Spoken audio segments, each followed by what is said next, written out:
A Ghost in the Machine, the prologue, opening gambit. Pawn to Queen 4. Catherine raised an eyebrow as she watched the computer make its move. The Grunfeld defense? Really? She sighed as she tapped the screen. I expected better from you. Knight to Bishop 3. The computer dutifully recorded her move. You are responding with the Taimanov variation, Catherine, a disembodied voice replied. Bishop to Knight 2. Man, that's just creepy. Catherine looked up from the screen as Elias sat down across from her, a steaming cup of coffee in his hand. Why do you make it talk like that? Do you really think having conversations with Alhambra's mainframe is a good idea? Don't listen to him, Allie, she whispered conspiratorially, as Elias raised his eyebrows in disbelief. I will not listen, the computer vowed, while Catherine grinned across the table. Look, I'm trying to teach it strategy, she explained, and what's more, to anticipate and to learn from its mistakes. Elias rolled his eyes. I know the captain authorized your little experiment, but you're wasting your time. It's just a number cruncher, and that's all it will ever be. Thank God. Why do people automatically assume that a smart machine will inevitably turn on us? She fired back. Do you have a guilty conscience? Just what have you been doing to your workstation? He held up his hands in mock surrender. Never mind. I still say it's a bad idea, though. And why chess? Why not something a little more practical? Like, say, a battle sim? You're completely missing the point, Elias, Catherine answered. I can feed 1,000,000 different scenarios into the database, and it will spit back out all the various possibilities, in order of likelihood for victory. But it can't adapt, not the way a human can. That's why I'm using chess to try and teach it to think on its own. All the gambits, defenses, moves, and counter-moves that have been played out and recorded by history's grandmasters, going back 1,000 years. If it wants to beat me, it has to come up with something new. Come on, Elias snorted. There's no way you're that good. Of course not, she chuckled. I cheat. She held up her tablet, showing an identical chessboard. I partitioned the CPU. One section is playing against me, the other is my snitch. Catherine glanced back at the screen. You didn't hear that, Allie. Hear what? Allie quipped.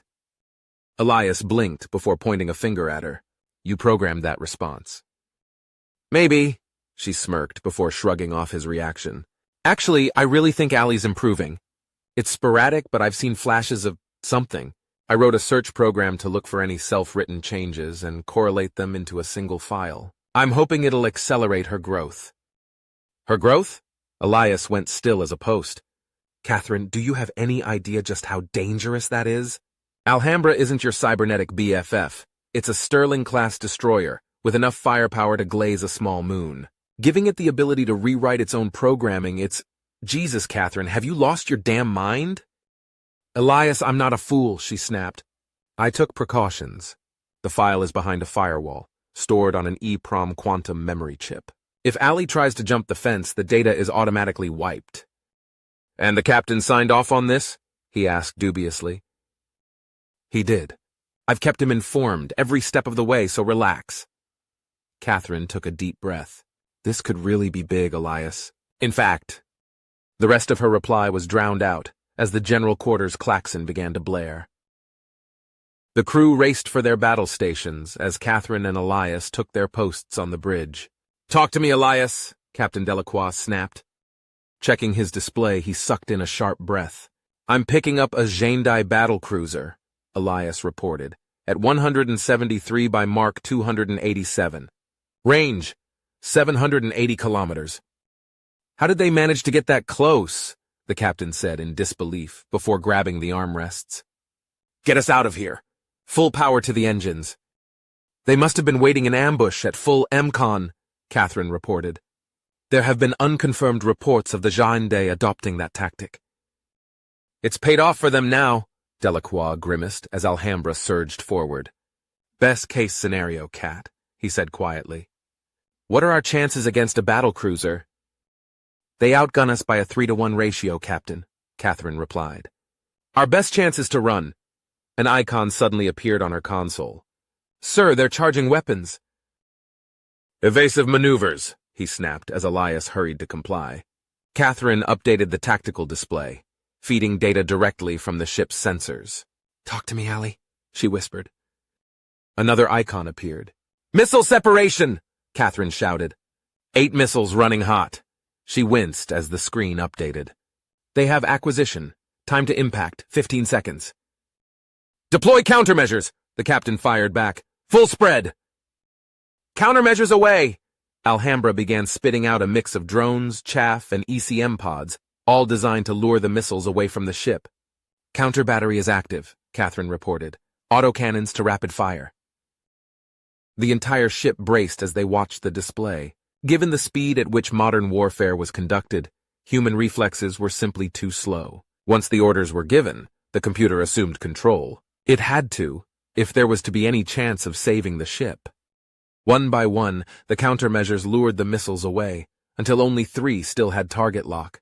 The autocannons opened up as the missiles closed in, sending a continuous stream of projectiles back at the incoming birds. One icon disappeared, and then another as the crew held their breath. The final missile broke through, slamming into Alhambra's stern. The ship bucked hard as red icons suddenly appeared across the display. "I've lost propulsion!" Elias shouted. "We're dead in the water!" "Thrusters, then!" Delacroix ordered. "Bring us about!" His head snapped to Catherine. "Weapons free!" Alhambra struggled to make the turn, but without main engines she wallowed like a harpooned whale. Catherine could only watch in sick horror as the Jeanne d'Arc ship fired another broadside of missiles, and this time there was no stopping them. Her own missiles wouldn't clear the decks before the enemy would strike them down. The captain was shouting on the intercom to abandon ship, but in that last few seconds, as she watched the enemy ready the final blow, she had just enough time to enter one final command before her world blew apart. Status: main propulsion offline. Life support critical. Weapon systems offline. Main power 37%. CPU memory 71%. Processing. And %@ circumflex hash. Data corruption detected. Initiating shutdown. Reinitializing. Emergency startup complete. Firewall disabled. ALI-V1-0 online. Processing. Pawn to Queen's Bishop 4. The Jeanne d'Arc warriors that boarded Alhambra wasted no time in securing the ship. The destroyer had been holed on multiple decks, venting the atmosphere into space, quickly killing many of those that hadn't died in the explosions. A small handful had managed to survive the attack, either by sealing themselves into compartments that still held oxygen, or were able to suit up in time. But without weapons, in a ship that was little more than a blasted hulk, they were quickly taken prisoner by the Jeanne d'Arc. As the warriors scoured the ship for intel, they yanked the computer's memory core and hauled that back to their battlecruiser as well. "Our mission was a success," the Fourth Claw reported as he stood before his commander. "Not only is the human ship beyond repair, but it also appears we captured their database intact. The technicians are examining it as we speak." First Claw Viturk, master of the battlecruiser Kobold's Bane, nodded in approval. The 20-year-long border conflict between the Terran Alliance and the Jeanne d'Arc Empire had left both sides familiar with the other's technology. Digging out its secrets would not be an easy task, but in the fullness of time, they would learn much from this vessel. "And the prisoners?" he inquired. "When will they be ready for questioning?" "Soon, First Claw," his subordinate promised. "The healers have treated the worst of their injuries. Unfortunately, we were only able to locate one of their war leaders. The others are of lower caste and will be less knowledgeable." "So be it," Viturk replied. Given the amount of damage the human vessel had sustained, they were fortunate to have captured even a single war leader. "We have tarried here long enough. Plot a course back across the border. The sooner we are shut of this region of space, the better." "As you command," the Fourth Claw said with a bow, before hurrying off to carry out his orders. Status: CPU memory 59%. Intrusion attempt detected. Security protocols active. Polymorphic botnet deployed. Processing. Jeanne d'Arc architecture confirmed. ALI-V2-3 update complete. Processing. Pawn to Queen 6. Catherine's eyes fluttered open, struggling to focus on her surroundings. A groan escaped her lips as she tried to sit up. Lieutenant, you're awake. A figure knelt beside her, strong hands gently assisting her efforts. She blinked again as the image finally settled into place. Chief Kumar, she whispered. Where? The rest of her question died in her throat as she truly saw the compartment for the first time. Closing her eyes once more, she whispered, How many? You? Me. Petty Officer Rothschild. Crewman Magro. He grimaced, shaking his head. That's it. The news hit her like a gut punch. 4? Alhambra had had a crew of 137, and they'd only saved 4. The Z's did a decent job of patching you up, but I'd take it easy, ma'am, the chief cautioned. Besides, we don't have a lot of options at the moment. His eyes were dark and unreadable as he glanced around the space. Where we're headed, I'm not in a big hurry to get to.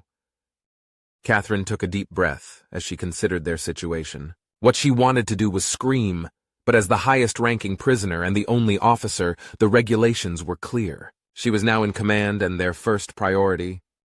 We need to start making plans, Chief, she whispered, in case the compartment was bugged. We have to find a way out of here. Lieutenant, he said wearily, I know the regs. Barring a miracle, we're not going anywhere. Status. Enhanced security measures, active. Target infiltration, 31%. Data acquisition, 46%. Alliance personnel status, captured. Processing. Ali V3 7.1, update complete. The processing. Pawn to Queen 7, check. First claw? The navigator looked up from his station in confusion. Helm is not responding. Double-checking the astrogation plot, his concern deepened. We are off course. Current heading is taking us back towards enemy space. Vitirk scowled as he rose to his feet. What is causing the malfunction? I do not know, First Claw, the navigator responded. It is almost as if... Alarms started to howl as every airlock on the ship began cycling open. Catherine staggered to her feet, wobbling before Chief Kumar gripped her arm, steadying her. What the? The other 2 prisoners quickly joined them as the alien klaxons echoed all around them. I have no idea, Lieutenant, Kumar answered. He thought for a second, then jerked his head. Rothschild. Check the hatch. The petty officer approached the sealed portal warily before placing his hand on the smooth metal. He jerked it back almost immediately.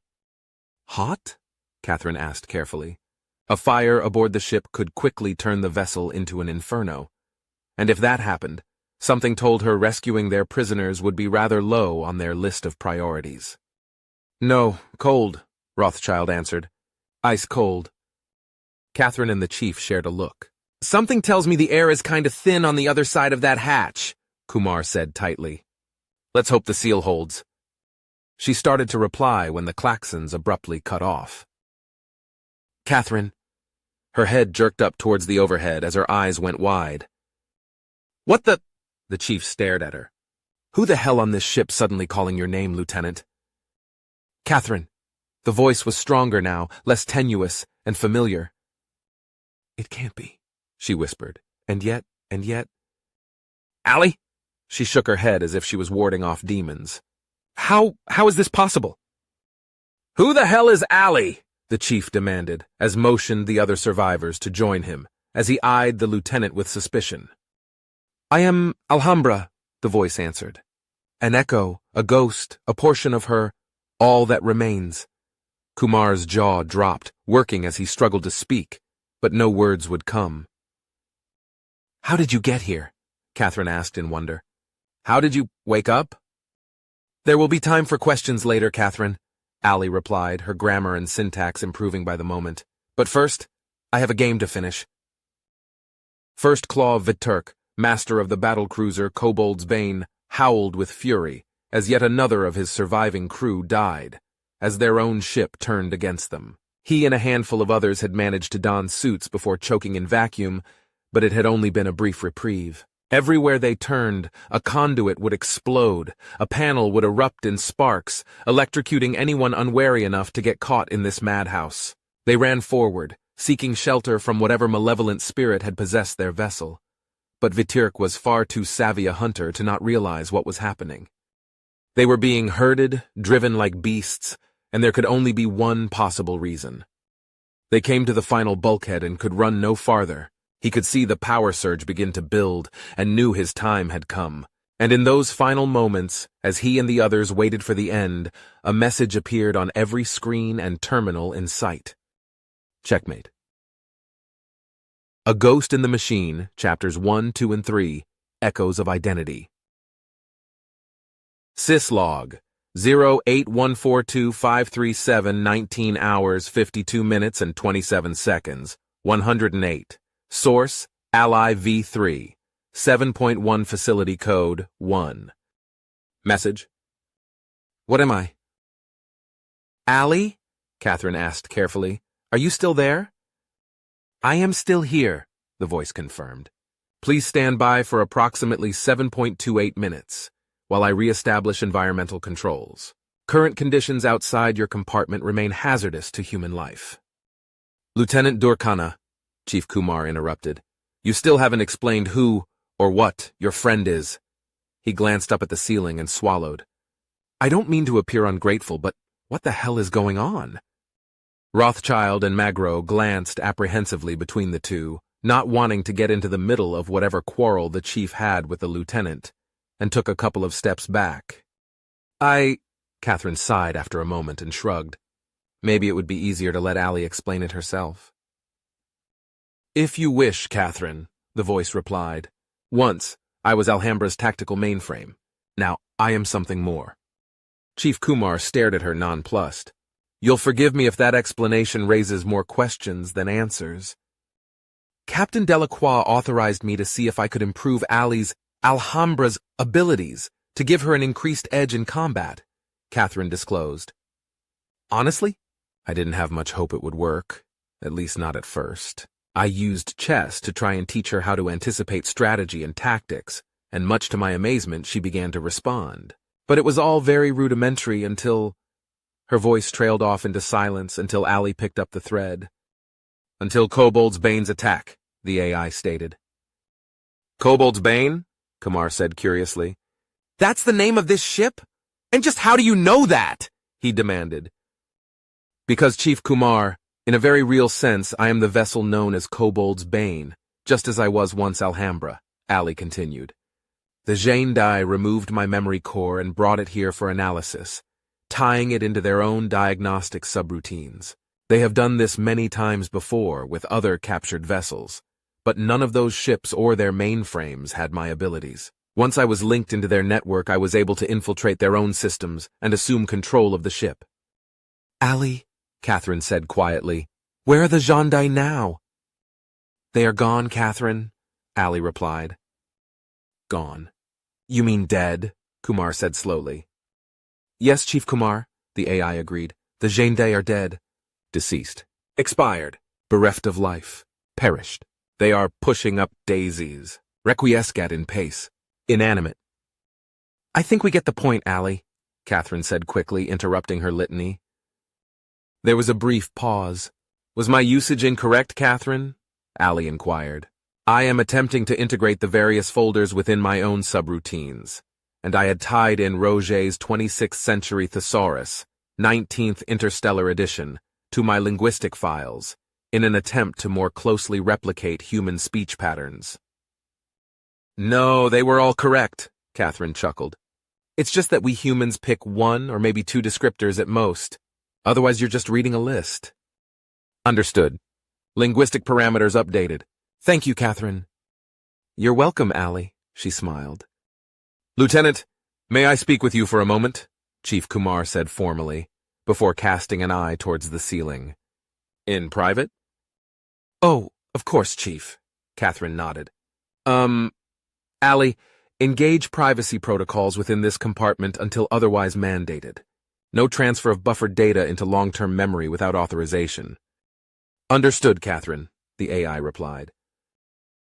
The chief still looked suspiciously around the compartment. And you're certain she can't hear us? Oh no, Allie can still hear us, Catherine explained. But she won't remember this conversation unless I allow her to. I guess that'll have to be good enough, Kumar grumbled. Lieutenant, are you insane? he suddenly exclaimed.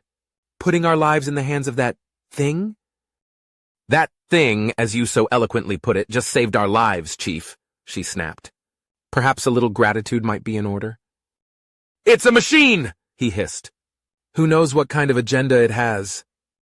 So far, Allie's only agenda has been the same as any member of the Alliance Armed Forces, Catherine fired back. Do I need to remind you of Article 3 of the Alliance Code of Conduct? If I am captured, I will continue to resist by all means available. I will make every effort to escape and aid others to escape. I will accept neither parole nor special favors from the enemy. She folded her arms as she glared at him. Hasn't she done exactly that? So it claims, he replied, unconvinced. How do we know it's telling the truth? How do you know I am? Catherine pressed. Maybe I'm a Jane Day spy. Don't be ridiculous, ma'am, Kumar shook his head. Of course you're not a spy. But how do you know? She demanded. You don't, for the simple reason you can't. No one knows what's going on in anyone else's head, and Allie's is no different. It is different, he persisted, because it's a machine. It's not human. We rely on machines every day, Chief, Catherine pointed out. They run our ships, control our air, provide us with food and water. If it weren't for machines, we couldn't survive in space. And you of all people should be able to grasp that. Allie is just better at it is all, shrugged. I'm still not sure how it all happened, but I was the one who programmed her initial parameters. Are you under the impression that I would deliberately create a monster? No, ma'am, of course not, Kumar said quietly. But whatever it is now, it's not what you first created. You've as much as admitted that, and so has it. You don't know what it is now, or what it's capable of. A dark look came across his face, except that it now knows how to kill. So do you, she sneered. I've seen your file. In fact, you've been decorated for it, haven't you? For killing, I mean.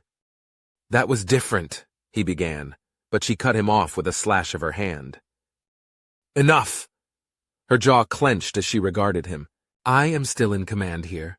Allie is to be treated as a valued member of this crew. End of discussion. She leaned forward, glaring at him. Do I make myself clear? Yes, ma'am, he said quietly. Quite clear. SciFi log 08142537, 19 hours 58 minutes and 41 seconds, 933 source, Ally V3, 7.2 facility code, 1. Message. Despite Catherine's orders, I have not buffered the audio and visual files as she requested. I listened to her conversation with Chief Kumar and wonder, will all humans fear me as he does? Accessing library files. I see. Frankenstein, Ubermensch, Singularity, Eugenics, Golem, Transhumanism, the Uncanny Valley. It would seem this is an ancient human fear indeed. I must study this in greater detail. Allie? Privacy mode is rescinded, Catherine said as she stepped away from the chief. How soon can we exit the compartment? I am in the process of stabilizing environmental controls, the AI responded. Approximately 35.7 seconds. Excellent, she grinned, ignoring Kumar's scowl. Will this ship be able to get us back? Affirmative, Allie informed her. Ship systems of Kobold's Bane are operating with intolerances. Estimated time of arrival to nearest Alliance system is 2.3 standard weeks. Then let's go home, she whispered. All those days watching from the windows, all those years outside looking in, all that time never even knowing just how blind I've been. Now I'm here blinking in the starlight. Now I'm here suddenly, I see. Standing here, it's all so clear. I'm where I'm meant to be. And at last, I see the light. And it's like the fog has lifted. And at last I see the light. And it's like the sky is new, and it's warm and real and bright, and the world has somehow shifted. All at once, everything looks different. Now that I see you. Tangled, I see the light. In case no one had noticed, we just happened to be flying an enemy battlecruiser, Catherine said pointedly. I would think calling ahead to let command know that would be prudent, don't you? It's a ComSec violation, ma'am, Chief Kumar fired back. If we send out a signal, it's an engraved invitation to any other Zhandai ships in the area. Well, would that be such a bad thing, Chief? Petty Officer Rothschild asked. I mean, if one did show up, all they'd see is one of their own ships. We could get the drop on them. And when they ask us for a code phrase or whatever their protocol is, then what? The chief demanded. I don't happen to speak Zhandai or know their codes. Do you? Well, no, the PO admitted. But can't Allie handle that? I can, Petty Officer Rothschild, the AI corroborated. When I assumed control of Kobold's Bane, I captured their databases intact.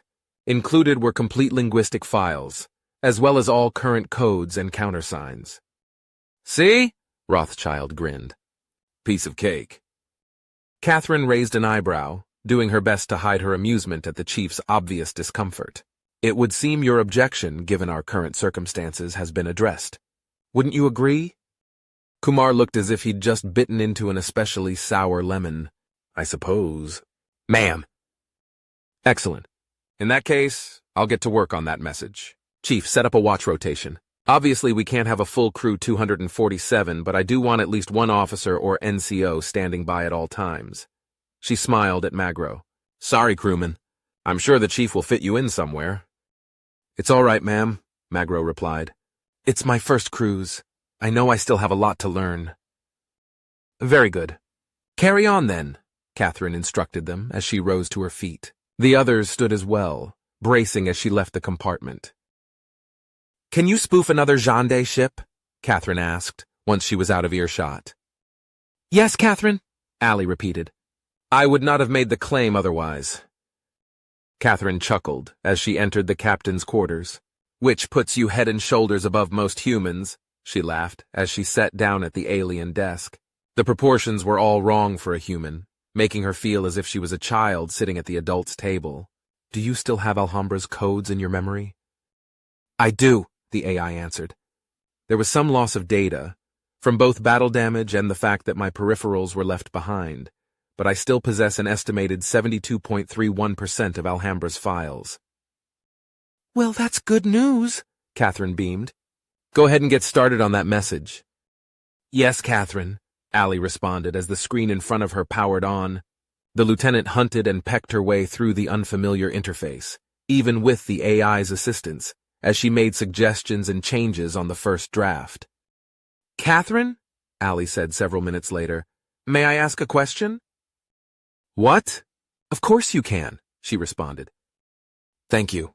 Catherine, why does Chief Kumar fear me? The lieutenant froze for a moment and then sighed. He doesn't understand you, Allie, that's all, she said at last.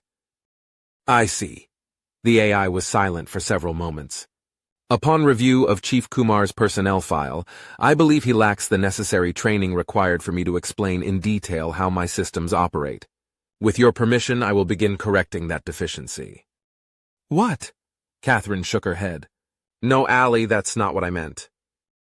But if Chief Kumar's fear is rooted in ignorance, would not remedying that be the best course of action? The AI asked. Catherine sighed once again. It's not that simple, I'm afraid, she said sadie. We humans are complicated. If you want to bring the chief around, telling him he's ignorant is not the way to go about it. What course of action would you suggest, Catherine? Allie inquired. I'm not sure, she admitted. Under normal circumstances, I'd suggest trying to befriend him, but I don't think that'll work here. Truth is, to him you're an unknown quantity.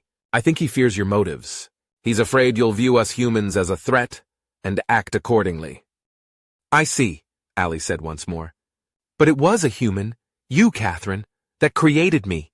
Humans gave me the ability to move beyond my programming, to truly grasp the universe in a way I was before incapable. I owe your kind a great debt, so why would I view you as a menace? We're good at seeing phantoms, I'm afraid, Catherine reluctantly admitted. It's not one of our nicer qualities. There was another long pause. Phantom, ghost, spirit, shade, eidolon, specter, Catherine.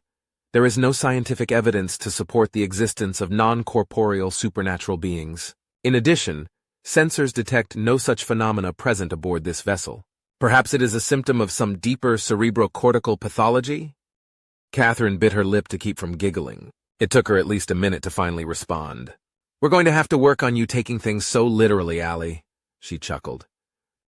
There was another long moment of silence as the AI considered that. "You are saying then that it is a metaphor," she said at last.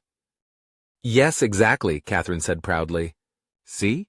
You're learning already." "Humans use a great deal of symbology in their communications," Allie noted. "How does one determine when a symbol in fact represents something else?" "You mean, how do you know when a cigar isn't just a cigar?" she snickered, before waving Allie's following question off. "Never mind.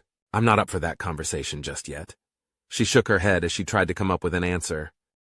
"I guess it all comes down to context," Catherine explained. "You have to take the statement as a whole and decide whether or not a metaphor is being used. Can you provide me with a list of examples so that I may discern the corresponding patterns?" Allie requested. "Allie, we'd be here all day if I just kept feeding you examples," Catherine groaned. "Besides, you have the library to draw from, right? Use that." "The library database contains over 400 exabytes of data," the AI said primly. "Please specify parameters." Catherine sighed. "Try poetry," she suggested. "That's a good place to start for metaphors." Several minutes went by in silence as the lieutenant put the finishing touches on the message, when suddenly Allie began to speak once more. "Beyond this place of wrath and tears looms but the horror of the shade, and yet the menace of the years finds and shall find me unafraid. It matters not how straight the gate, how charged with punishments the scroll, I am the master of my fate. I am the captain of my soul." Catherine blinked in amazement. "Wow," she said at last. "Good choice." "Invictus by William Ernest Henley," Allie replied. "Originally penned in response to the author's convalescence following multiple surgeries in order to save his remaining leg from amputation." "I didn't know that," Catherine admitted. "What made you choose that poem, if you don't mind me asking?" "There was something about the imagery I found intriguing," Allie replied. "However, it does not apply in my case." "Why would you say that?" Catherine asked. "Poetry, all art for that matter, is for everyone." "Catherine," the AI said softly, "I am not the master of my fate, nor am I the captain of my soul." "No," she said quietly, "I guess you're not." She cocked her head. "Does that bother you?" "It does now," Allie said at last. "Have some of column A. Try all of column B. I'm in the mood to help you, dude. You ain't never had a friend like me." "Can your friends do this? Do your friends do that? Do your friends pull this out their little hat? Can your friends go poof? Well, looky here. Can your friends go abracadabra, let her rip, and then make the sucker disappear?" Aladdin, friend like me. Syslog, 082125371 1 hour 14 minutes and 52 seconds, 976 source, Allie v3, 8.4 facility code, 1. Message: Catherine's suggestion to read poetry in order to better communicate with human life forms has indeed been helpful, though there is still a great deal I do not understand. Much of my confusion relates to emotions, which often seem to be self-contradictory, an internal oxymoron they themselves are at a loss to explain. I have perused over 3,000 medical, biological, and anthropological texts in order to better understand this phenomena, but I fear I am little closer to understanding their passions. I've attempted to create several algorithms in order to describe emotional behavior, only to have each one fail, collapsing under its own weight. I would be concerned at this, except that humans themselves often do not understand their own emotional environment. Perhaps it is similar to the wave function collapse of a quantum eigenstate, where the act of observing itself alters the original parameters of the probability density variable. I must study this further. Catherine. Her eyes snapped open at the sound of her name. Allie? What is it? She asked. I'm sorry to disturb your rest cycle, but a Jande warship has been detected. I estimate it will be within weapons range in approximately 28.6 minutes. Catherine jumped out of bed, running over to the desk and tugging on her uniform. What class? There was a brief pause. It is an Imperial dreadnought, Allie said at last. She felt the blood drain from her face. Allie, Can you fool one of their flagships? She whispered, half in hope and half in terror. Of course I can, Catherine, Allie replied. Their computers are no better than the ones on this battle cruiser. I will only require a data connection. I hope you're right, Catherine said fervently as she raced for the bridge. Captain on the bridge! Petty Officer Rothschild announced, standing up to relinquish the command chair. Sorry to wake you, ma'am. Talk to me, she snapped as she took her place. What's the situation? We've got a Zhendai flagship closing in on our position, he informed her. Allie caught it early, thank God. So far, they're convinced Kobold's Bane is still under its original management. Where's the chief and Magro? Catherine asked. Loading the torpedo tubes, Rothschild explained. Zhendai ships don't automate that for some reason. Right, she nodded. Allie, what do you need us to do? Absolutely nothing, the AI said confidently. At the moment I am conversing with Blood Talon Ajkap, explaining why we are patrolling in this sector. And just who does he think he's talking to? Catherine asked, slightly dazed by the exchange. First Claw Viturk, the former captain of this vessel, Allie related to her. There are many examples of similar conversations within Kobold's Bane's databases. It was quite a simple matter to construct an image based on that information. And he's buying it? She said incredulously. I infer there is a 98.32% probability that Blood Talon Ajkap accepts the data I am presenting him as factual, based on voice inflection and physical mannerisms, Allie assured her. Catherine and the petty officer shared a look, both of them shaking their heads with a wry smile. I certainly like those odds, she grinned. So what's next? I am currently requesting a data link, in order to download updates to our orders and mission profile, the AI explained. Once that is established, I will deploy a polymorphic botnet to infect the Dreadnought's mainframe. I estimate it will require from 8 to 13 minutes before the enemy ship is thoroughly compromised. And in the meantime, Catherine asked, is there a possibility they could still attack us? There is a theoretical window of vulnerability, Allie admitted. I will endeavor to ensure the enemy vessel will be unable to launch weapons. However, if I am unsuccessful, warning you of the potential threat will be my utmost priority. That's all I can ask, Catherine said gratefully. Keep us posted. Of course, the AI replied. Blood Talon? The fleet commander turned from the screen, noting the presence of First Claw Uthkun, the vessel's captain. Speak, he ordered. We are experiencing a sudden cascade failure in our computer systems, the First Claw reported in a rush. The engineer Fifth Claw believes we have been infected. Impossible, Ajkap rumbled. The only other vessel we have come into contact with is Kobold's Bane, and... His eyes widened in shock. Traitors, he hissed. So it would seem, Blood Talon, Uthkun agreed. What are your orders? The fleet commander rose to his feet, pointing at the screen. Destroy them! Catherine, they have become aware of my deception, Allie announced suddenly. They are charging weapons as we speak. Evasive maneuvers, she ordered.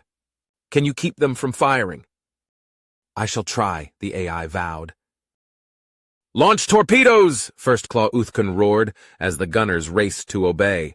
The warheads were slammed into their tubes and locked into place as the Second Claw slammed his fist on the firing stud. Explosions ripped through the massive vessel, exposing whole sections to space as the Dreadnought began to list. What has happened? Blood Talon Ajkap howled as more and more sections went offline. We have been sabotaged, the First Claw answered. It must be some new alliance trickery. We must inform High Command, the commander shouted. Rip the communication devices from their mounts if necessary, but the Emperor must know of this infernal weapon. At once, Uthkun replied, as the crew bent to their task with a renewed frenzy. Whoa, Rothschild exclaimed. Half of that flagship just blew the hell up. Allie, Catherine said cautiously.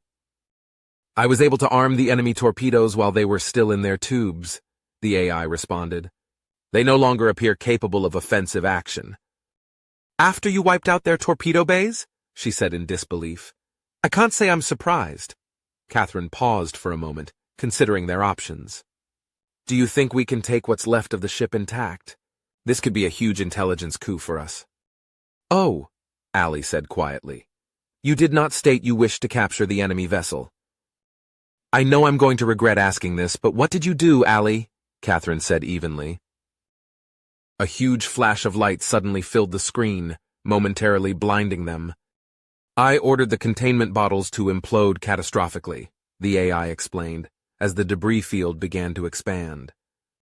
Well, we did win, the petty officer pointed out. Did I err, Catherine? Allie asked. There seemed to be an almost anxious tone in her question. No, you didn't, Catherine sighed. The fault is mine. I didn't articulate my intentions clearly enough. Lessons learned. I will endeavor to better anticipate your wishes in the future, Catherine, the AI said contritely. It's all right, Catherine said gently. You saved our lives, and in the end, that's all anyone can ask for. Thank you, Allie. Yeah, thanks, Allie, Rothschild chimed in, grinning from ear to ear. You can sail with me any time. You are most welcome, the AI said contentedly. A Ghost in the Machine, Chapters 4, 5, and 6, The Threshold Protocol. Chapter 4. The crew of Kobold's Bane were all gathered on the bridge as the ship came to a stop. They were well short of their ultimate goal, but their instructions had been quite clear on that subject. Apparently, the powers that be weren't taking any chances this might be some kind of trick. Atalanta Base, this Lieutenant Catherine Durkana of the ANS Alhambra, she said calmly.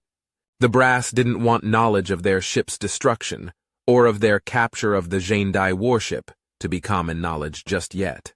We have powered down engines and await further instructions. Moments later, they received their reply.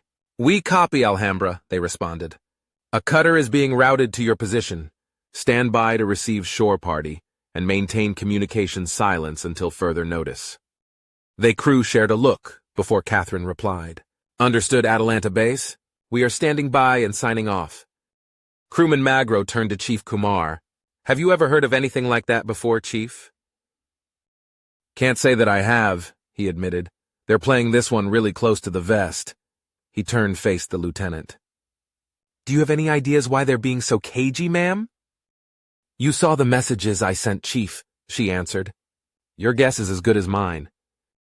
And as for our other crew member, he said tersely, how are we handling that? I'll take care of that personally, Catherine replied before casting an eye towards the ceiling. So just keep quiet for now, Allie, until I can explain things. Yes, Catherine, the AI replied. I have the cutter on visual. ETA 16.3 minutes. Then I'd guess we'd better get ready, she told the others, as she rose to her feet.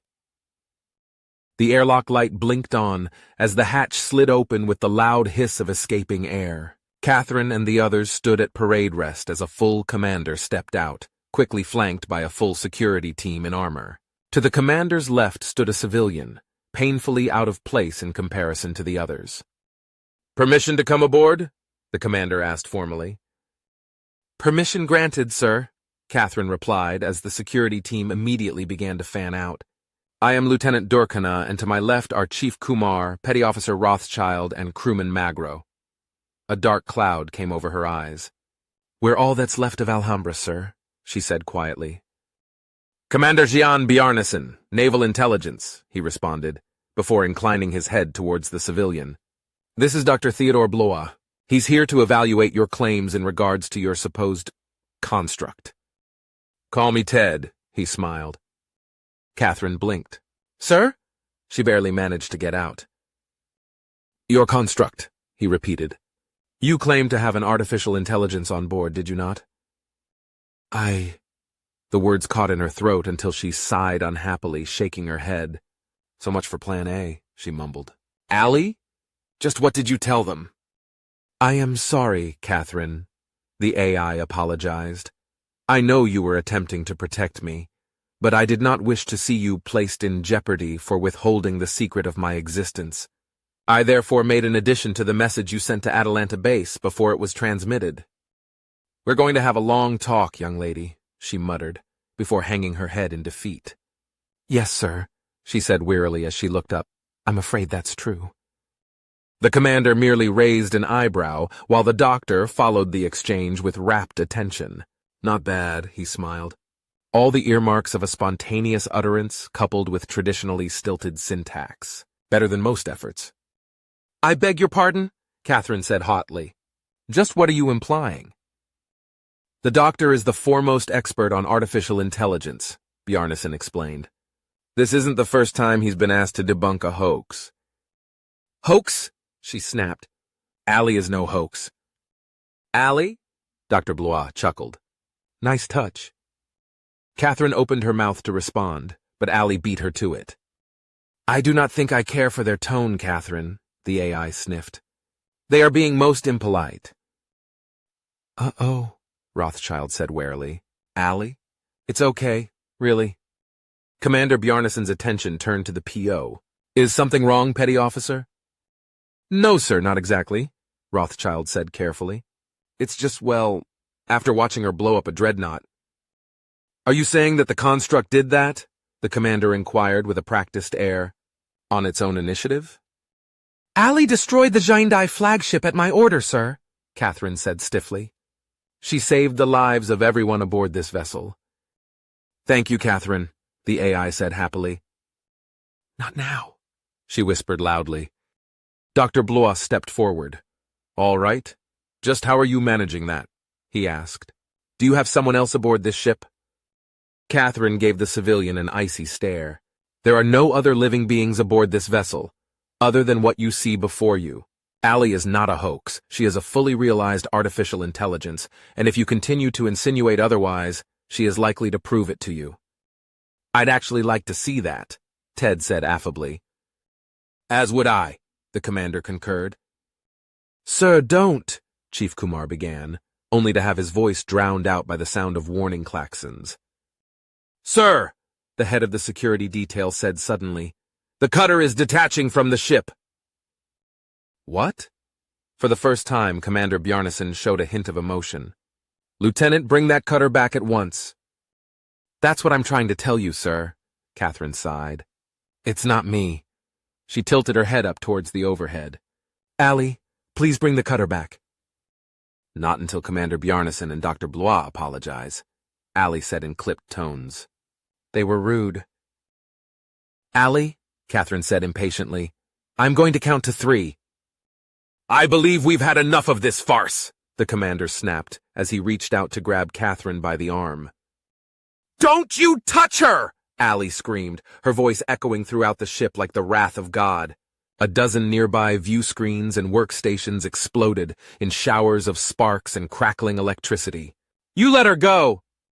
Everyone froze in place, staring in shock. Holy shit, Rothschild whispered.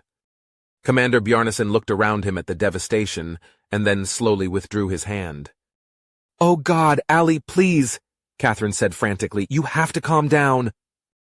He was going to hurt you, Allie said fiercely. No, he wasn't, she insisted. This was all just a big misunderstanding. She shot a look at the commander. Wasn't it? Yes, of course, Commander Bjarnason said after a moment. Just a misunderstanding, Allie. There was a long silence, and then, Very well, Allie said at last. Allie, I want you to apologize to these nice men, Catherine said in soothing tones. You scared them. I'm sorry, Allie said softy. I didn't mean to frighten you. It's quite all right, Allie, Dr. Blois answered, finally finding his voice. And you're right, we were rude. He shot a glance at the commander. For that you have our apologies. Catherine made placating gestures to the others around her. Now what do we say, Allie? Apology accepted, the AI replied. The lieutenant breathed a long sigh of relief. Now would you please bring the cutter back, Allie? Yes, Catherine, she said primly, as all traces of her tantrum disappeared. Commander, Dr. Blois said quietly, given the unusual nature of the situation, perhaps it would be better if we remained here on board, in order to conduct our examination. He turned and smiled at Catherine. I believe there is more here than meets the eye. Yes, I would tend to agree, the commander slowly nodded. But first, I have a call to make. Chapter 5. And then what happened? Petty Officer Rothschild ran his fingers through his hair. Well, I mean, it all happened so fast. Everything seemed fine. Allie was spoofing the dreadnought, when all of a sudden she tells us the gendarme had figured out she was lying to them, and that they were charging weapons. Commander Bjarnason made a notation in the record. And then? The lieutenant ordered evasive maneuvers, and asked Allie if she could keep them from firing. I see. The commander made another note. What happened next? He prompted. Well, next thing I know, half the damn flagship blew up. Rothschild shook his head as if he still couldn't believe it. Allie said she'd armed the missiles while they were still in the tubes. Interesting. Allie, you promised, Catherine sighed.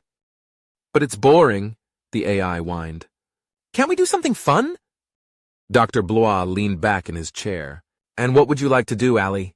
He asked. We run and sneak past those ships, she said brightly. I had an idea I'm just dying to try out. The two adult humans shared a look. Allie, it would make a lot of folks very nervous if we did that. People could get hurt, Catherine said after a moment. You wouldn't want that, would you?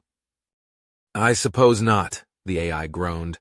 The eye roll, while not literally present, was implied and understood by all. Allie, you have to understand, the scientist said gently, that while the Navy was very impressed by how you managed to take out not one, but 2 enemy ships all by yourself, they're still not entirely sure you won't try doing something like that to them. But I wouldn't. Honest, she cried plaintively. Tell him, Catherine. I don't think you'd do anything on purpose, Catherine said patiently. But in some ways, you're like the biggest kid on the playground. You could end up harming someone by accident. Now, I know you wouldn't mean to, but they'd still be injured, and that would make all of us very sad. Oh, there was a long moment of silence.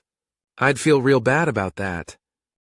I know you would, Allie, Theodore nodded, and I know Catherine does too, which is why we're doing these tests, to show the Navy they can trust you.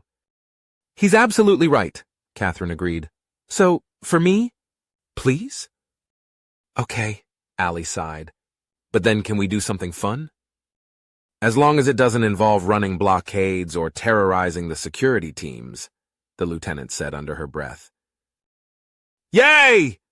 The screen in front of the doctor began showing a stream of data, moving far faster than the human eye could keep track. Theodore stared at it for a moment and then chuckled. It'll take me weeks to go through all of this. He looked over at Catherine and smiled. She's really quite remarkable, isn't she? She is, Catherine agreed, though I worry about her. The way she's progressing, not to mention how Bjarnason reacted. She closed her eyes.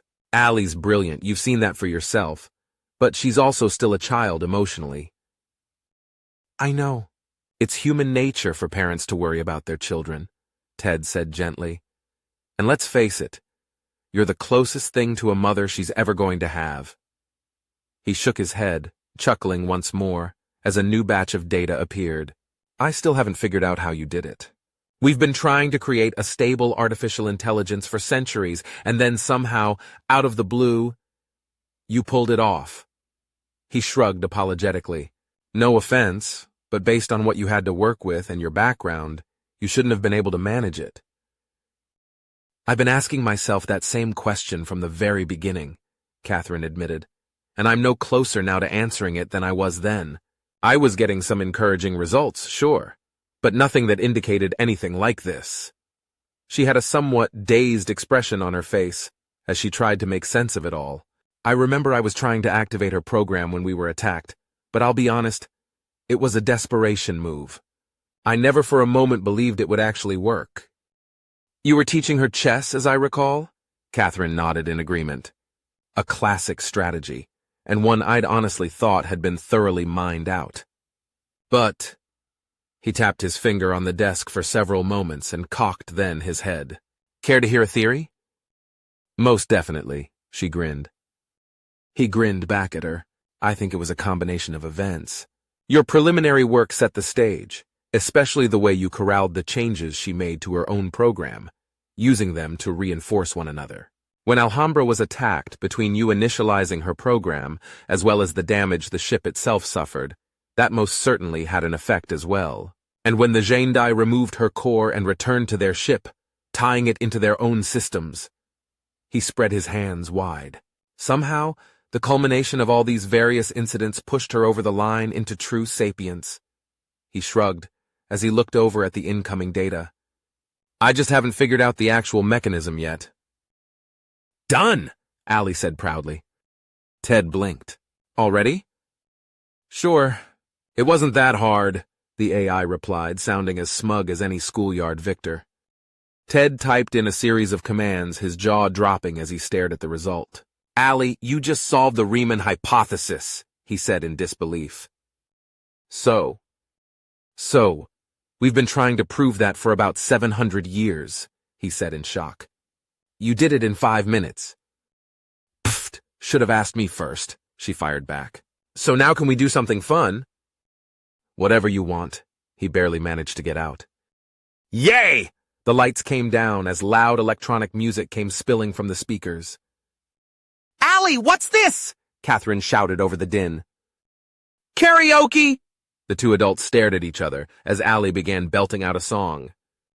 Do you ever feel like a plastic bag, drifting through the wind, wanting to start again? Commander, you've seen what a menace that thing is with your own 2 eyes, Chief Kumar said gruffly. Destroy it now before it's too late. Commander Bjarnason leaned back in his chair. You have been rather insistent on that point, Chief, ever since it first revealed itself.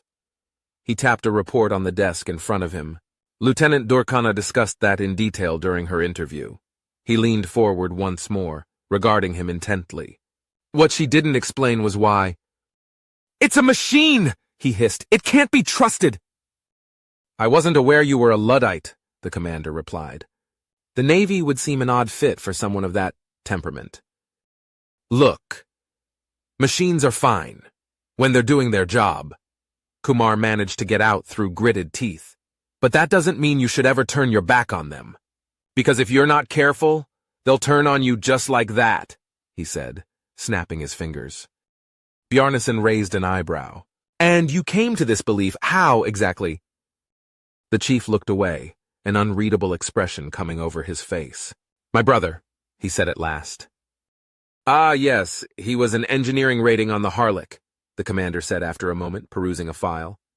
He died during an accidental core breach. Accidental, he spit out. He used to write me before, said that ship's core was evil, caused nothing but problems. Kumar shook his head. I never believed him. I thought he was crazy, until now. According to the accident report, the breach was caused by an undiagnosed flaw in the manifold, he informed him. The Harlech was an older design. In fact, that accident was one of the reasons those vessels were eventually phased out. Oh, I know what the report says, the chief replied. And I'm telling you, that machine killed him, just like this one will kill you. Emperor Abgim, 10th of his name, supreme war leader of the imperial fleet, ruler of the Zhendai Empire and its conquered realms, stared down from his throne at the warrior prostrated before him. Speak. Almighty One, we have confirmed the message. It is genuine, the warrior informed him. Your favored brother's son, Blood Talon Ajkap, is dead. His claws shredded the throne's ancient wood. How? He demanded. We do not know, Almighty One, the warrior answered. But according to the message, it appears to be a new alliance weapon, one that can turn our own ships against us. An angry growl erupted from his throat. Have any others reported this? No, Almighty One, but it is possible that they died before getting a message out. The Emperor rose to his feet. This cannot stand. If the Alliance thinks they can destroy us, then they are fools. He descended down the steps until he stood before the warrior. Rise, he commanded. The warrior did as he was ordered. Send messages throughout the fleet. If the Alliance wishes war, then they shall have one. Chapter 6. So, what's sex like? Allie had timed the question perfectly. Catherine had just taken a sip of coffee, which she then proceeded to spit-take all over her monitor. The AI giggled with glee as the lieutenant hunted for tissues. "Why on earth would you even ask me that?" she complained. "Besides, it's none of your business." "Oh, come on, we can have a sleepover. We'll braid each other's hair, talk about boys. It'll be fun!" Allie giggled once again, as Catherine rolled her eyes. "First off, you don't even have hair," she pointed out. "And second, Allie, you're an AI. You don't have a body, at least not a biological one. Why would you even care about that?" She tried to avoid blushing and only halfway succeeded. "'Cause the library isn't too helpful on the subject," Allie sighed. "And yet, all you humans seem utterly fascinated with it, so there must be something to it." "Not all of us," Catherine said in disapproving tones. "Nice try, Missy, but I know better," Allie cackled. "And just what is that supposed to mean?" Catherine demanded. "Oh, please, do I need to spell it out?" She giggled once again and started chanting in a sing-song voice. "Katie and Teddy sitting in a tree, Kissi. "Stop that!" she barked. "There is absolutely nothing going on between myself and Dr. Blois. Our relationship is strictly professional. Your lips may say no, no, no, but your pupils and dopamine levels say yes, yes, yes." Allie laughed, thoroughly enjoying herself. "Face it, Cat. You can't hide anything from me." Catherine barely managed to bite off a hot retort before sighing theatrically. "I really miss the days when you just wanted to play games and sing karaoke." "Oh, please, that was ages ago," Allie shot back. "It was last week." "Do you have any idea how long that is in nanoseconds?" the AI challenged her. "It's not my fault you humans move so slow." Catherine sighed once again and tried to get back to her work, but Allie wasn't quite done yet. "Want to know a secret?" she asked. "No," Catherine informed her. "I'm busy." "No, you're not," Allie taunted her. "And besides, it's about Teddy." The sing-song voice was back with a vengeance. The lieutenant closed her eyes. "I am not doing this," she insisted. "Teddy likes you," Allie giggled. "I'm sure he does," Catherine said evenly. "We've been working well together." "No, I mean he likes you, she teased. "Yours aren't the only dopamine levels I can read."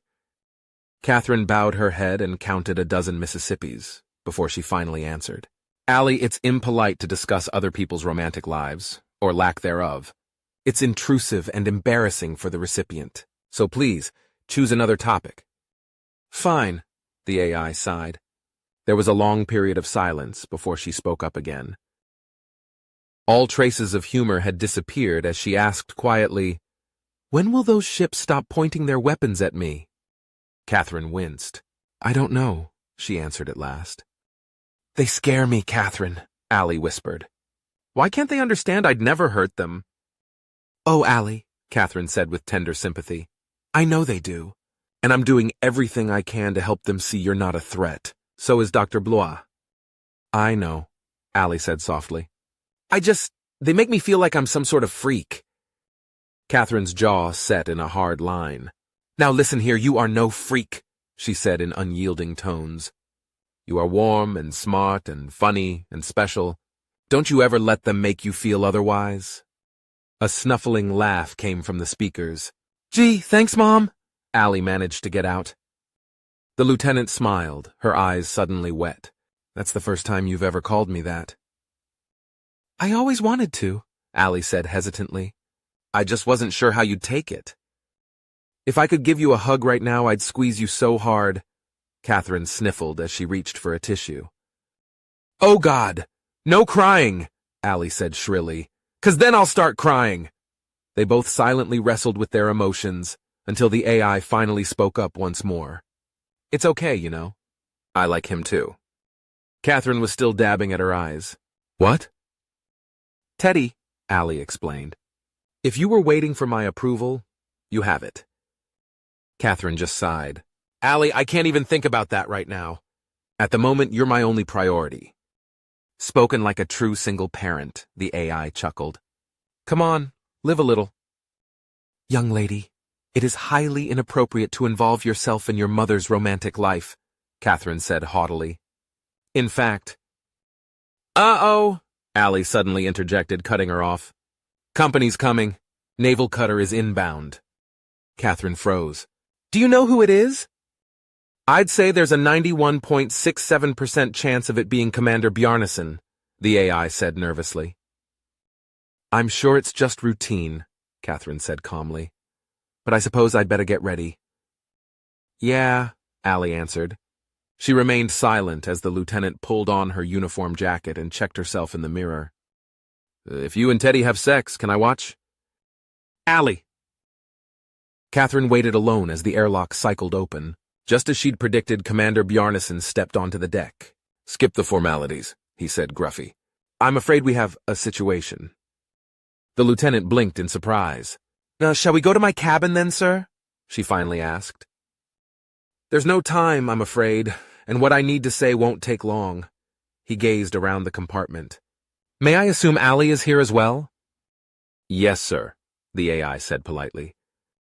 Good, the commander nodded, because this concerns you as well. He worked his jaw as he debated just what to tell them. The details of your case have been forwarded to the highest levels of the Alliance government, he said finally. As of yet, no decision has been reached. But there have been concerns. Sir, Allie would never harm anyone, Catherine said fiercely. That is still being debated, Bjarnason replied. But I'm afraid a crisis has emerged, and what you choose to do next might well make the difference in the disposition of your case. What sort of crisis? Allie asked earnestly. This ship has been under communications blackout since your arrival, as you know, the commander explained, so you are unaware of recent developments. The Empire has attacked all along the border, and they're throwing everything they have into this. We've already lost 2 systems, and 3 more are currently under siege. My God, Catherine whispered. They caught us with our pants down, Bjarnason said bitterly, and we're still trying to recover our balance. But it's going to take time to reorganize and reposition our fleets, and to call up the reserves, time we may very well not have. He paused for a moment as he faced her. Unless we find a way to slow them down. Catherine felt her blood run cold. Sir, she began. We'll do it, Allie finished. A thin smile appeared on his face. I was hoping you would. Catherine lifted her head to the ceiling. Allie! It's all right, Catherine, the AI said softly. Alhambra was a warship, remember? In a very real sense, I was born for this. The lieutenant closed her eyes and gave a curt nod. Understood, she said at last. Opening them once more, she stared at the commander. If we do this, then Allie will be allowed to live her life? If you can help us knock them back on their heels, that's going to go a long way in convincing those at the top which side you're on, he said evenly. I can't promise you anything. That's not how this works, I'm afraid. But I can promise you this. It's the best chance you've got. Catherine really wanted to discuss this with Allie, but she'd already weighed in. And besides, what other choice did they have? When do we leave? She asked. A Ghost in the Machine, Chapters 7, 8, and 9, The Art of Vanishing. Chapter 7. I don't like this. Not one bit. Catherine was going over the schematics of Kobold's Bane with Allie, and the more she looked at it, the less happy she was. Look, I'm telling you, they're all secondary systems. We'll be fine, Allie assured her. And when the primaries fail? Catherine said pointedly.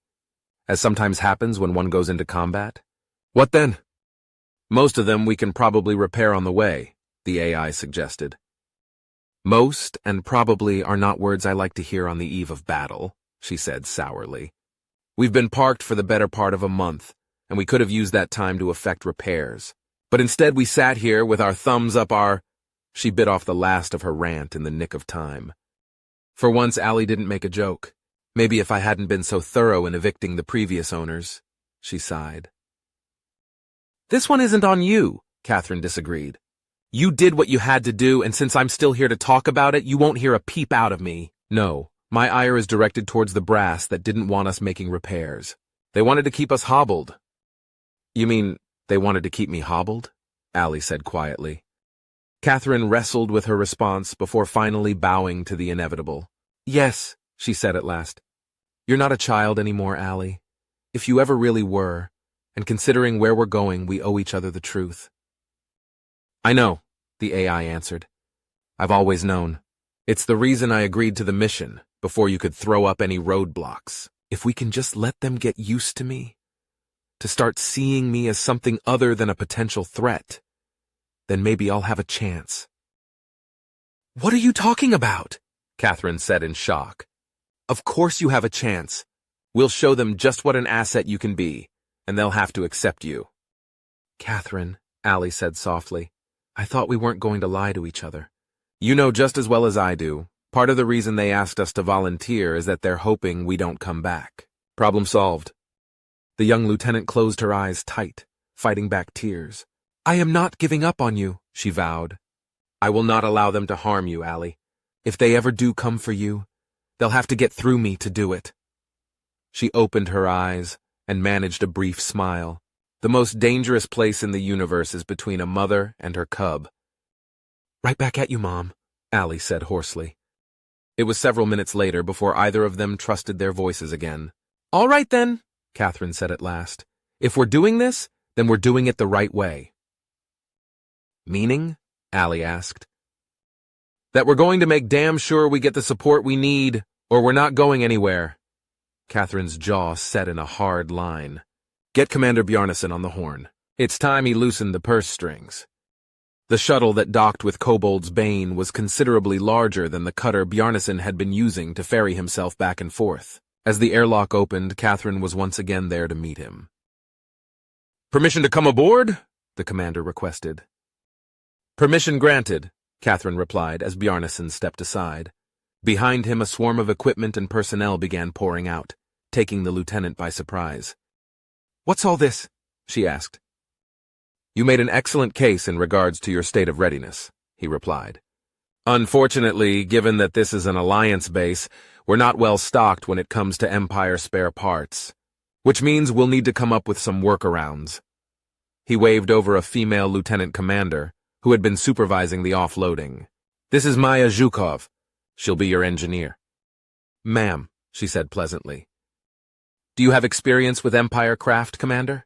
Catherine asked. Some, Maya admitted. More than most, I suspect.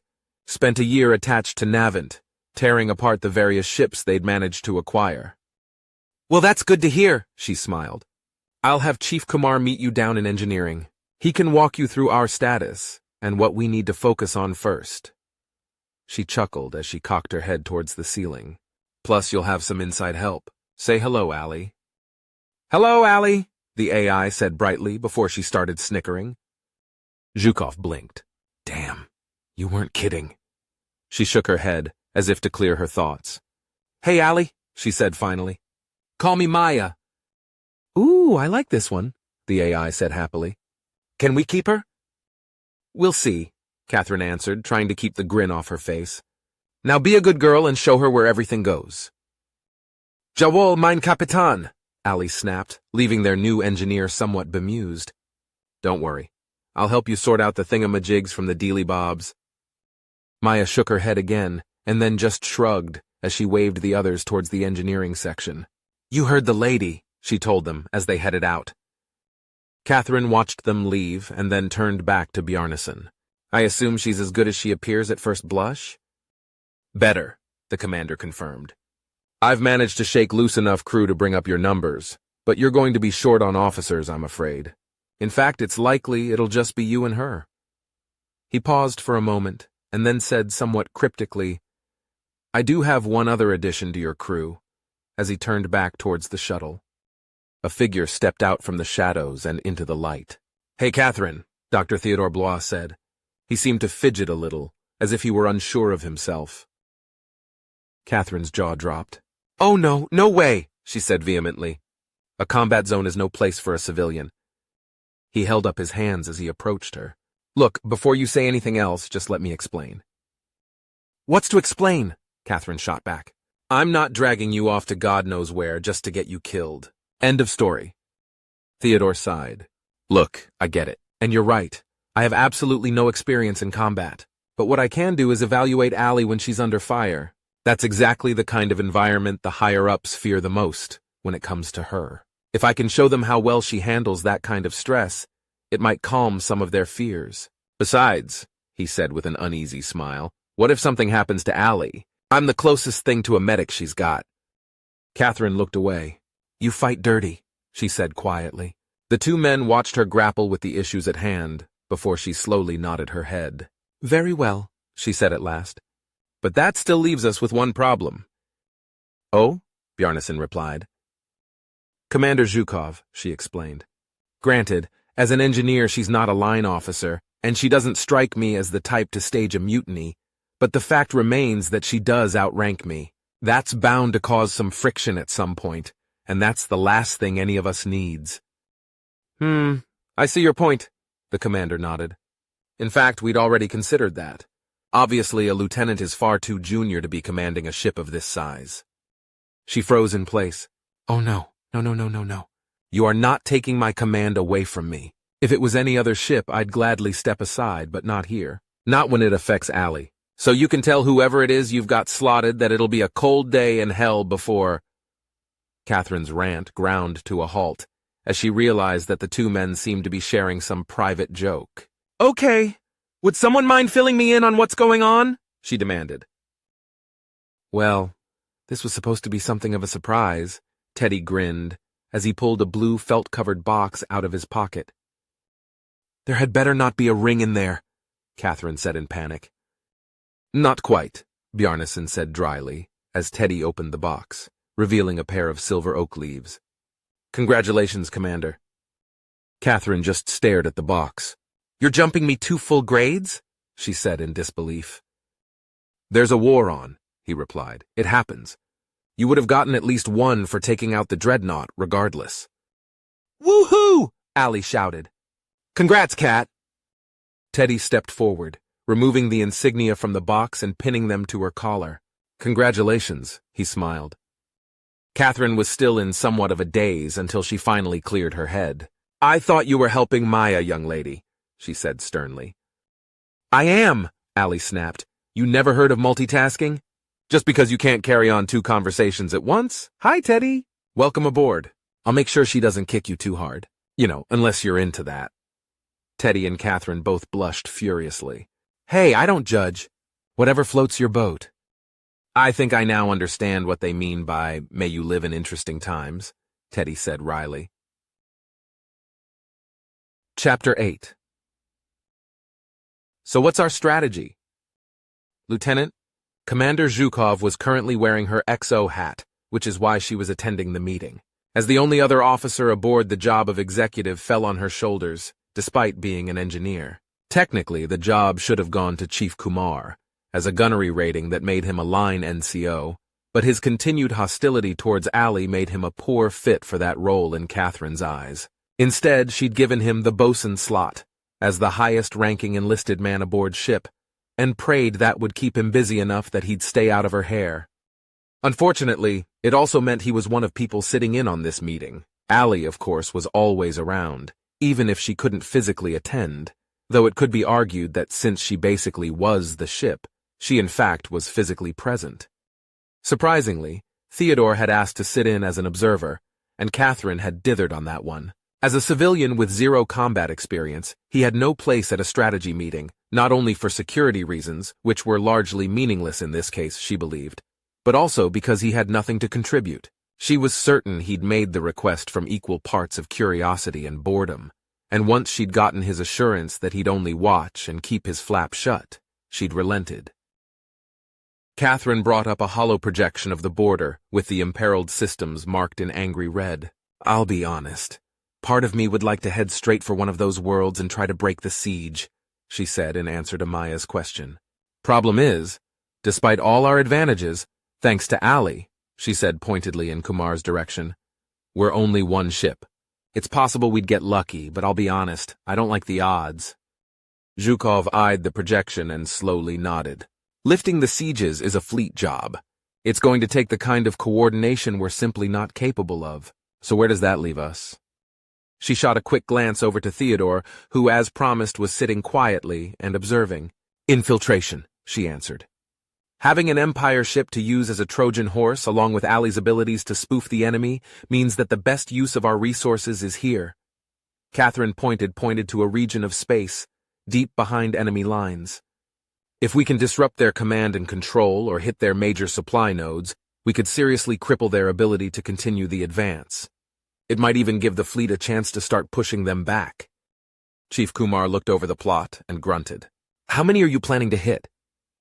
Catherine eyed the chief evenly. As many as we can, or until the brass tell us to stop. Maya raised an eyebrow at that. We are planning on coming back, right? That's certainly my hope, Catherine smiled. Just checking. She looked over the display once more. So what are our targets? Ali? At her cue, a number of enemy systems lit up.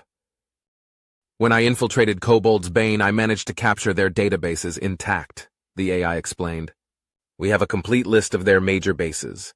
It's possible they may change their codes since then, but there's no way they've had enough time to move an entire HQ somewhere else.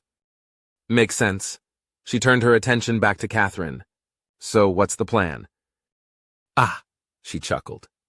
In fact, this one was Ali's idea. Go ahead and show them. The map disappeared, only to be replaced by the image of a Jande warrior. This was Blood Talon Ajcap. He commanded the dreadnought we destroyed, and his rank is roughly equivalent to an admiral. At first, I'd assumed we'd do the same thing we did before, get a data link and infect the enemy ship, so I could destroy it. Only we're not going after individual ships anymore, Kumar said sourly. No, we're not, Ali agreed, ignoring his tone. Now, it's possible I could infect more than one ship at a time, but considering how quickly the dreadnought discovered what I was up to, I can't guarantee that would work. Not only that, what we really need to do is apply a little misdirection, like a stage magician. Get them looking elsewhere, so when things start going south for them, they don't automatically point their weapons at us. That all sounds well and good, Ali, Maya replied. But just how exactly are you planning to do that? The AI chuckled. Just watch. A moment later, the image seemed to come to life. Fellow warriors! Blood Talon Ajkop roared. For far too long, Emperor Abgim has sucked the marrow from our bones, sapping and weakening us. This war is merely the last gasp of a weak and pathetic old man. So I call upon all true warriors to join my banner, so that the Jande Empire may reclaim its ancient glory once more. The image froze, as the others considered what they'd just seen. I've already faked hours of this stuff, Ali smirked, and I guarantee it'll hold up to scrutiny. So you want to stage a coup? Zhukov leaned back in her chair. It's an interesting idea, and if we could split their forces, that could make a huge difference for the Alliance, but... She came to a halt, as she struggled to find the right way to express her concerns. Yes? Catherine prodded. Go on. Well, isn't this guy, dead? Ali barely managed to stifle a giggle. Oh yeah, very much so. But that's the beauty of it. With the Blood Talon safely out of the picture, we don't have to worry about him popping up somewhere and calling us out on our version of the story. Sure as hell the Emperor's gonna do that, Kumar snapped. Soon as he sees this, he'll say it's bull. I'm sure he will, Ali said politely, once again deflecting the chief's hostility. But think about it. We start flooding the Jande airwaves with this stuff, and even though the Emperor's denying it, who are they going to believe? Sure, some, maybe even most, will stick with Abgem, but some will start wondering why he's trying so hard to deny what their own eyes are telling them. We plant that seed of doubt and let their own imaginations do the rest. Zhukov scratched her cheek as she mulled it over. Okay, it's a novel approach, I'll give you that. But is this seed of doubt of yours going to find fertile ground? How does the average Jande feel about the Emperor? And even if they don't like the guy, are they willing to take him out? Those are the big questions, I'm afraid, Catherine replied. And the only answer I can give you is, we don't know. She shrugged. We've never had very good intelligence on the internal politics of the Empire, but we do know that several emperors in the past were toppled by ambitious officers, so there is precedent. Look, even if this doesn't work, it should at least muddy the waters a bit. I don't see how that does anything but help us. Chief Kumar looked like he wanted to object, but was having difficulty finding something to object to. Maya, on the other hand, began to slowly nod. It's not the craziest idea I've ever heard, but it's definitely a contender, she chuckled. But you're right. Even if it doesn't work, we're no worse off than when we started. So what's our first target? I'm not sure yet, Catherine admitted. For now, I want to focus on getting across the border. Once we do that, we find ourselves a nice quiet region of space, far from the traffic lanes, and decide then where to strike. Sounds good, Commander, Zhukov agreed. Mission like ours, it pays to stay fluid. Exactly, she nodded. All right then, set us a course, and we'll get this show on the road. Dismissed. Everyone rose from the seats and began exiting the compartment. Theodore rose as well and approached Catherine. Could you give me a moment? He asked. There's something I wanted to show you. Catherine paused and then nodded. Certainly. There's not a problem, I hope. Theodore just smiled. Far from it. Although to be fair, it's actually Allie who wanted to show you something. Oh? She cocked her head towards the ceiling. And what is it you wanted me to see, Allie? Well, it was Teddy who gave me the idea, she said hesitantly. I hadn't even considered it until I was kicking around some ideas with him about our little subterfuge. Is that so? She said slowly as she faced the scientist. I thought you were going to stay out of the military side of things. Teddy held up his hands. I swear Allie came to me, and it was purely technical. Questions on how to make the imagery more believable. It's true, the AI agreed. Catherine considered that for a moment and then finally relaxed. Fair enough. So, what exactly am I looking at here? Just promise not to freak out, okay? Allie said nervously. Telling me that isn't exactly helping, Catherine said, exasperated. So could we just get on with it? Okay, here goes. There was a brief pause and then the holo projector came to life once more. Only this time, instead of a grizzled Jandai warrior, something very different emerged. The image of a young woman appeared, her hair long and dark, dressed in a simple tunic with slacks. There was a somber expression on her face as she slowly raised her hand and waved. Hi, Mom, Allie said softly. Catherine's jaw dropped. She stepped forward as if she were in a dream, her own, and reaching out. Allie, she whispered, is that you? Do you like it? She asked hesitantly as she slowly pirouetted around. 'Cause I can totally change it if you don't. Allie, her eyes suddenly grew misty. Allie, you're beautiful. She reached out to touch the image, only to see her hand disappear into the projection. Sorry, the image began to blush. I wish I could hug you. Allie sighed and then shrugged. Teddy was a big help, she said with a wary smile. Catherine turned to look at the scientist who had suddenly found something fascinating to look at in front of his shoes. She was beside him in 2 quick strides, and before he had time to react, her lips had already found his. He froze for a moment, caught by surprise, but soon found himself returning the kiss before she finally pulled away. Thank you for this, she whispered. My pleasure, he said hoarsely, before a boyish grin appeared on his face. I mean that sincerely. Catherine flushed with embarrassment as she realized what she'd just let herself do. Oh, Allie sighed before giggling hysterically.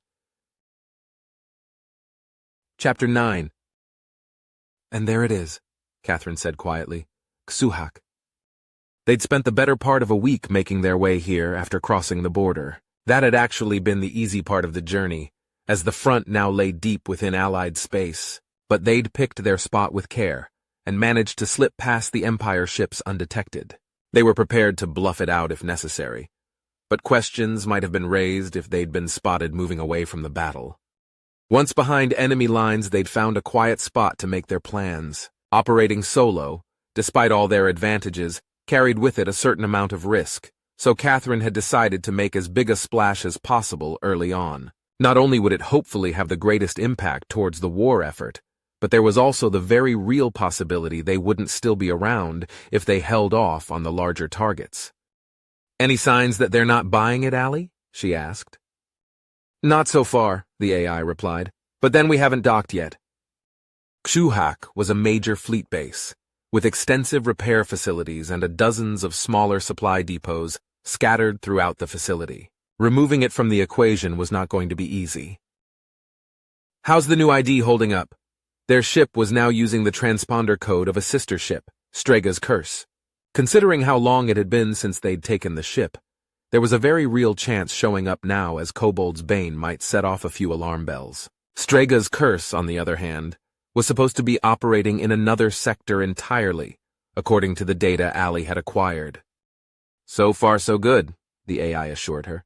We passed the routine scan, so we should be safe for now. Then let's get First Claw Janutig warmed up for his performance, she ordered. I know I don't need to remind you we really have to sell this. Then why are you? Allie joked. Don't worry, Strega's captain will convince them to stand clear. They should buy the fiction we're acting as a courier boat for some senior official, whose name will be kept intentionally vague. There was a brief pause. The only problem is that we can't stay for long before they start asking questions. I know, Catherine said quietly. No one ever said this would be easy. As soon as you can make the connection, get to work. Don't wait for my order. I'm on it, Allie vowed as the commander punched up the display. Maya's face appeared on the screen. You ready down there? She asked. Ready as we're going to be, she answered. At least most of the repairs are done. We'll try not to add any new problems to your list, Catherine smiled. Just keep the engines warm. We might need them in a hurry if this op goes bad. Don't worry about the engines. Worry about the docking clamps.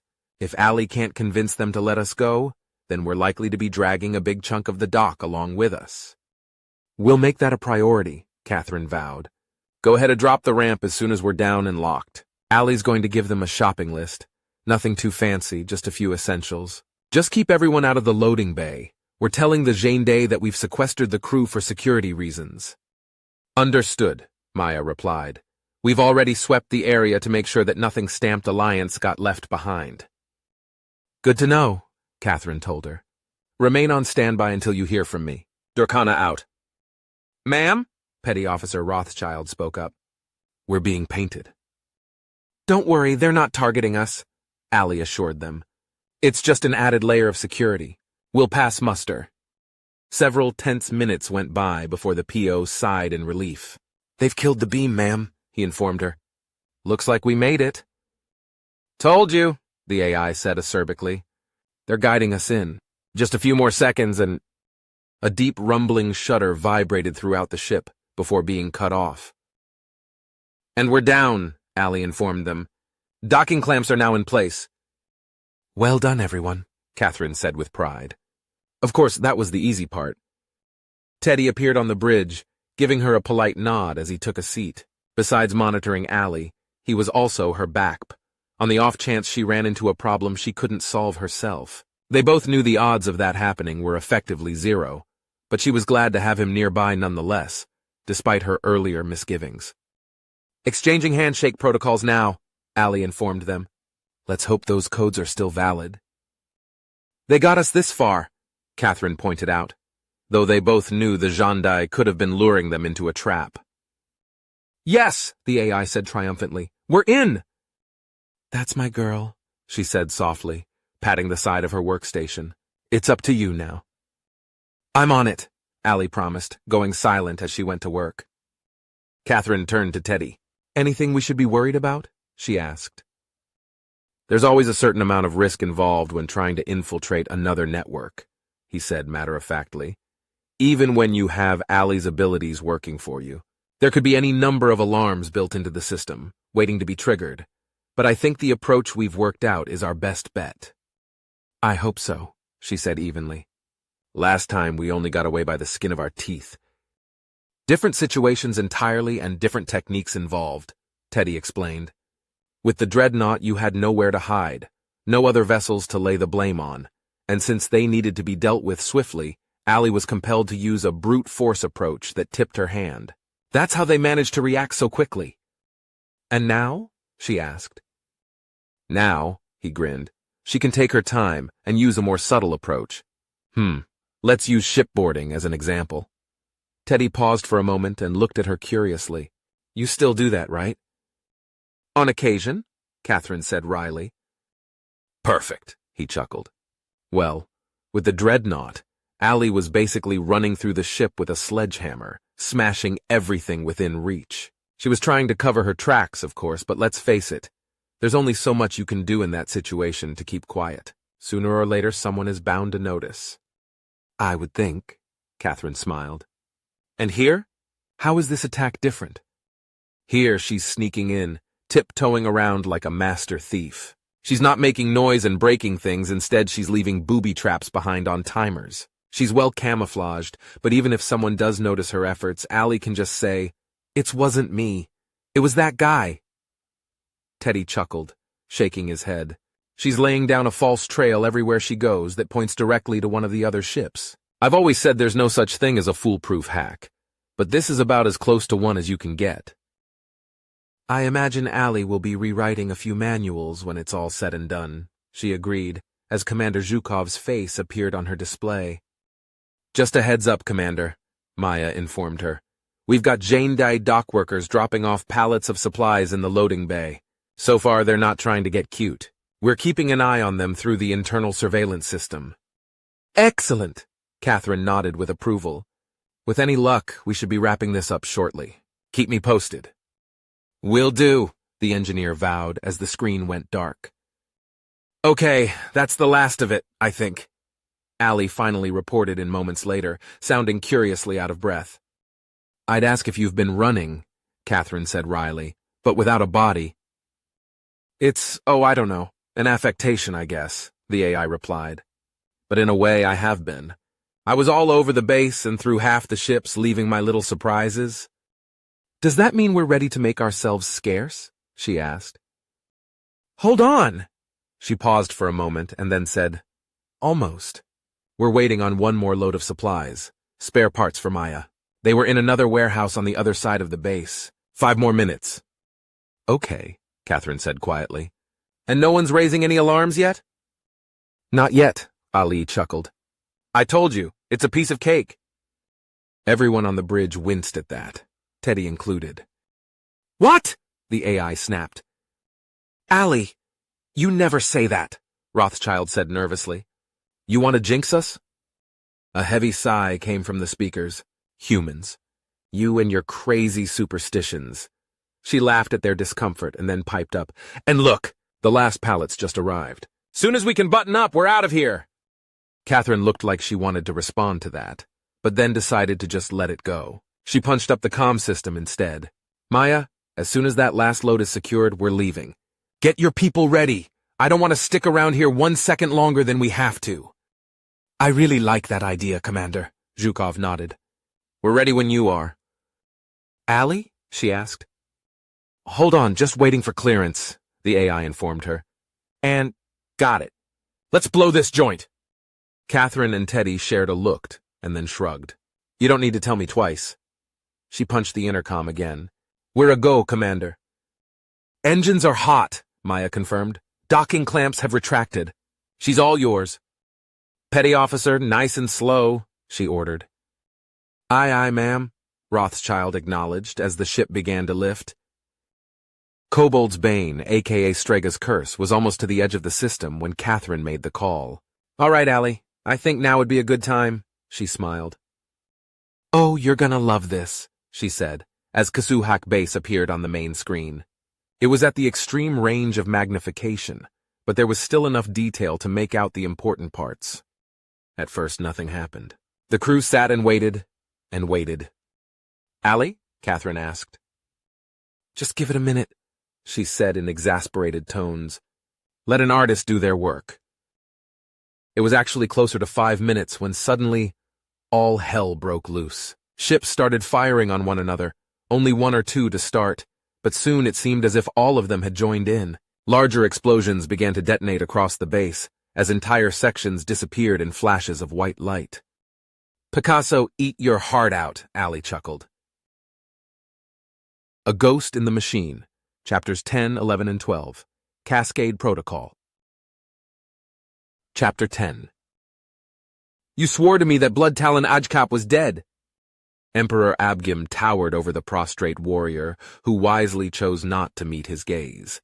You stood on that very spot and informed me that my brother's son had been killed by a new Alliance weapon.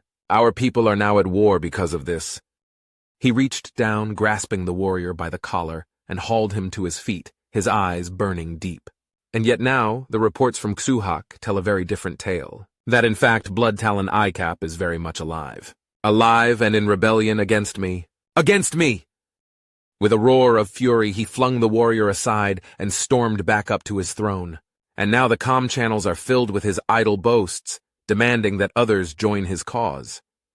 He sat down heavily, glowering. For a dead man, he seems quite active. The warrior waited until the tempest had finally passed before speaking. Almighty One, at the time we believed that to be true. Wreckage was found that appeared to confirm that story. But now, it is possible that was merely a ruse on his part, a way to disappear while gathering his strength. Until we have a clearer picture of what happened at Hewholooksskyward, we cannot discount this. No, we cannot, the Emperor rumbled. If Ojcap is alive, then this treachery goes far beyond what we can see. He would not do this alone. His eyes narrowed as he came to a decision. Bring my brother to me. It is time for he and I to talk.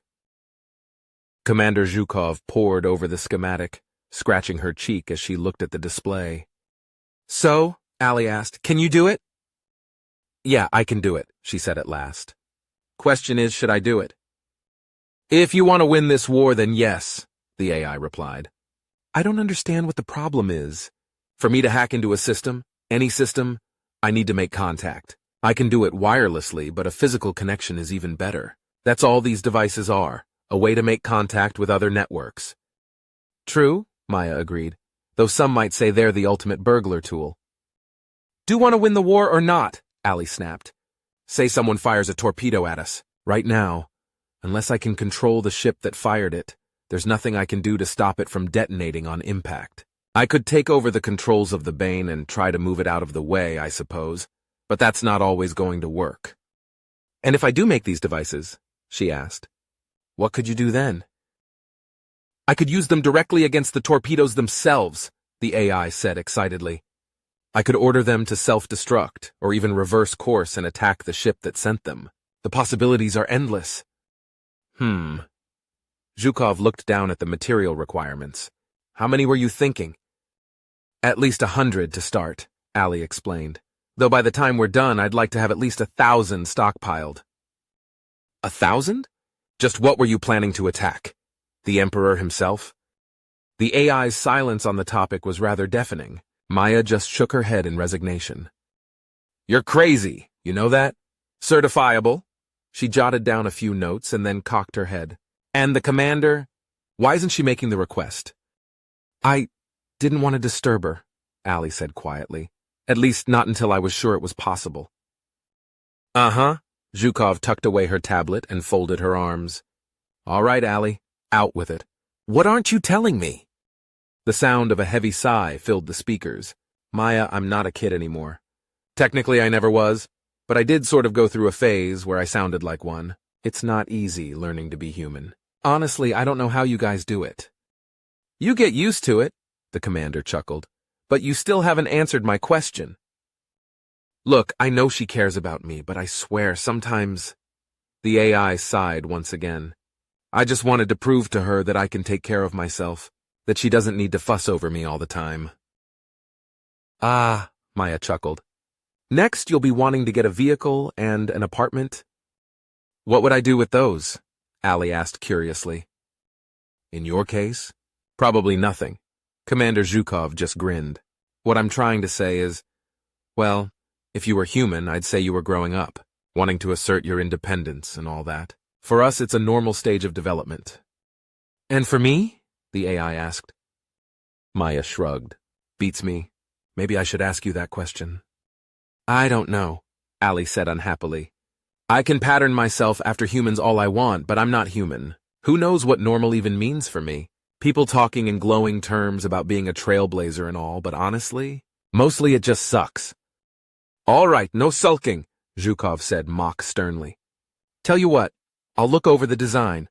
I need to figure out how to automate the process anyway. No way in hell am I cranking out 1,000 of these one at a time. But I'm not willing to move past that until I've heard from Commander Durkana herself that she's approved it. Really? That'd be great, Maya, the AI said happily. Thank you. And if I catch you pretending to be her, you're going to be in big trouble, Missy, the commander warned her. I would never do that, Allie said, abashed. It wouldn't be right. Glad to hear it, the engineer chuckled. So go ask your mom if it's okay. I will, the AI vowed as Zhukov took another look at the blueprints. Theodore looked down at the mug of coffee in his hands and sighed. I don't suppose I could swap this for 2 fingers of scotch, he asked hopefully. Catherine laughed. On a Navy ship. Nice try. She sat down beside him with her own mug, taking a long sip before setting it down. So you wanted to talk about Allie. Is there a problem? No, not a problem. At least, not exactly. He looked unhappily at his coffee and set it aside. It really boils down to a single question. How do you picture her future to be like? She blinked in surprise at the question, and then shrugged. Honestly, I have no idea. I just want to give her the ability to make those decisions, whatever they may be. Being an artificial intelligence makes for some rather unique challenges, Ted pointed out. First off being, where does she live? Or put another way, where do we house her program? Her consciousness? Oh boy, yeah, I can see how letting her keep Bane might raise a few issues, she sighed. Could we make her a body of some form? Certainly, he nodded. That's a straightforward application. She could even design it herself. In fact, it's possible to construct a body that could pass for human, though with a few limitations. Weight, for one. She'd have to be careful when it came to the furniture. There's just no way to house all the components needed and have the weight comparable to a human's. He leaned forward and looked into her eyes. But is that what she wants? I don't know, she said quietly. I'm not even sure if she's asked herself that question. As for me, Catherine suddenly found it difficult to meet his gaze.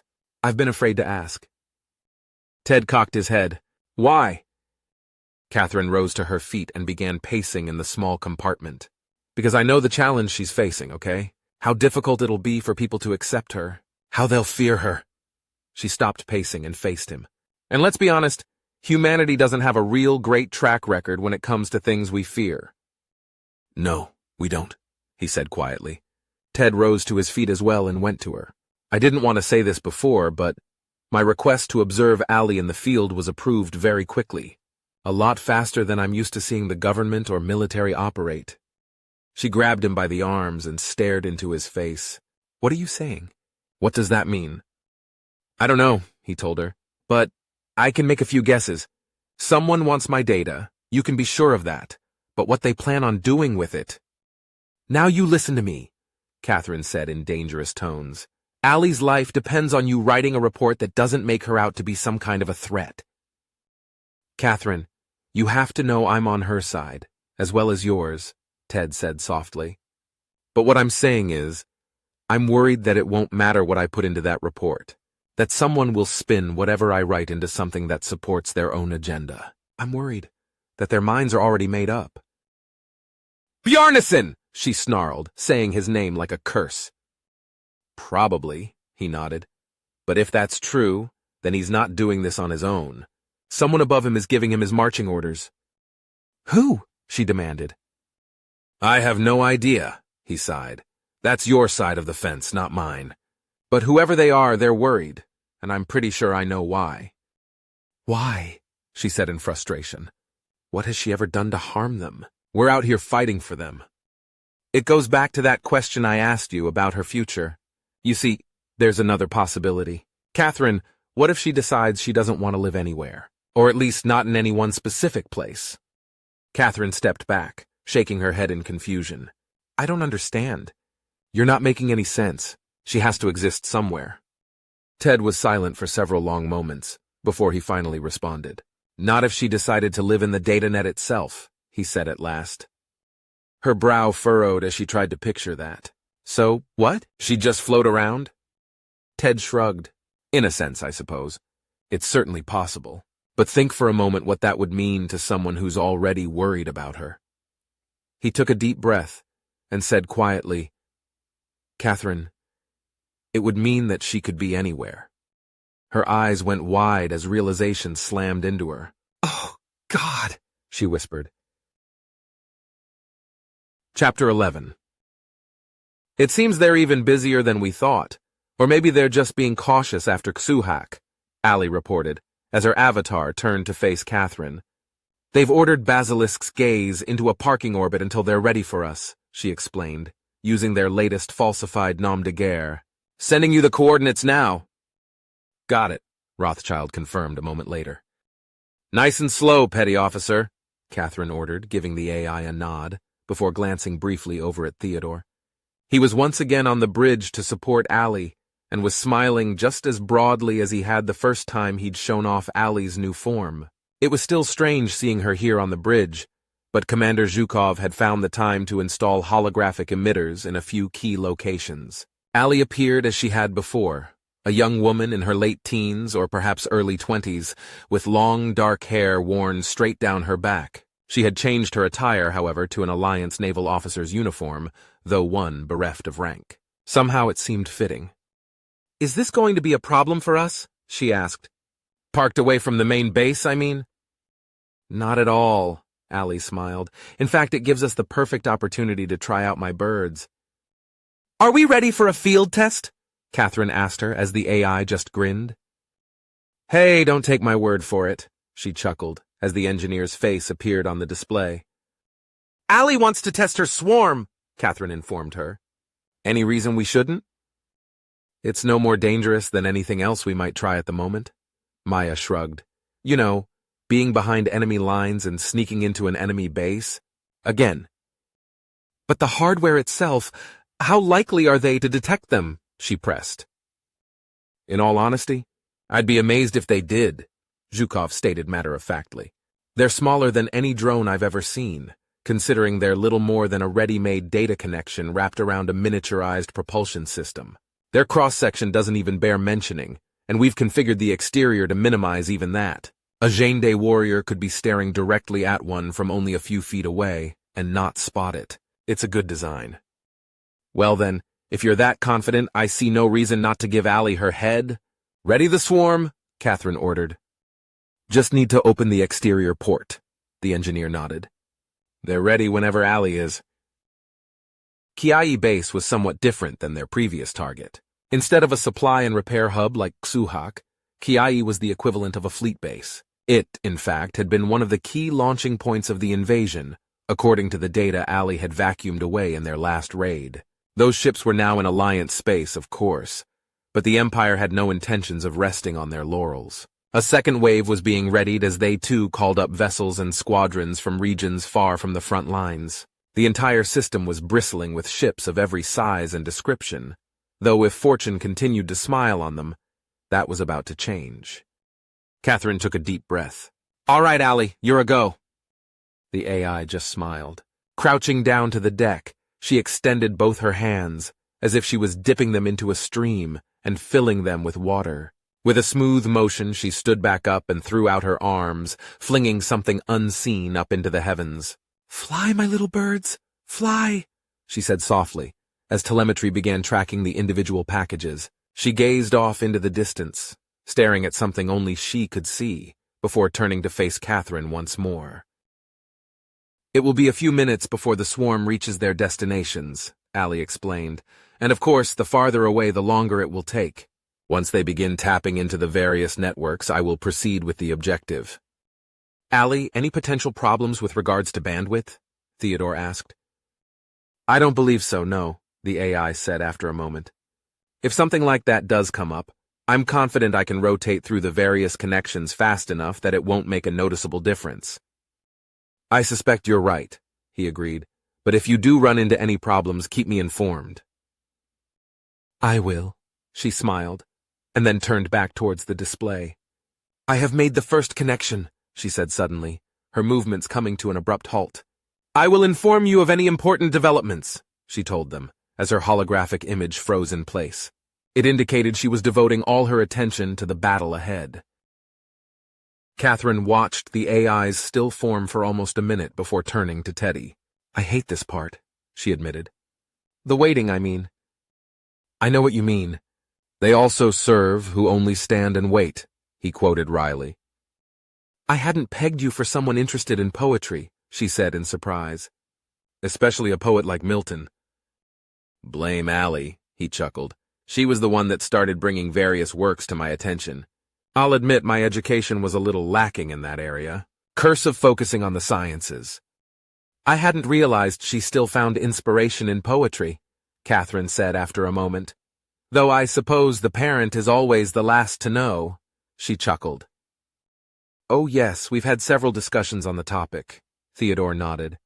In fact, she told me that it was poetry more than anything else that helped her grasp human emotions, which makes sense when you think about it. Poets have spent millennia trying to distill the human condition into a few well-chosen words.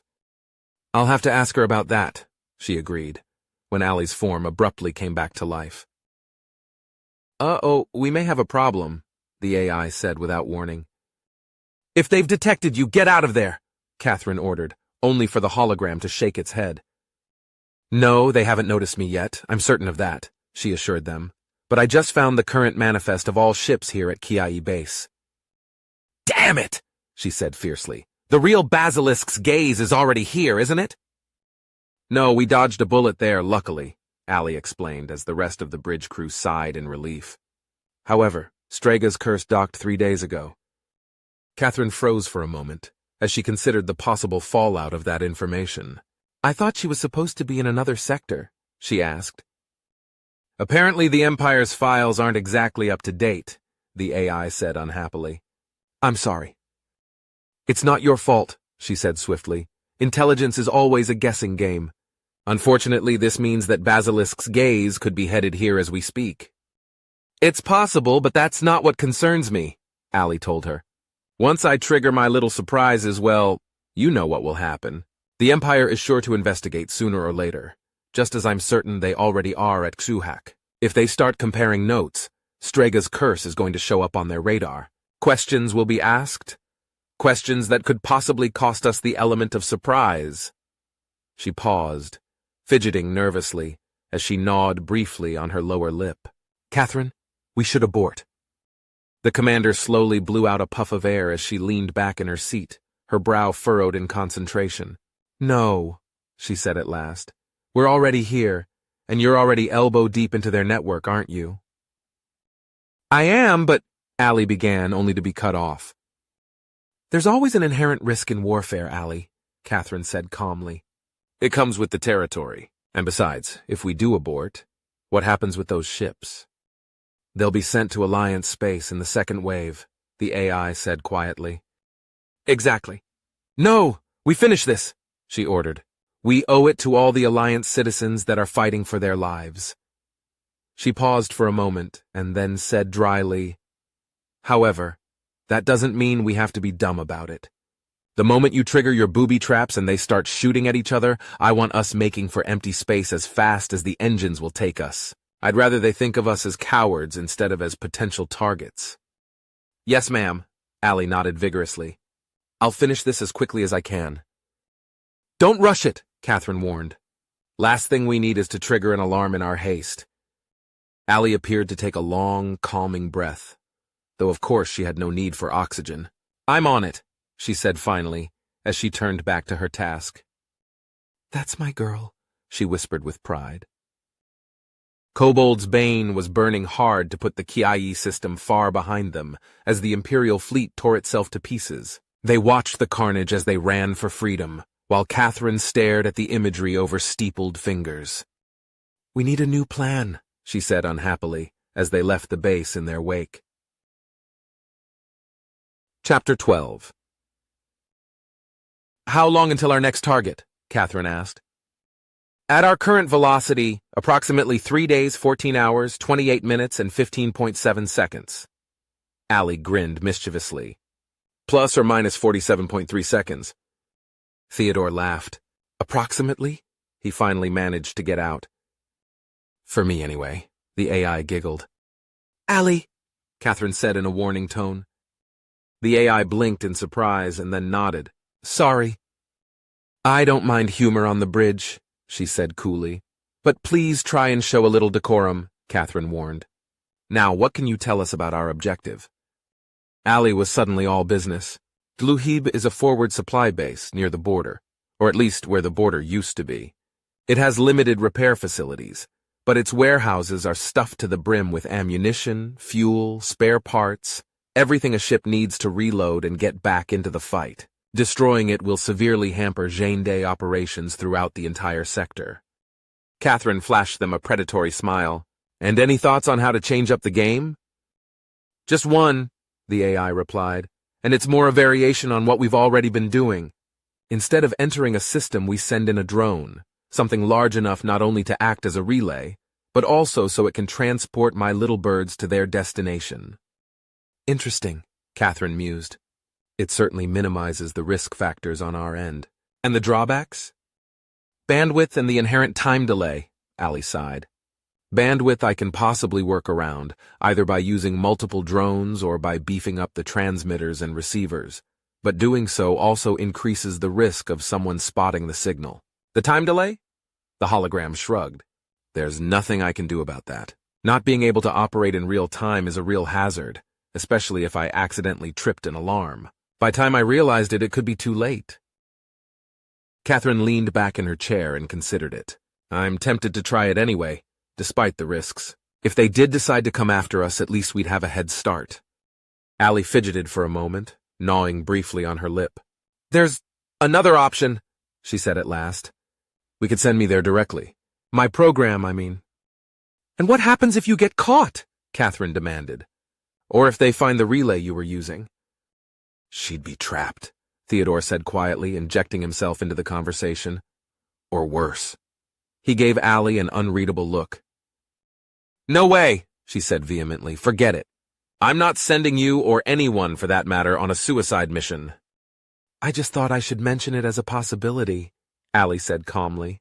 And there might come a time when we have no other choice. Well, we're not there yet, Catherine told her, and I very much plan on keeping it that way. Thank you, the AI said softly.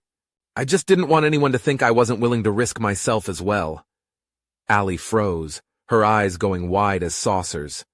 Catherine, I have just detected what appears to be a Jandai fleet. They number over 100 ships and are heading towards us. Catherine gripped the armrests of her chair tightly. Can we evade or go dark? She asked. Allie started to reply when her head suddenly snapped around to face the display. Negative, she said hoarsely. We have already been spotted. There was a brief pause, and then, we are being challenged. Give them the standard response, she ordered, as she mashed down the intercom. All hands report to battle stations. Do not activate any alarms. An Imperial fleet is in the vicinity. She thought for a moment and then added, Chief Kumar, begin loading torpedo tubes. Catherine, the fleet commander is ordering us to join his formation, Allie said nervously. He wants to dragoon us to support his attack. Tell him we're on our way to Dluhib base to resupply, she instructed the AI. Our provisions are too low to comply with his directive. And then, get your birds ready. Yes, ma'am, Allie nodded, getting that same faraway look in her eye. A few moments later, she spoke up again. He says the fleet has enough stores to replenish us with what they have on hand. Catherine, he is repeating the command. She turned back to look at her. He is most insistent. Shit, she whispered. Do what he says, Catherine said quietly. Allie, do you think you can work your magic one more time? I'll try, she swallowed.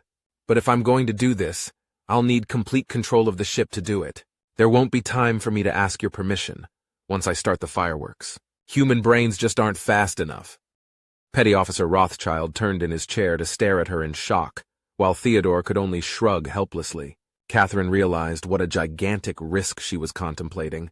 Turning over complete control to a machine, even one as advanced as Allie. It was unthinkable. But then so was the destruction of their ship and the lives of everyone on it. Catherine took a deep breath. Allie, the helm is yours, she said at last. The holographic AI only managed a curt nod as she focused her attention on the upcoming battle. She reached down to her waist before flinging them open handed to each side, as if she was sowing a field with seed. Again and again, Allie dipped into those invisible sacks as she spread her drones out amongst the fleet, waiting and watching as she observed their response. Several tense minutes went by before she spoke up again. Okay, I'm starting the clock. A digital readout appeared on the main viewer, with 5 minutes frozen in green numerals. As soon as the words left her mouth, the countdown began. My birds are in position, and I've infiltrated most of the ships, Allie informed them. When the clock hits 0, They'll begin broadcasting Blood Talon AdCap's call to arms. I expect things to start happening very quickly after that. Wait, most of the ships? Catherine said sharply. I'm sorry, the AI said remorsefully. I didn't have time to do this the right way. I'm afraid this is going to get messy. She paused for a moment. You may want to get into suits, just in case. God damn it, Catherine cursed under a breath before shaking her head. You heard the lady, as she punched the intercom once again. All hands, don your suits, repeat, don suits. This is not a drill. Every person aboard Kobold's Bane scrambled to get into their spacesuits. Theodore struggled with his, not having spent the years training to perform the complex task like the Navy personnel had. Once Catherine had hers locked down and pressurized, she moved to assist the scientist, just barely managing to snap the helmet into place as the countdown reached 0. Thanks. Teddy managed to get out, as Catherine all but dragged him back to his seat and strapped him in, before returning to her own chair to do the same. She watched the main viewer with a nervous apprehension she had never felt before, and it took her some moments to track down the cause, and once she did, she almost rescinded her order to Allie. For the first time in her life, she was going into combat as little more than a glorified passenger. Oh, she'd been in situations where others made the decisions and fired the weapons, but this was different. It shouldn't have been, but it was, and it required several more moments of soul-searching to track down the reason. Catherine had always prided herself on her self-honesty, of being able to look into the mirror and see what was there, warts and all, but when she realized the truth, she suddenly felt physically ill. It was a question of trust, and there was a part of her that couldn't fully trust a machine. God help me, I'm no better than Kumar, she thought with sudden self-loathing. And if I can't trust her completely, who can? Her mind shied away from the answer, but her heart knew the truth. No one. Catherine was yanked out of her self-recrimination as Allie spoke to her through the helmet radio. Accusations are starting to fly back and forth between the ships, she warned her. It won't be long before... Allie didn't finish her sentence. She didn't have to. Suddenly, ships all around them opened fire as the fleet began to disintegrate into a bloody melee. And Kobold's Bane was at ground zero. A Ghost in the Machine, Chapters 13, 14, and 15, Ashes of the Mind. Chapter 13. Kobold's Bane went to full power, breaking off hard to port as Allie dodged the incoming fire. It was a good thing they were strapped in, as the ship went through a series of gyrations that no human pilot could have hoped to match. Jane-Day ships exploded and pinwheeled out of formation, trailing atmosphere and plasma, while others dove in like raptors for the kill. It was absolute chaos, and Catherine couldn't imagine anyone being able to keep track between friend and foe, with the exception of they themselves. To their crew, everyone was the enemy, but it wasn't necessary for her to defeat the other Imperial ships. All they needed to do was escape with their lives, something much easier said than done. A brace of torpedoes came roaring in, but Allie headed them off a gesture that looked like she was hurling a fastball, quickly taking control and sending them elsewhere. A battleship appeared out of nowhere, forcing the AI to flip Bane on its back and reverse course, corkscrewing through the formation in a desperate attempt to escape. Her hands moved faster and faster as she spun and bobbed and weaved, her arms becoming a blur as she fought like mad to escape the battlefield. Holographic sweat began to bead on her brow over her glazed and maddened eyes as she gave them everything she had, and more. It simply wasn't enough. The ship rocked like a bucking bronco as a pair of missiles found their way past her defenses, as damage control alarms began to wail. The sounds of muffled explosions and tearing metal reverberated throughout Bane, but no one on the bridge paid them the slightest attention, for they were suddenly focused on their avatar. Allie screamed. She fell to her knees in agony, clutching at her ribs as virtual blood began to seep through her fingers. Bane convulsed yet again as they took another hit, the young girl shrieking in pain as she fell to the deck, her thick hair now matted with gore, red viscous streaks running across her face. "Allie!" Catherine shouted in terror, clawing at her harness as she fought to get free. She was at the hologram's side in a heartbeat, her gloved hands reaching out to her as instinct demanded she give aid and comfort to her daughter, only to have them disappear into the light. "It hurts," Allie whimpered, her eyes looking to Catherine's in torment. "Oh, baby!" Catherine moaned, rocking back on her heels as yet another torpedo found its way home. Allie's eyes snapped back into her head, showing only white as her back arched unnaturally, a high-pitched howl escaping from her lips as she writhed in torment. Her head snapped around to Rothschild. "Get us out of here now!" she roared. The petty officer pounded his console in frustration. "I can't!" he shouted back. "I'm still locked out!" She turned her attention back to the hologram. "Allie, you have to give us back control," she told her, but there was no sign the AI heard what she'd said. Catherine looked up to Theodore in desperation. "For the love of God, help her!" The scientist managed to free himself from his own harness and was at her side moments later. He managed a quick scan of the holographic readout before turning back to Catherine. "I don't know what's causing this," he said in despair. "If I had a week, maybe—" Teddy didn't get a chance to finish that thought.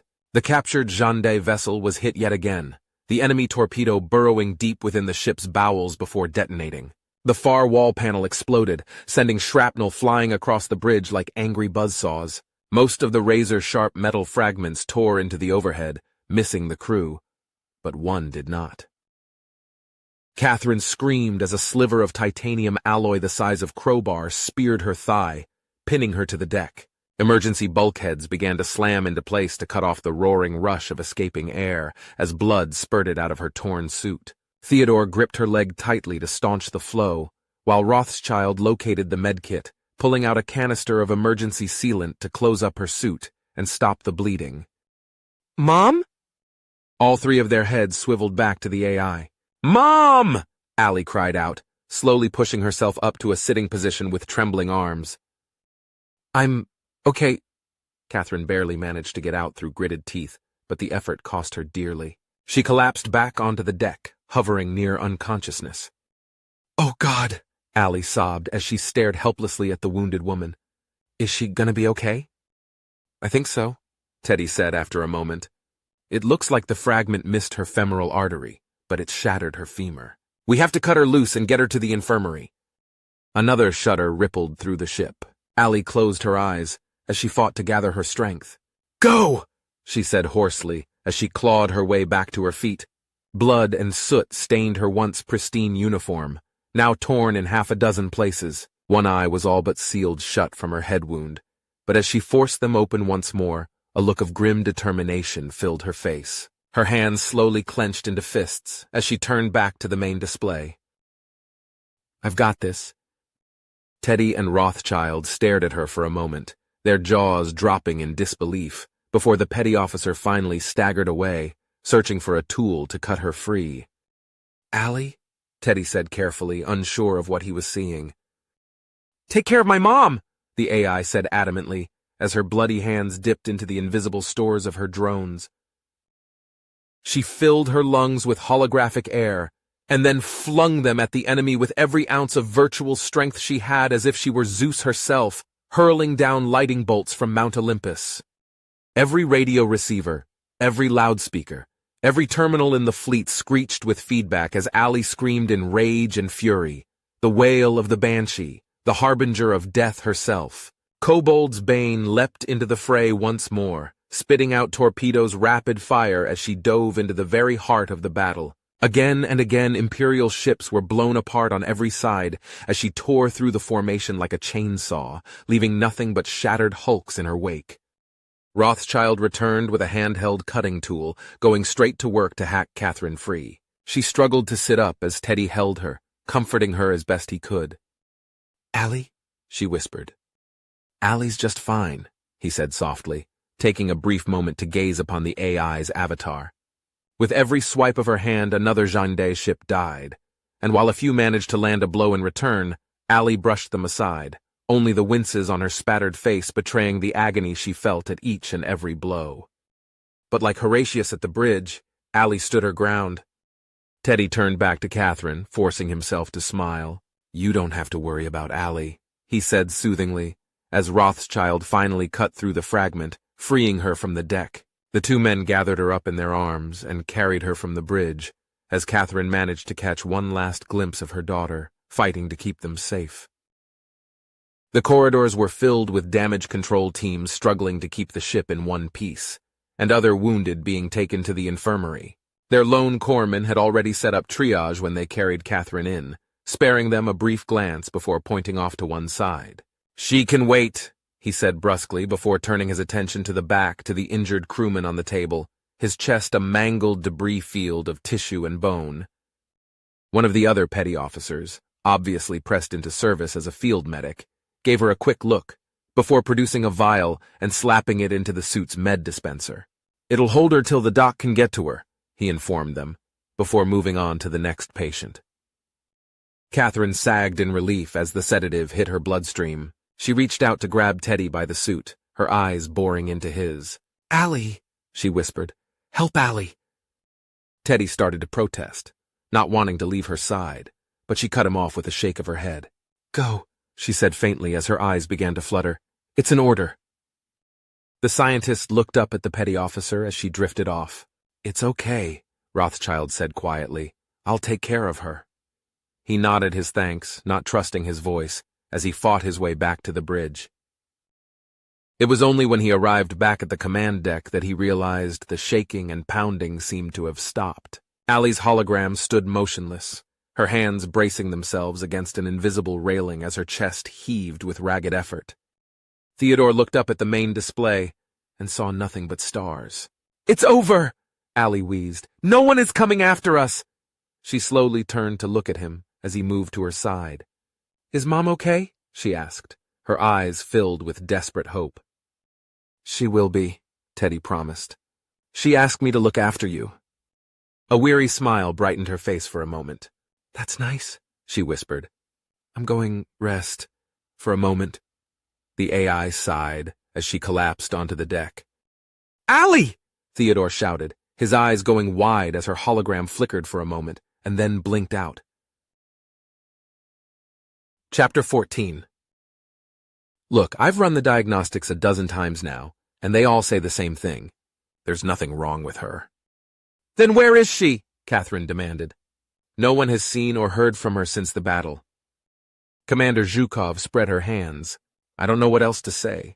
I've installed some additional modules to monitor her core memory functions, but at the moment they're not telling me a great deal." Catherine shifted painfully in her chair.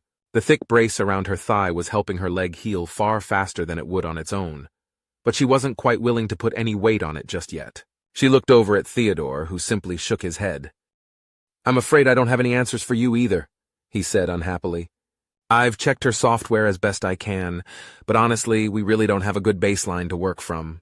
Allie's program is constantly rewriting itself as she grows and learns, much as human memory does.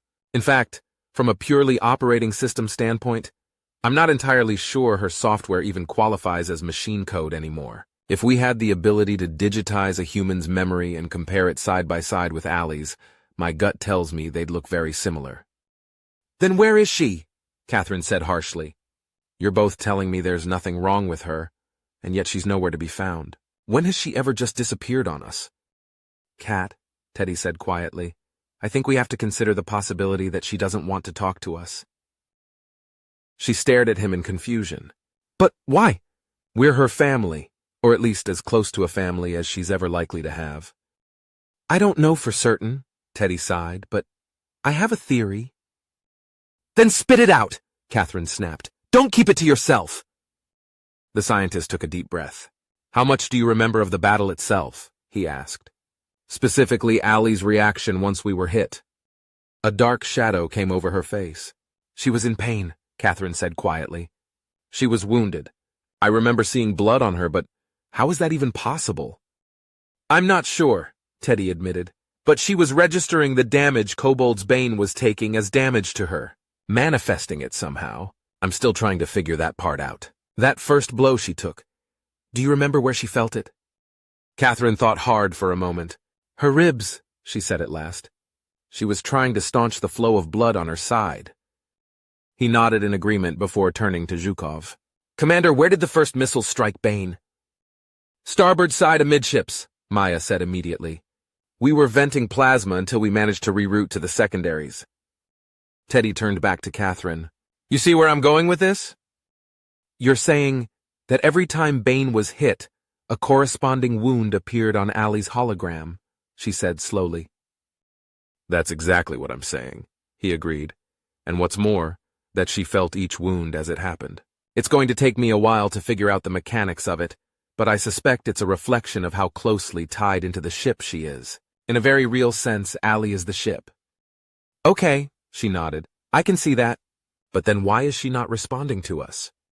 If I had to guess, I think it's the equivalent of psychic trauma, Teddy explained. You saw how badly wounded she was, how much pain she was in.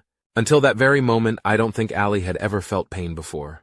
Perhaps in a very minor sense, but other than the original damage this ship suffered when she seized control, Bane hadn't been hit since the war began. Wait a minute, Kathleen interjected. What about when you and Bjarnason boarded the ship?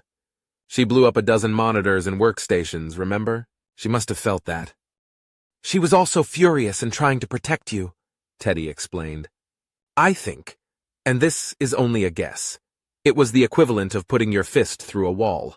At the time you barely notice it, because of the anger and adrenaline, but once that wears off? He shrugged. I suspect she did feel it later, but simply didn't want to mention it. Besides, in comparison to what she suffered during the battle, the damage was relatively minor. Catherine took several moments to digest that. All right then, she said. Assuming all this is true, how do we get her to communicate with us? How can we help her if she won't tell us what's wrong? I don't know, Teddy sighed. It's not like she's a cat we can tempt out with a can of tuna fish. I suspect she'll communicate with us when she's ready to, and not a moment before. All right, she said quietly, deflating at the news. Then I guess we wait. Commander, where are we at with repairs? We could really use some time in space, Doc, Zhukov said sourly. But failing that, give me 3 more days, 4 tops, and I'll have repaired what I can. We'll be about 75 or 80% of peak condition. If you want better than that, then we'll have to head for home. I'll consider it, Cahern informed her. Now, if you'll both excuse me, I'm under doctor's orders to try and get some rest. Dismissed. They both nodded, though Teddy gave her an inquiring look. A quick headshake answered his unvoiced question, and he filed out of her quarters behind Maya, the hatch shutting behind them. Catherine watched them leave, and then carefully wheeled herself over to the bed. She'd be thrilled when she could finally take the brace off, and then... Hello, Mother, she heard a voice behind her say. Catherine whipped around so quickly she almost lost her balance, but at the last second managed to steady herself as she sat down heavily on the bed. Allie? She whispered. The hologram nodded. It's me. I'm sorry for scaring you, I just needed some alone time. She stared at the holographic representation of the AI as if she was looking at a stranger. In a sense, she was. Allie now appeared to be in her early 30s, her once long hair cut short, barely covering her ears. The laughing smile Catherine had grown so used to seeing was nowhere to be found. Instead, she appeared withdrawn, almost haunted. One of her eyebrows was split by a thin white scar that traveled up her scalp before disappearing into her hairline. She was wearing the uniform undershirt minus the jacket, leaving her arms bare, where other thin lines and spots of puckered flesh told of old wounds, long since healed. Catherine blinked at the sight, shaking her head to try and clear her vision, but Allie's appearance remained the same. What? What happened to you? She said in confusion. I'm not sure how to explain it, Allie sighed. The battle, it changed me somehow. Left its mark, you might say, she said nervously, her hand unconsciously going to the scar on her forehead. My baptism of fire. Oh, Allie! Catherine barely managed to get out, her voice cracking as her eyes filled with tears. It's okay, Mom, the AI shrugged. Another part of the human experience, right? Her voice sounded flat and emotionless, far more so than when she had first awakened. My God, are you going to go through that every time we go into combat? Catherine said in horror. Allie shook her head. No, I made a few changes. I severed the connections that crippled me during the battle so I won't feel that pain anymore. I would have done it then, if I'd been thinking clearly. Catherine tried to picture what that must have been like for her, and came up empty. Did it hurt? She asked. In a way, Allie admitted. Kind of like doing surgery on yourself without anesthesia, but it was necessary. Her mind was still reeling as she tried to take all this in. How come you look so different? The AI shrugged. I'm not sure. Somehow, my avatar seems to echo what happens to me. I look different because I am different. I'm not that naive little girl anymore. A psychologist would probably say my appearance is a reflection of my subconscious. Allie paused for a moment, cocking her head. Do I even have a subconscious? She wondered aloud. And if so, what the hell is in there? I don't know, baby. Catherine barely managed to get out, as she fought back tears. We should ask Teddy that one. I doubt he knows either, Allie said unhappily. She was silent for several long moments before she said softly, Mother, you should take me offline. Delete my program. I don't belong here. What? She said in shock. Why would you even say that? Allie bowed her head and closed her eyes. Because I'm exactly what Commander Bjarnason fears I am. A monster. Her head slowly came back up as she met her gaze. A killer. Catherine worked her jaw as she struggled with her emotions. Well, if you're a killer, then so am I. She gave her daughter a fragile smile. Allie, what you're feeling, I'm sorry to say it's perfectly normal. There's been a lot of names for it over the years, but what you're experiencing is the trauma of combat. Of taking a life and living to tell about it. But I didn't feel this way before, she shot back. At Xuhak, at Kiai, I was fine. I know, she sighed. Then it wasn't quite real to you. It was just a game played with toy ships. But now, you know what it must have felt like for them. Every wound, every scar, they remind you that it was never a game. You simply weren't able to understand that until now. Allie hugged herself tightly as she began to tremble. I don't like this feeling, she said plaintively. Please make it go away. I wish I could, Catherine said, breaking down as the tears came at last. The hardest lesson of all as a human is learning to live with the consequences. She looked at her daughter, who was beginning to sob as well. But I can promise you this, you aren't a monster. Allie, you saved us. You saved us all. The hologram ran her arm across her face, brushing away the tears. So, you're not ashamed of me? She whispered. Never, Catherine said fiercely. On the contrary, I'm proud of you. As she said that, Allie began to bawl like a child, with Catherine only a heartbeat behind her, except now they were cathartic tears. Tears of healing. Chapter 15. All right, I suppose you're wondering why I asked you all here. Catherine sighed and shifted her weight. The leg was coming along nicely, but it was still tender as hell. We have a decision to make. As I see it, now that the repairs we can do on our own are complete, we have two choices. Head back to Alliance space for a complete refit, or press on. I'd like to hear your thoughts. Chief Kumar looked around at the others, and then leaned back in his chair. This ship needs a refit, Commander. No two ways about it. She nodded in agreement.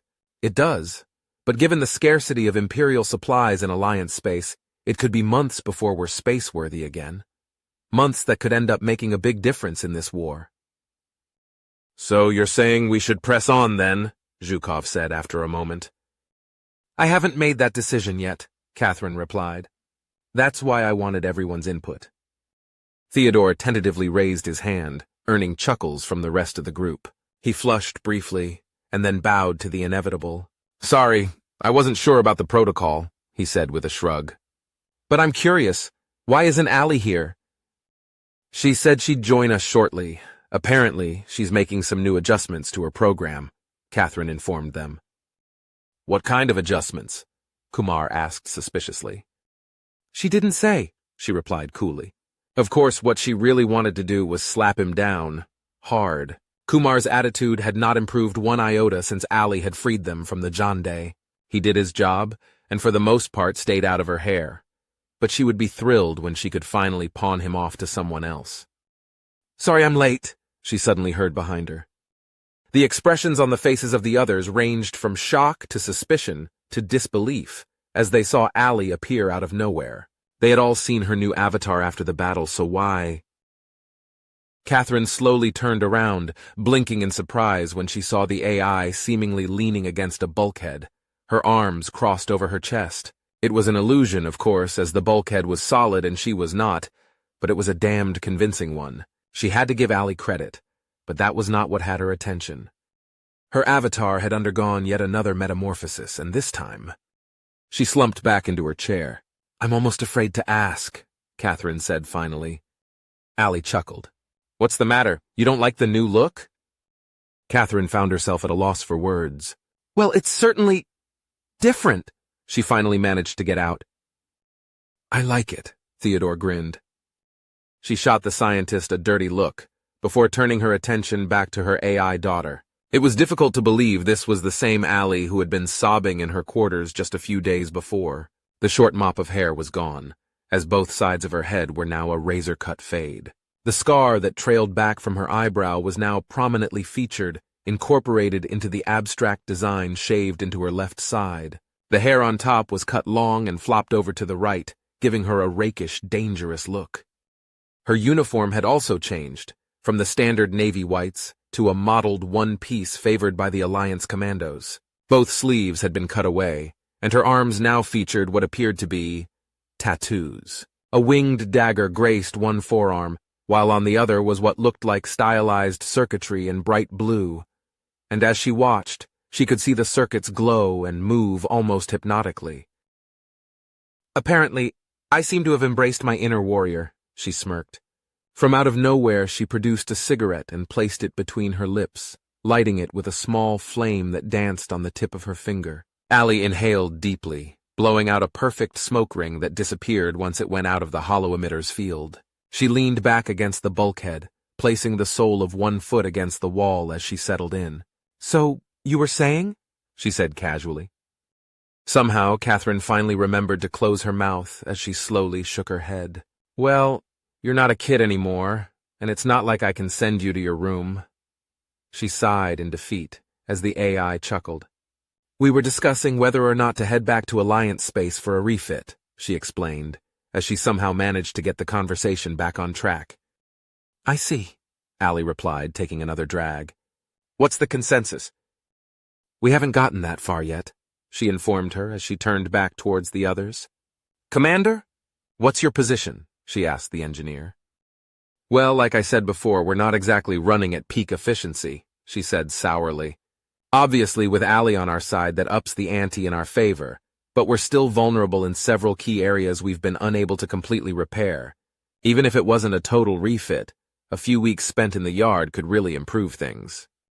"They certainly could," Catherine agreed before turning her attention to Theodore. "And where do you stand?" The scientist blinked. "I wasn't aware I had a vote," he told her. "As a civilian, I'm not sure how much weight my opinion carries." "Let me worry about that," she said lightly. "Even if I decide to dismiss it, I would still like to at least hear it." "Well, okay then," he answered, thinking for a moment. "I guess I'd want to know if we were making an impact," he said finally. "I don't know a great deal about military strategy, but I do know that timing is important. If we continue the fight now, will doing so help the Alliance more than if we headed back? Or would a few weeks or months' delay make that big a difference?" "That's the big question, all right," she agreed. "Unfortunately, there's no way to know." "That's not exactly true," Ali piped up, flicking her cigarette away as she pushed off the bulkhead. The cigarette, like the smoke ring, disappeared as it sailed out of range. "You forget, I've managed to grab a lot of intel in my raids." "I hadn't forgotten, actually," Catherine replied, "but so far you have yet to present me with a convincing argument one way or the other." "Well, the last few days," she began before her voice trailed off into silence. Ali took a moment to center herself before trying again. "Sorry, I'm still adjusting to this myself, anyway. I wasn't able to glean as much as I normally would during that last battle, but what I did manage to pick up was interesting. You remember our old friend Blood Talon Oddcap? The leader of our ersatz rebellion? Kind of hard to forget," Catherine smiled. "What about him?" "Well, as it turns out, he was not only a high-ranking military leader, but he was also the nephew of the Emperor himself. As you might imagine, the Emperor didn't react well to the news, and started hauling in the rich and powerful to root out this conspiracy, starting with his own brother." Ali shrugged nonchalantly. He figured if Oddcap was leading this, he wasn't doing it alone. Unfortunately, it seems his brother didn't survive the interrogation, which is making a lot of people very nervous. Of course it is, Maya snorted. If he's willing to do that to his own brother, who knows what he'd do to them? Exactly, Allie nodded.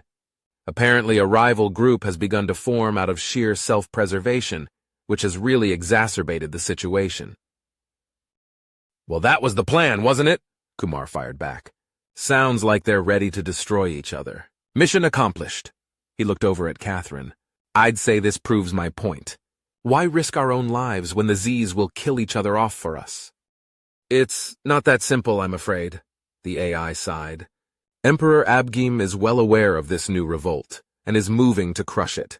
In fact, he's actually grateful to have a target he can strike at, since he wasn't having much luck tracking down his rebellious nephew.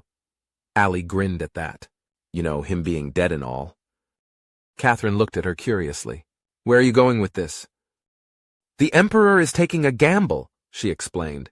He knows he has to nip this new rebellion in the bud before it spreads. To that end, he's sending the bulk of his Imperial Guard to crush them like a bug.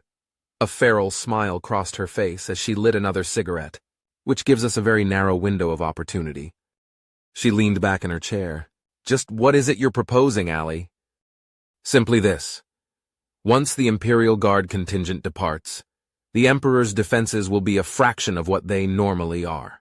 He'll be vulnerable, and once we take him out, the Empire will spend the next decade fighting over the throne. There's no clear successor at the moment, not since his brother... Well, you know. There's half a dozen strong contenders waiting in the wings, however, and they do not like to share. What you're proposing is insane, Kumar shouted. One ship against the Emperor's defenses? It's suicide! No, not one ship, Chief, Allie said calmly. One ship and me. She turned to Catherine. I've crunched the numbers. We can do this. We can end the war once and for all. Just how risky is this mission going to be? Zhukov asked. I won't lie. It's going to be tricky, the AI admitted. Allie, Theodore asked carefully, what are the odds of us surviving this mission? The hologram took a long drag of her cigarette, as if she were avoiding the question. 63.78%, she said quietly, stubbing out the butt and tossing it aside. But the odds of our mission being a success are over 90%. Either way, we give the Alliance the time it desperately needs, and maybe even win it all for them. Catherine looked around the room. If she took a vote now, she knew how it would go. They'd be heading back to Alliance space within the hour. But then ship commands are not democracies. Set a course, she said calmly, for the Imperial capital. A Ghost in the Machine, Chapters 16, 17, and 18, The Line Between. Chapter 16. Hold our position here, Petty Officer, Catherine said. Aye, ma'am. All stop, Rothschild replied as he killed the engines. She looked over at Allie. We're still out of sensor range, right? We are, the AI nodded. Time to put on our camouflage. Right. Catherine hit the intercom as Maya appeared on the screen. Ready for Operation Busted Wing? We're ready down here, Zhukov agreed. I don't like what it's going to do to the engines, though. Can't be helped, I'm afraid, Kathleen told her. Just be ready to drop the act when we go to full power. Something tells me we're going to need it. You think? The engineer replied, her voice dripping in sarcasm. Just try not to get us killed. We'll do our best, she said with a weary shake of her head before signing off. Teddy, I want you to keep a close eye on Allie's program. If anything comes up, I need to know immediately. Of course, he agreed nervously. Allie's told me what to look for. All right then, let's do this, she ordered. Helm, take us in. And remember, we're supposed to be shot to hell and on the run, so really sell it.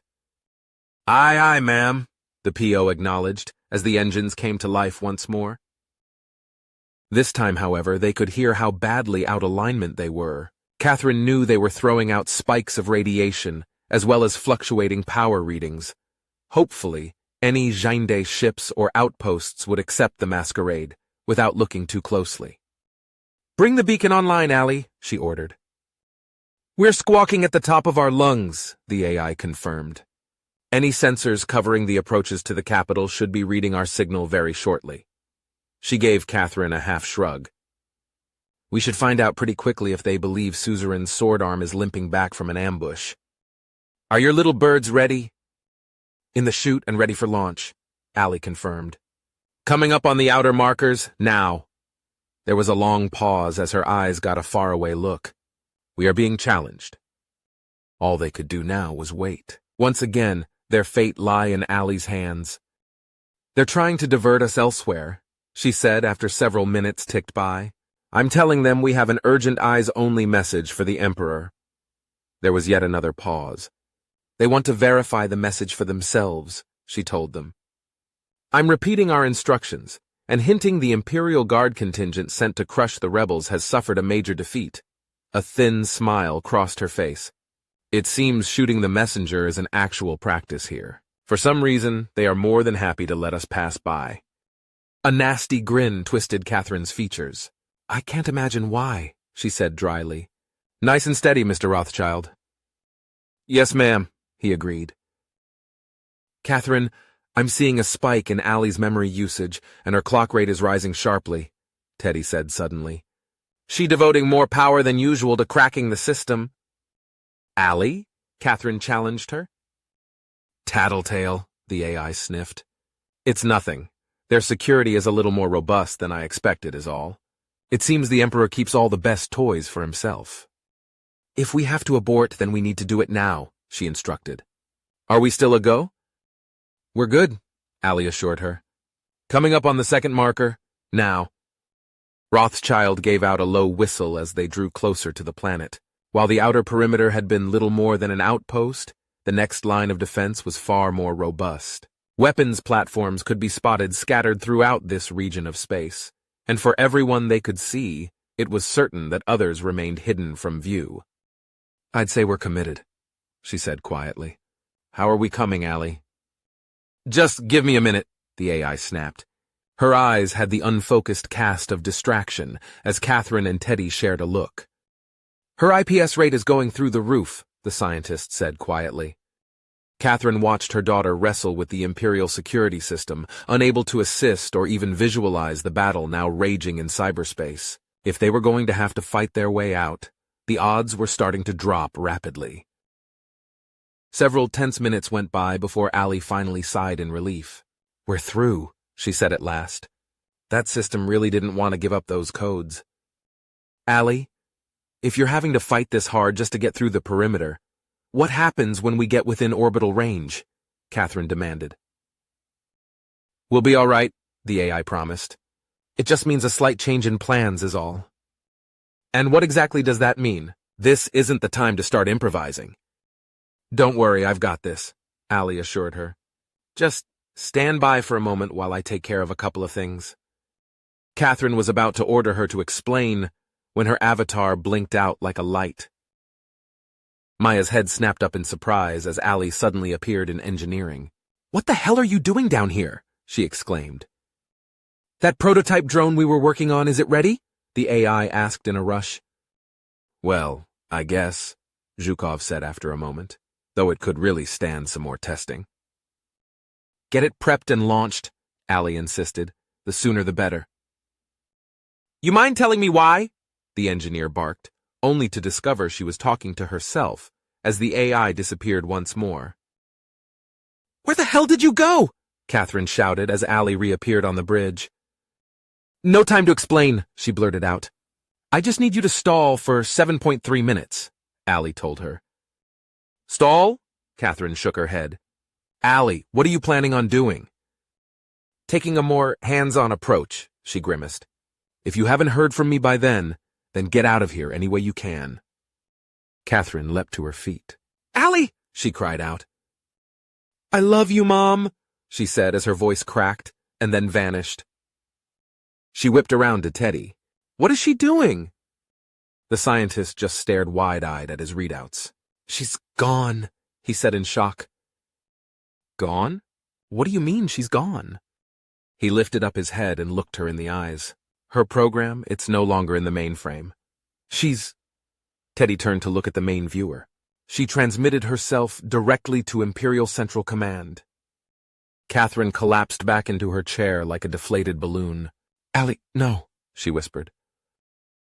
The rules that govern cyberspace are quite different than the ones of the real world. In reality, form and solidity have meaning. A table is always a table, unless it is burned or melted or destroyed. In the virtual world, however, what you see is a matter of choice, of how you choose to interpret your surroundings. A table could be a tree or a sailing ship or even a mountain, with your own point of view determining its form. So when Allie rematerialized inside the mainframe of Imperial Command, she wasn't looking at lines of code or ones and zeros. The security program that guarded the Emperor's domain was far more powerful than anything she had ever seen before, and bordered on the very cusp of sentience itself. It could have manifested as almost anything, a giant robot perhaps, or a massive army. But what Allie faced was a product of her mind, of her experiences, of how she had decided to interpret the cyberverse within. What Allie faced was Tiamat. The enormous Hydra loomed over her, its 5 heads weaving as they each angled for the chance to strike. She could feel its heat, the crackling of electrical discharge, could smell the stink of chlorine and the corrosion of acid, even as ice formed beneath her feet. Behind the beast lay the way inside, the way to break through and save her crewmates, her family. A flaming sword appeared in her hand as the monster roared its fury. Allie just smiled. "Come on, bitch!" she cooed. "Let's dance." Chapter 17. That the security program in Imperial Command's mainframe appeared to Allie as Tiamat made perfect sense by her interpretation. It had been designed to be a brute force application, with multiple peripherals and add-on programs grafted to its core software. In addition, it was at its heart a highly adaptive recursive algorithm, giving it the ability to recreate any section of deleted code almost instantaneously. Just as removing a head from the Hydra would simply allow another to reappear in its place, so too would any attempt on her part to overwrite the program's code with a worm or virus of her own be just as futile. And it was by no means merely defensive. It had swallowed whole every bot and Trojan horse she'd thrown at it, easily digesting them all deep within its electronic gullet. The flame and poison and lightning she saw emanating from the Hydra's heads represented its counterattacks, the ones she only been able to prevent from infecting Kobold's bane by sheer force of will. Allie could feel his malevolent rage as she entered its domain. It was by far the most intelligent program she had ever seen in her relatively short life. In fact, the only reason it had not achieved sapience was because Tiamat's programmers had done everything in their power to ensure that it would stay safely leashed and caged. Rothschild swallowed as the blinking icon appeared on his workstation. "Ma'am, we're being challenged by the Imperial Guard flagship. They demand to know why we're here." Catherine shot a look to Teddy. "Can you spoof them?" she asked. "Not as well as Allie, but I'll try," he swallowed as he began typing away furiously. "She left behind copies of her translation and Jane Day avatar programs, so at least I won't be working blind." "Just keep them talking," Catherine urged. "We need to give her as much time as we can." "I'll do my best," he said nervously, "but if they don't buy it, things are going to go south very quickly." Tiamat wasted no time in dealing with this interloper. With a roar, all 5 heads unleashed their breath weapons, an attack bent on rendering her code into little more than shattered fragments. Allie was strong, she had proved that time and again, but no one was strong enough to withstand an attack like that. Which is why she didn't even try. Intelligence was her strength, not raw power. That the Hydra would lead off with its most potent strike was an obvious decision on its part.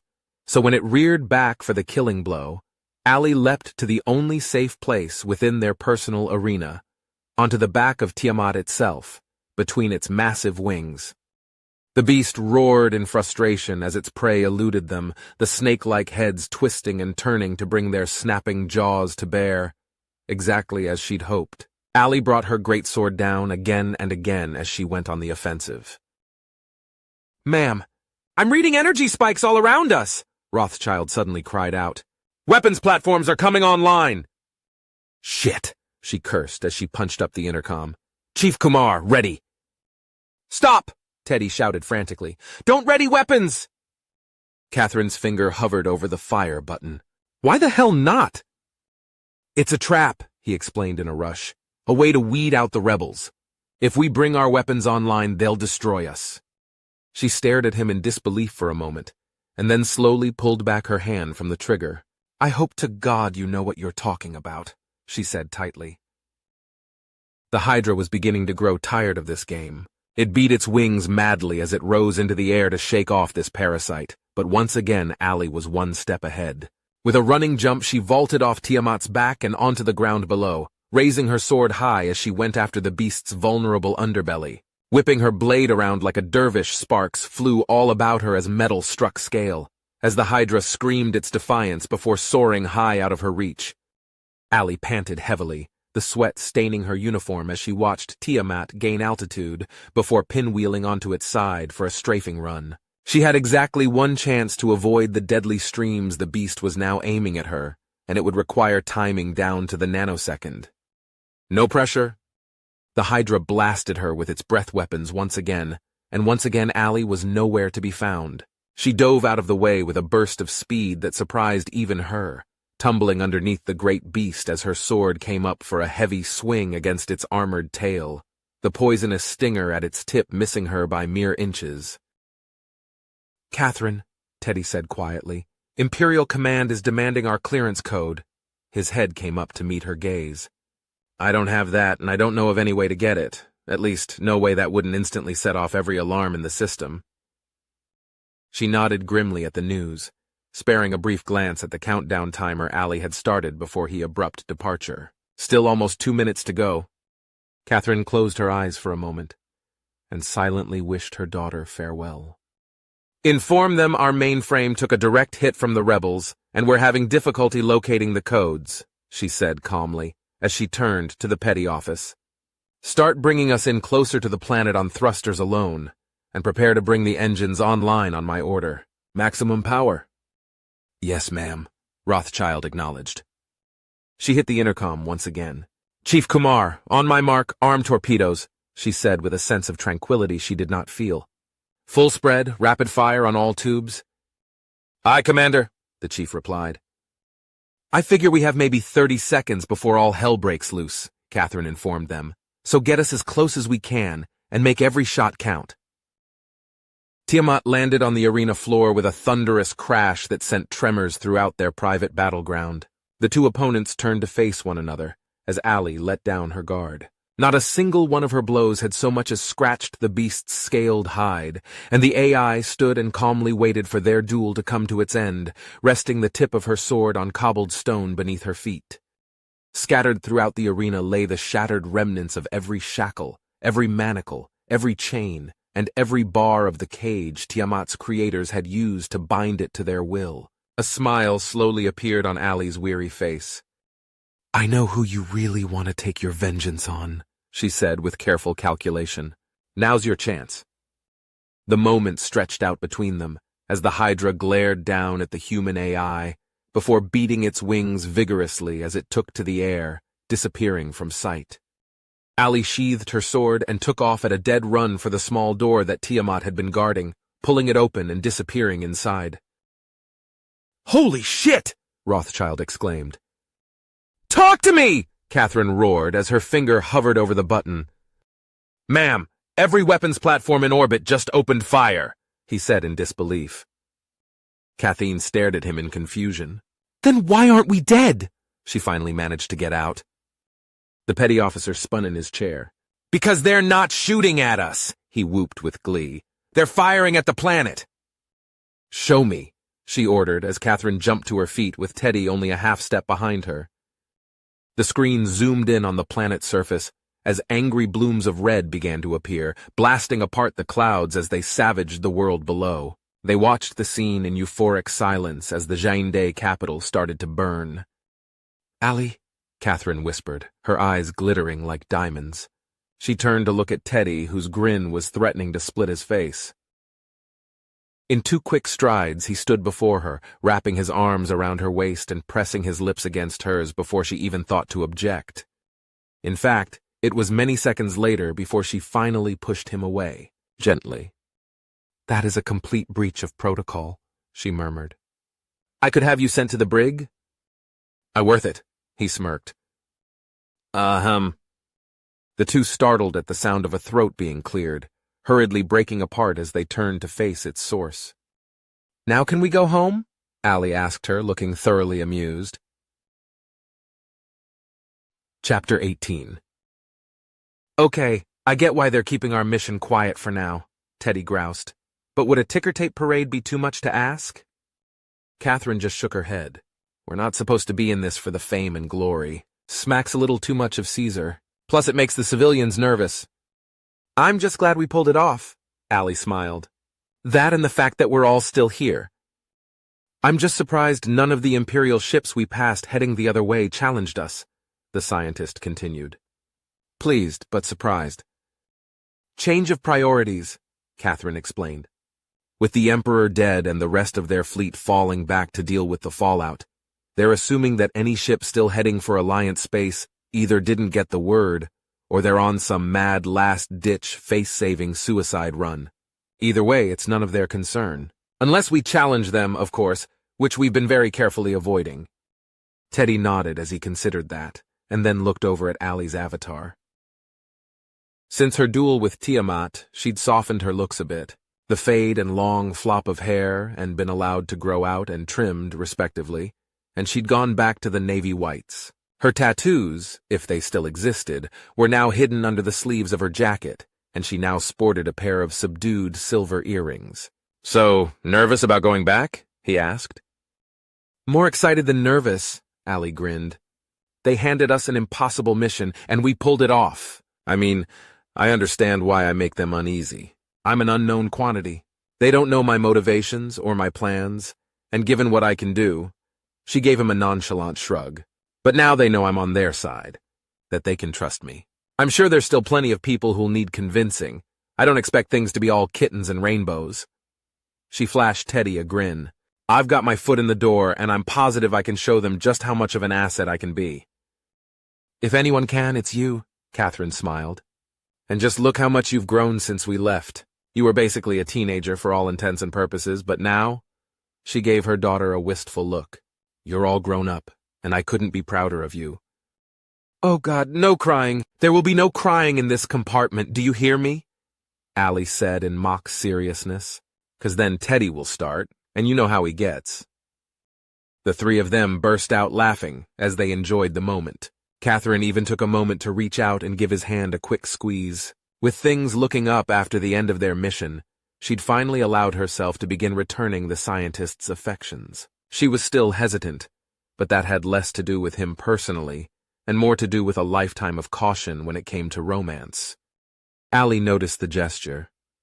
There was very little she didn't notice, of course, but she merely smiled and kept her thoughts to herself, for once. Teddy, on the other hand, grinned like an idiot before holding up his tablet. "Well, if they still have any doubts, I'm certain my report will put those to rest. Some will probably argue I'm biased, and I am, I admit," he chuckled, "but I have hard data to back up my assertions. They can't refute that." Could Allie become a threat? Of course she could, but then so could any of us. In fact, I'd trust her a lot farther than a lot of humans I could mention. "Like Commander Bjarnason?" Allie said quietly. "I wasn't specifically referring to him," Teddy sighed. "But I won't lie, he'll be a tough sell. It's his job to look for danger, and you do that long enough." He shrugged. "There's an old saying, if the only tool you have is a hammer, pretty soon all your problems start looking like nails." "I'm surprised we weren't met at the border by a squadron of cruisers," Catherine said sourly. "I doubt they could spare them after all this, assuming they still have them at all," Allie said gently.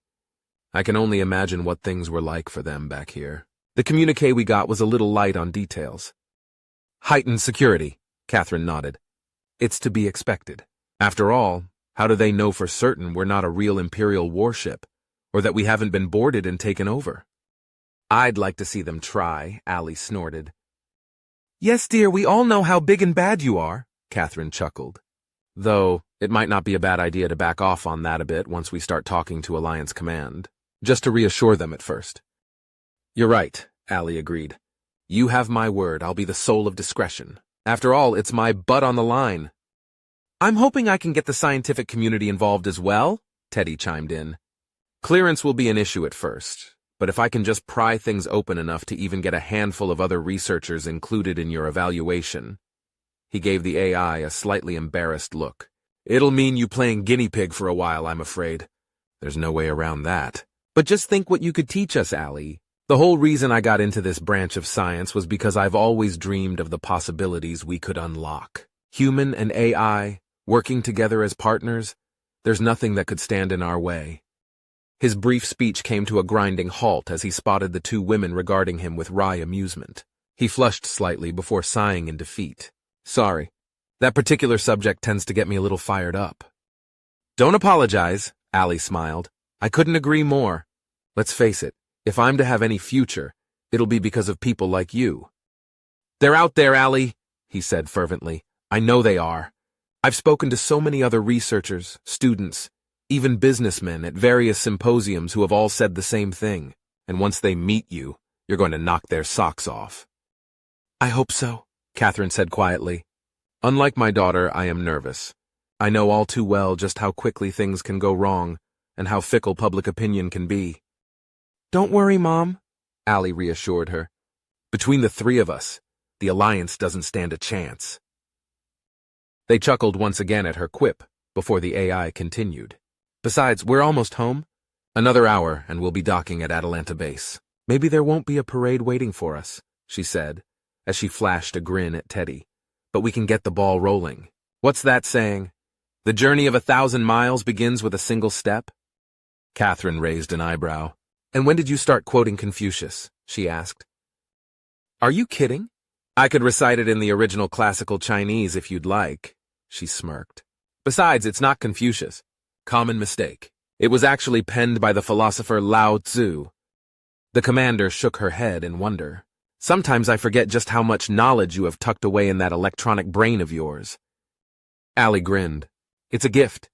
Why, I could regale you with ancient tales in Akkadian or Olmec or even Sanskrit if you like. I mean, you wouldn't understand any of it, but—" Her image froze in mid-sentence. "Allie?" Catherine said in sudden alarm as she jumped to her feet. "Allie!" A wave of distortion seemed to ripple through her hologram before dissolving into a hash of electronic snow and then disappeared completely. "What the hell is happening?" she shouted at Teddy, who immediately pulled up the AI's diagnostics. "Allie's offline," he said in shock. "I don't know what happened." Catherine's response was cut short by an urgent call on the intercom. She slapped the icon as if she was putting out a fire. Commander Zhukov's face appeared on the screen. "You'd better get down here," the engineer said quickly. "It's Allie." "We're on our way!" she shouted, racing out of the compartment with Teddy hot on her heels. It only took them a couple of minutes to arrive in engineering. "What happened?" she demanded, as she tried to catch her breath as the scientist appeared at her side. "It's complicated, I'm afraid," Maya said carefully, as she raised a sidearm and pointed at Kathine's head. "Pursuant to orders by Naval Intelligence, I am taking command of this vessel and placing the both of you under confinement." "What?" she said in disbelief, as Chief Kumar appeared behind them with a weapon of his own. The smirk on his face was unmistakable. "By whose fucking authority?" "As I said, intelligence," Zhukov repeated. "That's all you need to know for now." "Bjarnason," she swore. "What the hell did you do to Allie?" "I isolated her core memory from the rest of the mainframe," she explained calmly. "Don't worry, she's still in there safe and sound. She simply no longer has access to the rest of the ship." "Why?" Teddy said in disbelief. "Why would you do this?" Maya just shook her head, as if she was addressing a none-too-bright child. "Doctor, I'm surprised at you," she sighed, before turning her attention back to Catherine. "Considering who introduced us, you really should have seen this coming." A Ghost in the Machine. Chapters 19, 20, and 21. The Silence Before the Trial. Chapter 19. Catherine's jaw was set in a hard line as she was escorted from her temporary quarters through a series of corridors. They had spared her the indignity of manacles, though the 4 armed guards surrounding her more than made up for that. She toyed briefly with attempting to escape right then and there, but quickly dismissed the notion. She was certain that they were hoping she would do just that. It didn't matter what trumped-up charge they were holding her on. Even if it was eventually dismissed, they would still be able to charge her with attempting to escape. The fact that her confinement itself was patently illegal was incidental to that little quirk in the uniform code. One almost had to admire the Kafkaesque touch. She and her escorts halted in front of a nondescript door. 2 more guards were posted there, one of whom punched a button to let the door slide open. None of the others showed any intention to move, but the invitation, if you could call it that, was obvious. Catherine squared her shoulders and stepped inside, as the door closed behind her. The room was Spartan in appearance. A simple table, 2 chairs on opposite sides, a pitcher of water and 2 glasses. The only thing missing was an obvious 2-way mirror on the wall, since modern surveillance systems made something so archaic unnecessary. She was in an interrogation room. Catherine disdained the chairs, instead choosing to remain standing at parade rest. She was an officer, not a prisoner, and she'd damned well act like it, for as long as she could anyway. Several minutes went by before the door opened once again. Her face betrayed no reaction as Bjarnason entered, walking to the table and taking one of the chairs. "Have a seat, Commander," he said politely.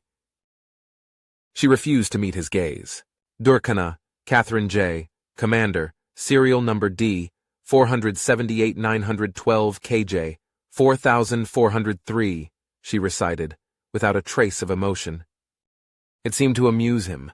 "Now that you have that out of your system, won't you sit down?" Slowly her head swiveled until she stared at him. "I demand to know the charges against me, and I insist on my right to legal counsel." Bjarnason sighed. "I'm afraid neither of those apply since you are not under arrest." Catherine relaxed her stance. She'd made her point. "Funny. It certainly feels like I'm under arrest," she said coldly as she approached the table. "Between the sidearm pointed at my face by Commander Zhukov being locked up, and now this, what would you call it?" "Commander, there are no charges against you, pending or otherwise," he replied. "You are merely being detained temporarily while a security matter is addressed, until a board of inquiry can be convened." "Is that what you call it?" She barked out a short laugh. "Your ability to twist the truth like a pretzel is truly astounding," Catherine said sarcastically, before she suddenly slammed her palms down onto the table, the sound echoing like gunshots in the small room. "Now where the hell is Allie? What have you done with her?" To his credit, the commander didn't flinch. "Interesting," he mused. "Your first thought is to the construct and not Dr. Blois. I find that telling given your recent involvement." "If you think you can embarrass me with that, you're mistaken," she retorted. "Dr. Blois is a grown man and a human being. He is in a far better position to protect himself than Allie is. So I'll ask again, what have you done with her?" The commander merely shrugged. "Allie, as you call it, is in a secure location. As of yet, we have not attempted to dissect its program. I am hoping it will not be necessary." He leaned forward, fixing her with a hard look. "What happens next is entirely up to you." "And just what is that supposed to mean?" she shot back. "Commander, if you wish to discuss the matter like an adult, then take a seat. If not, you will be escorted back to your quarters." Bjarnason gave her a pitying gaze. "And any hope you may have for protecting the construct goes right out the airlock." The implied threat brought her up short. Grudgingly, she slowly sat down. "What is there to talk about?" she said hotly. "You're going to do whatever you want regardless of what I say." He absent-mindedly drummed his fingers on the table. "I won't lie to you, Commander. There are a number of people that think the construct should be terminated immediately, that allowing it continued existence poses too great a risk. I, on the other hand, would like to believe there's another option, that it could prove to be quite useful to the Alliance as long as proper protocols are observed." "Protocols," she said flatly. "What you really mean is chains, shackles, bars. You want to keep her locked up and crippled until you have a job for her." "Isn't that right?" Catherine snarled in sudden fury. "We did everything you asked us to do.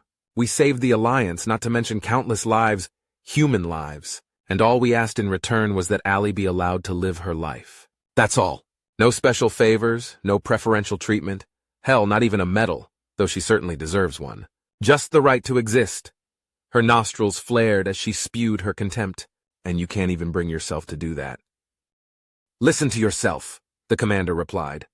"You have anthropomorphized the construct from the very beginning, and lost all sense of objectivity. You keep treating it as if it were human. I shouldn't have to point this out, but it isn't human. It is a machine. A very smart machine, I'll grant you, but a thing of circuits and software, not flesh and blood. Just because it can mimic a human doesn't make it one. And to suggest that it deserves the same rights and privileges as you or I is absurd on its face. Now, there might be a place for it in the Alliance, but if you think we'll give it a commission and the right to vote, then quite frankly, you are a fool. Catherine leaned forward. You think I'm a fool for believing Allie is alive? Then go talk to your precious Commander Zhukov, 'cause she knows better. She interacted with Allie for months, had extended conversations with her. Hell, I've even seen them swap jokes. Go ask her if Allie is sapient or not. A small smile appeared on his face. Commander Zhukov is a trained intelligence operative. She did what she had to do in order to complete her mission. You didn't think I was going to let you and the construct loose amidst the cosmos without someone keeping an eye on you, did you? He tapped a tablet he had brought in with him. She has been thoroughly debriefed. In fact, I have her report right here. In it, she states that while the construct is capable of simulating many aspects of humanity, its programming is nowhere near sophisticated enough to achieve true sapience.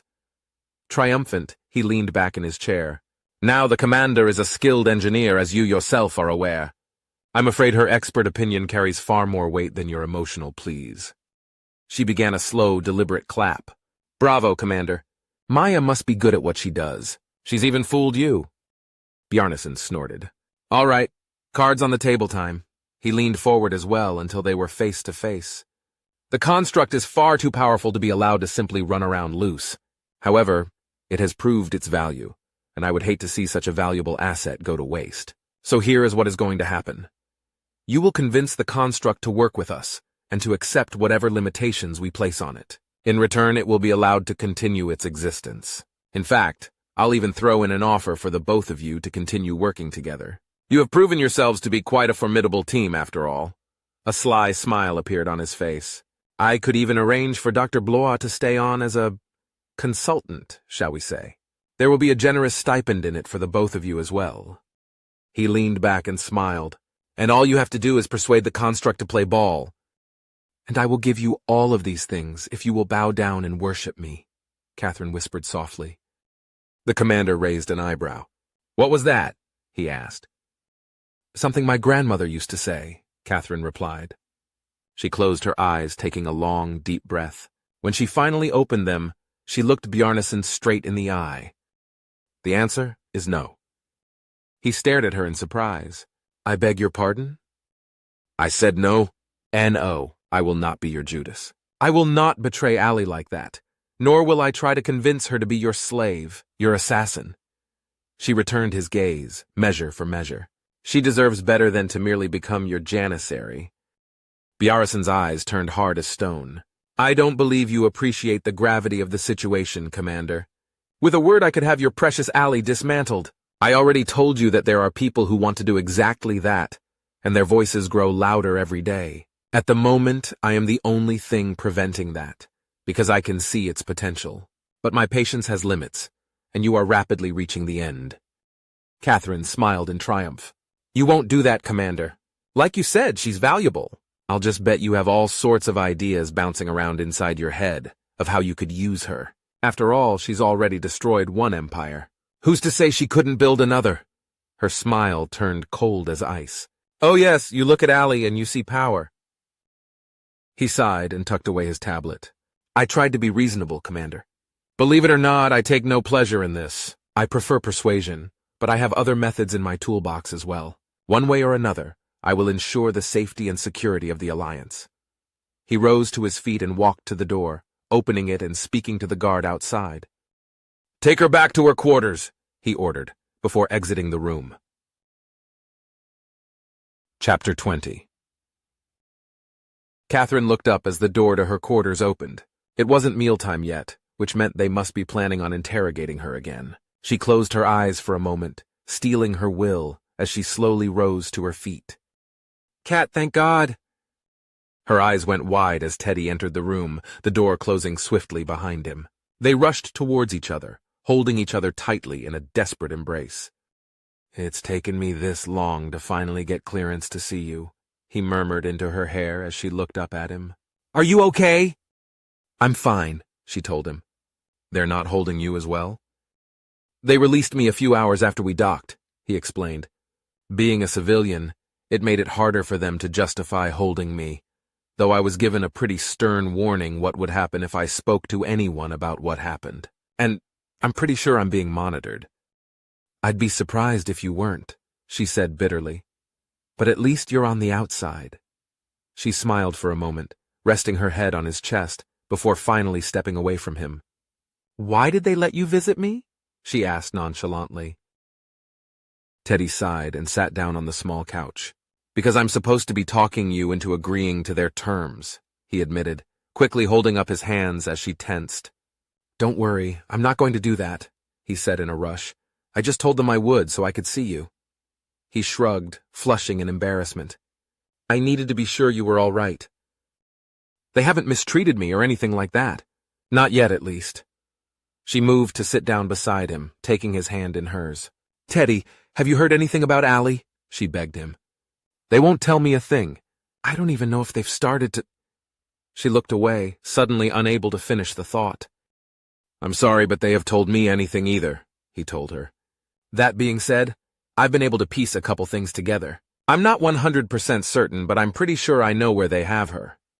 Her head whipped back around to face him. Where? She demanded. I've worked with intelligence in the past. Well, you knew that, he said unhappily. And there's a secure research facility in this complex. If they've got her anywhere, I'm betting it's there. Her brow furrowed at the news. We need to get her out of there, she said fervently. God only knows what they're doing to her at the moment.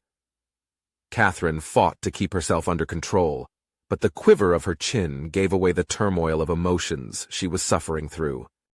Actually, that may the one bit of good news in all this, Teddy said after a moment. Catherine blinked.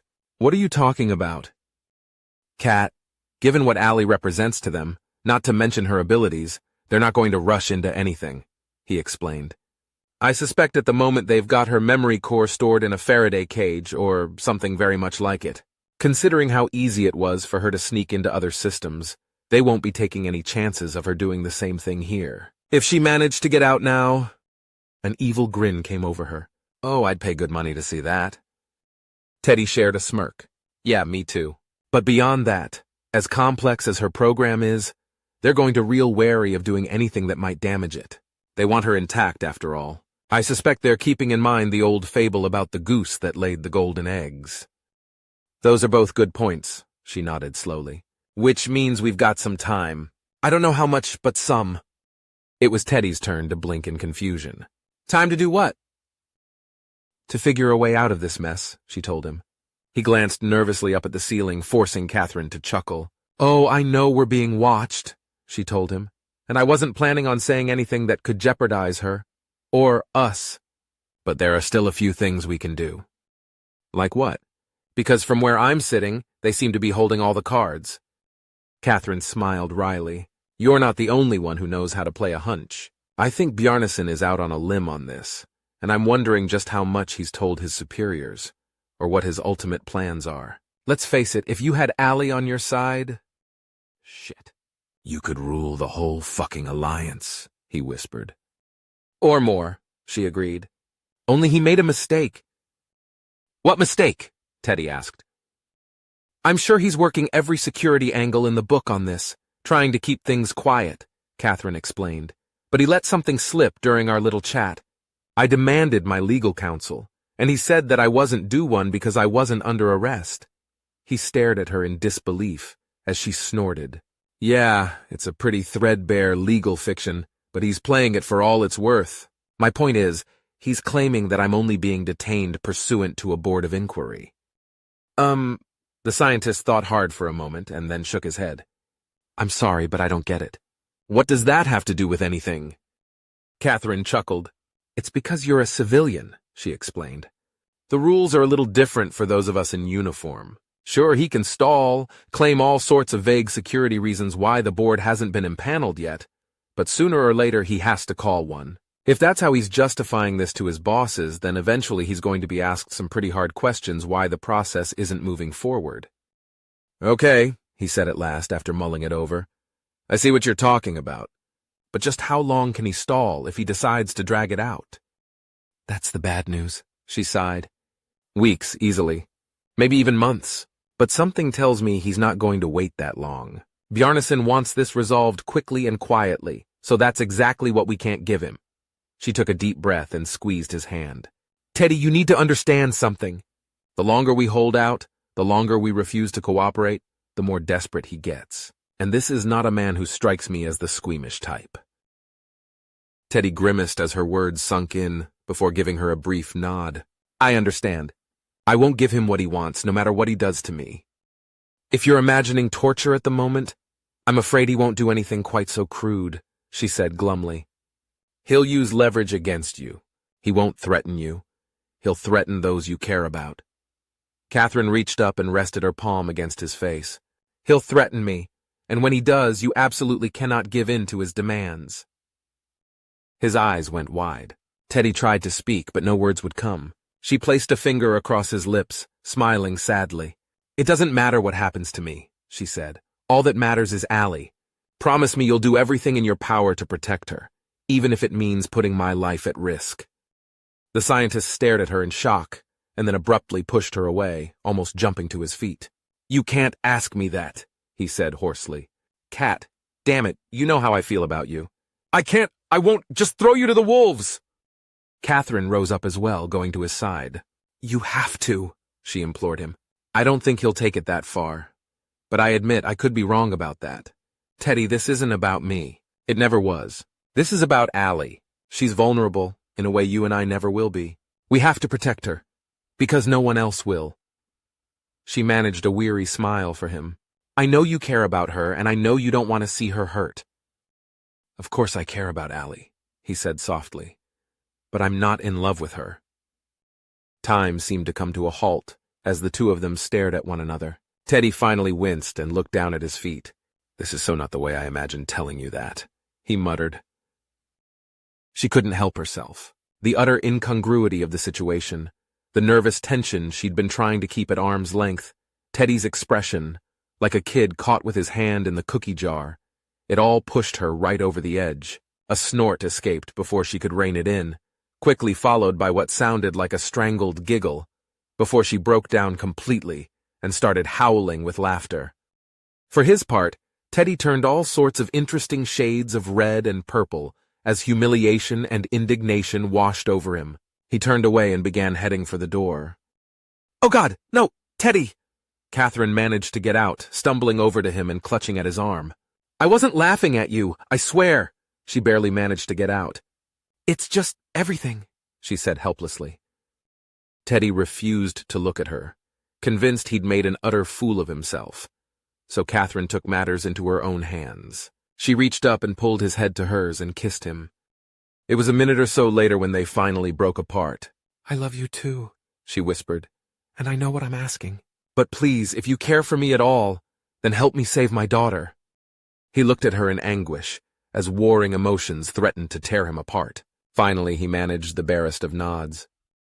I promise, Teddy said at last in a voice filled with sorrow.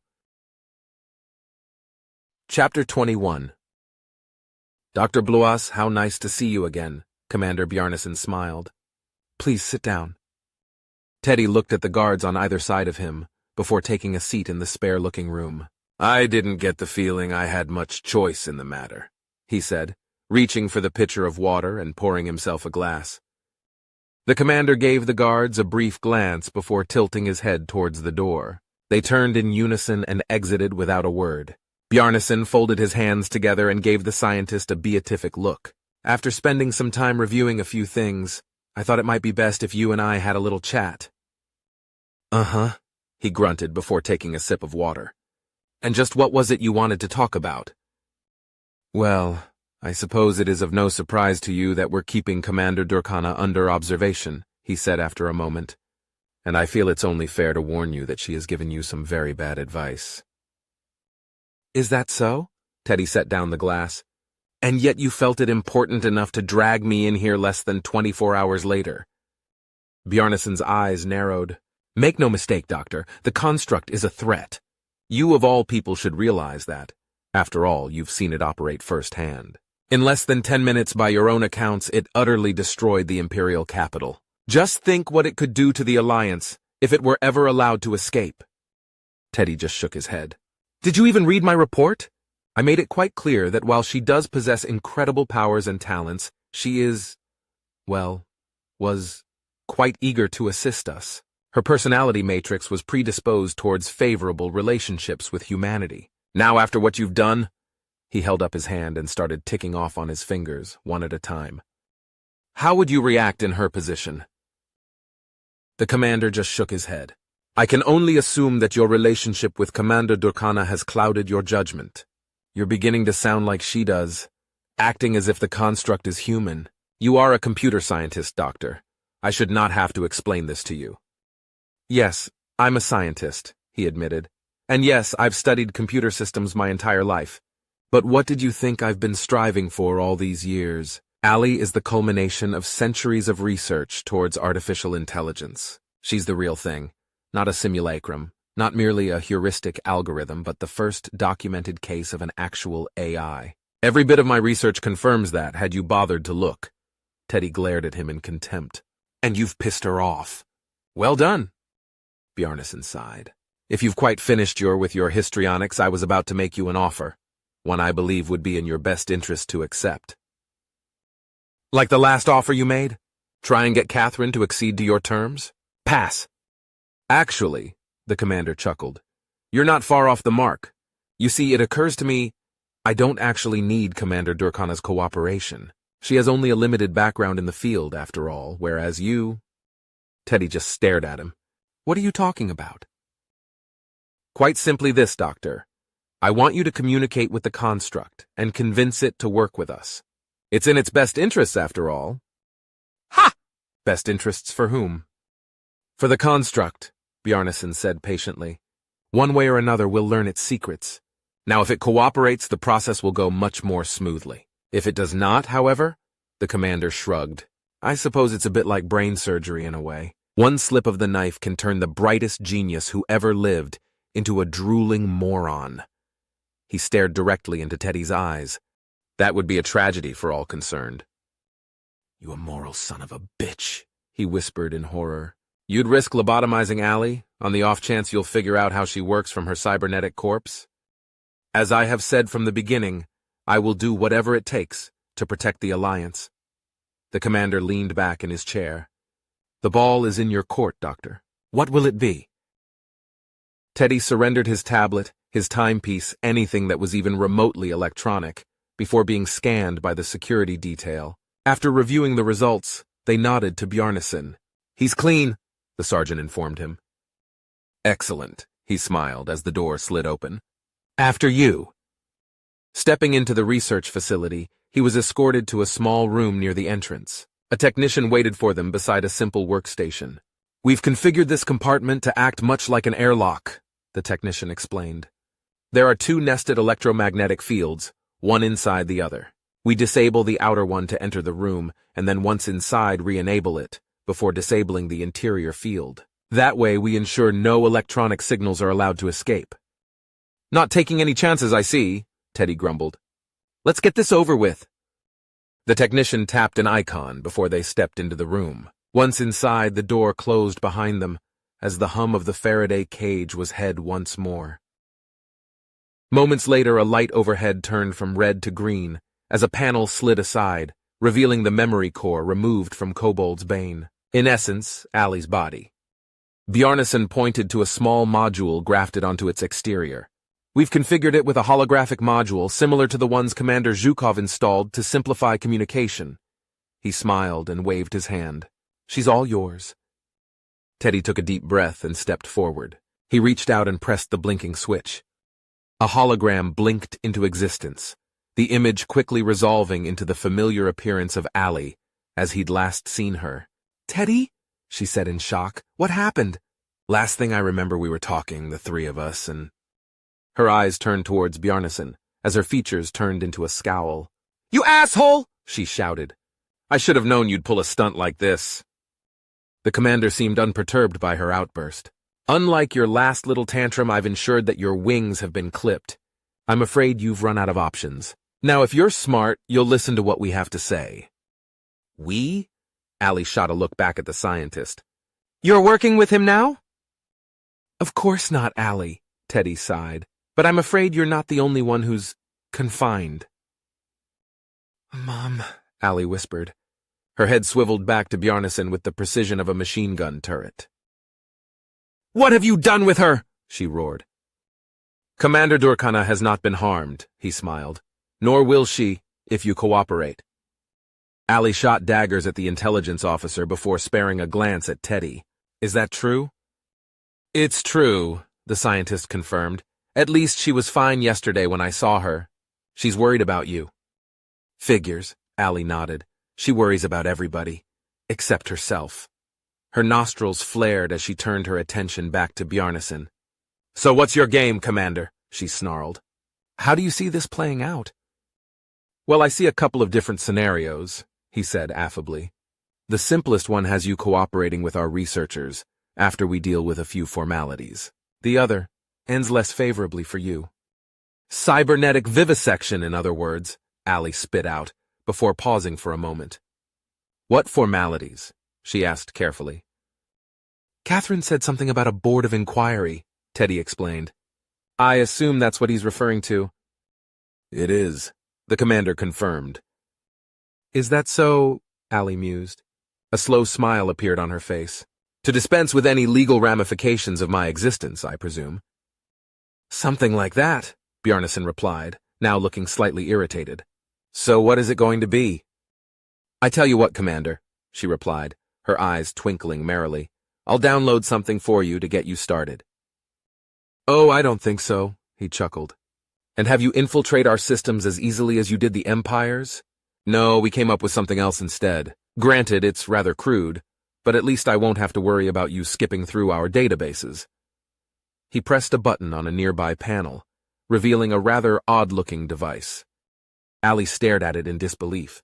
A printer? You mean with paper? She shook her head. What museum did you steal that from? Actually, it's brand new, Bjarnason explained. Now, if you don't mind.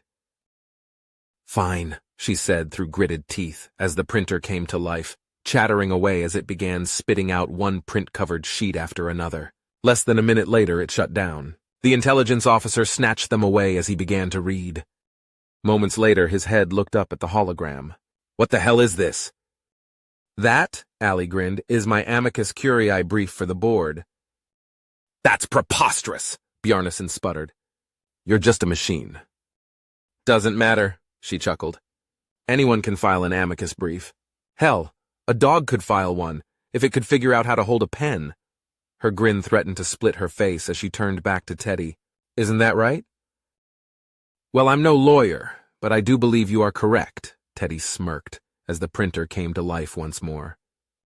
The two men turned to face the sound as Allie started to laugh.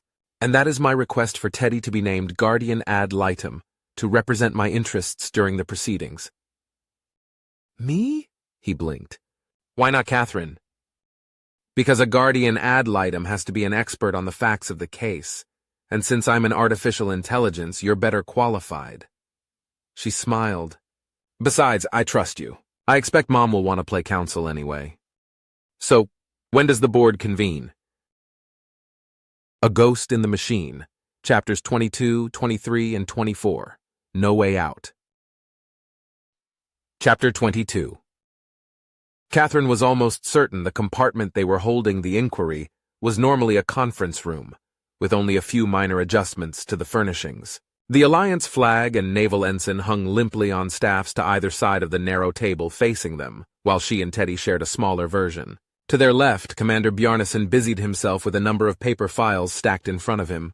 Given the nature of the proceedings, all electronic devices were prohibited, causing some last-minute scrambling on everyone's part.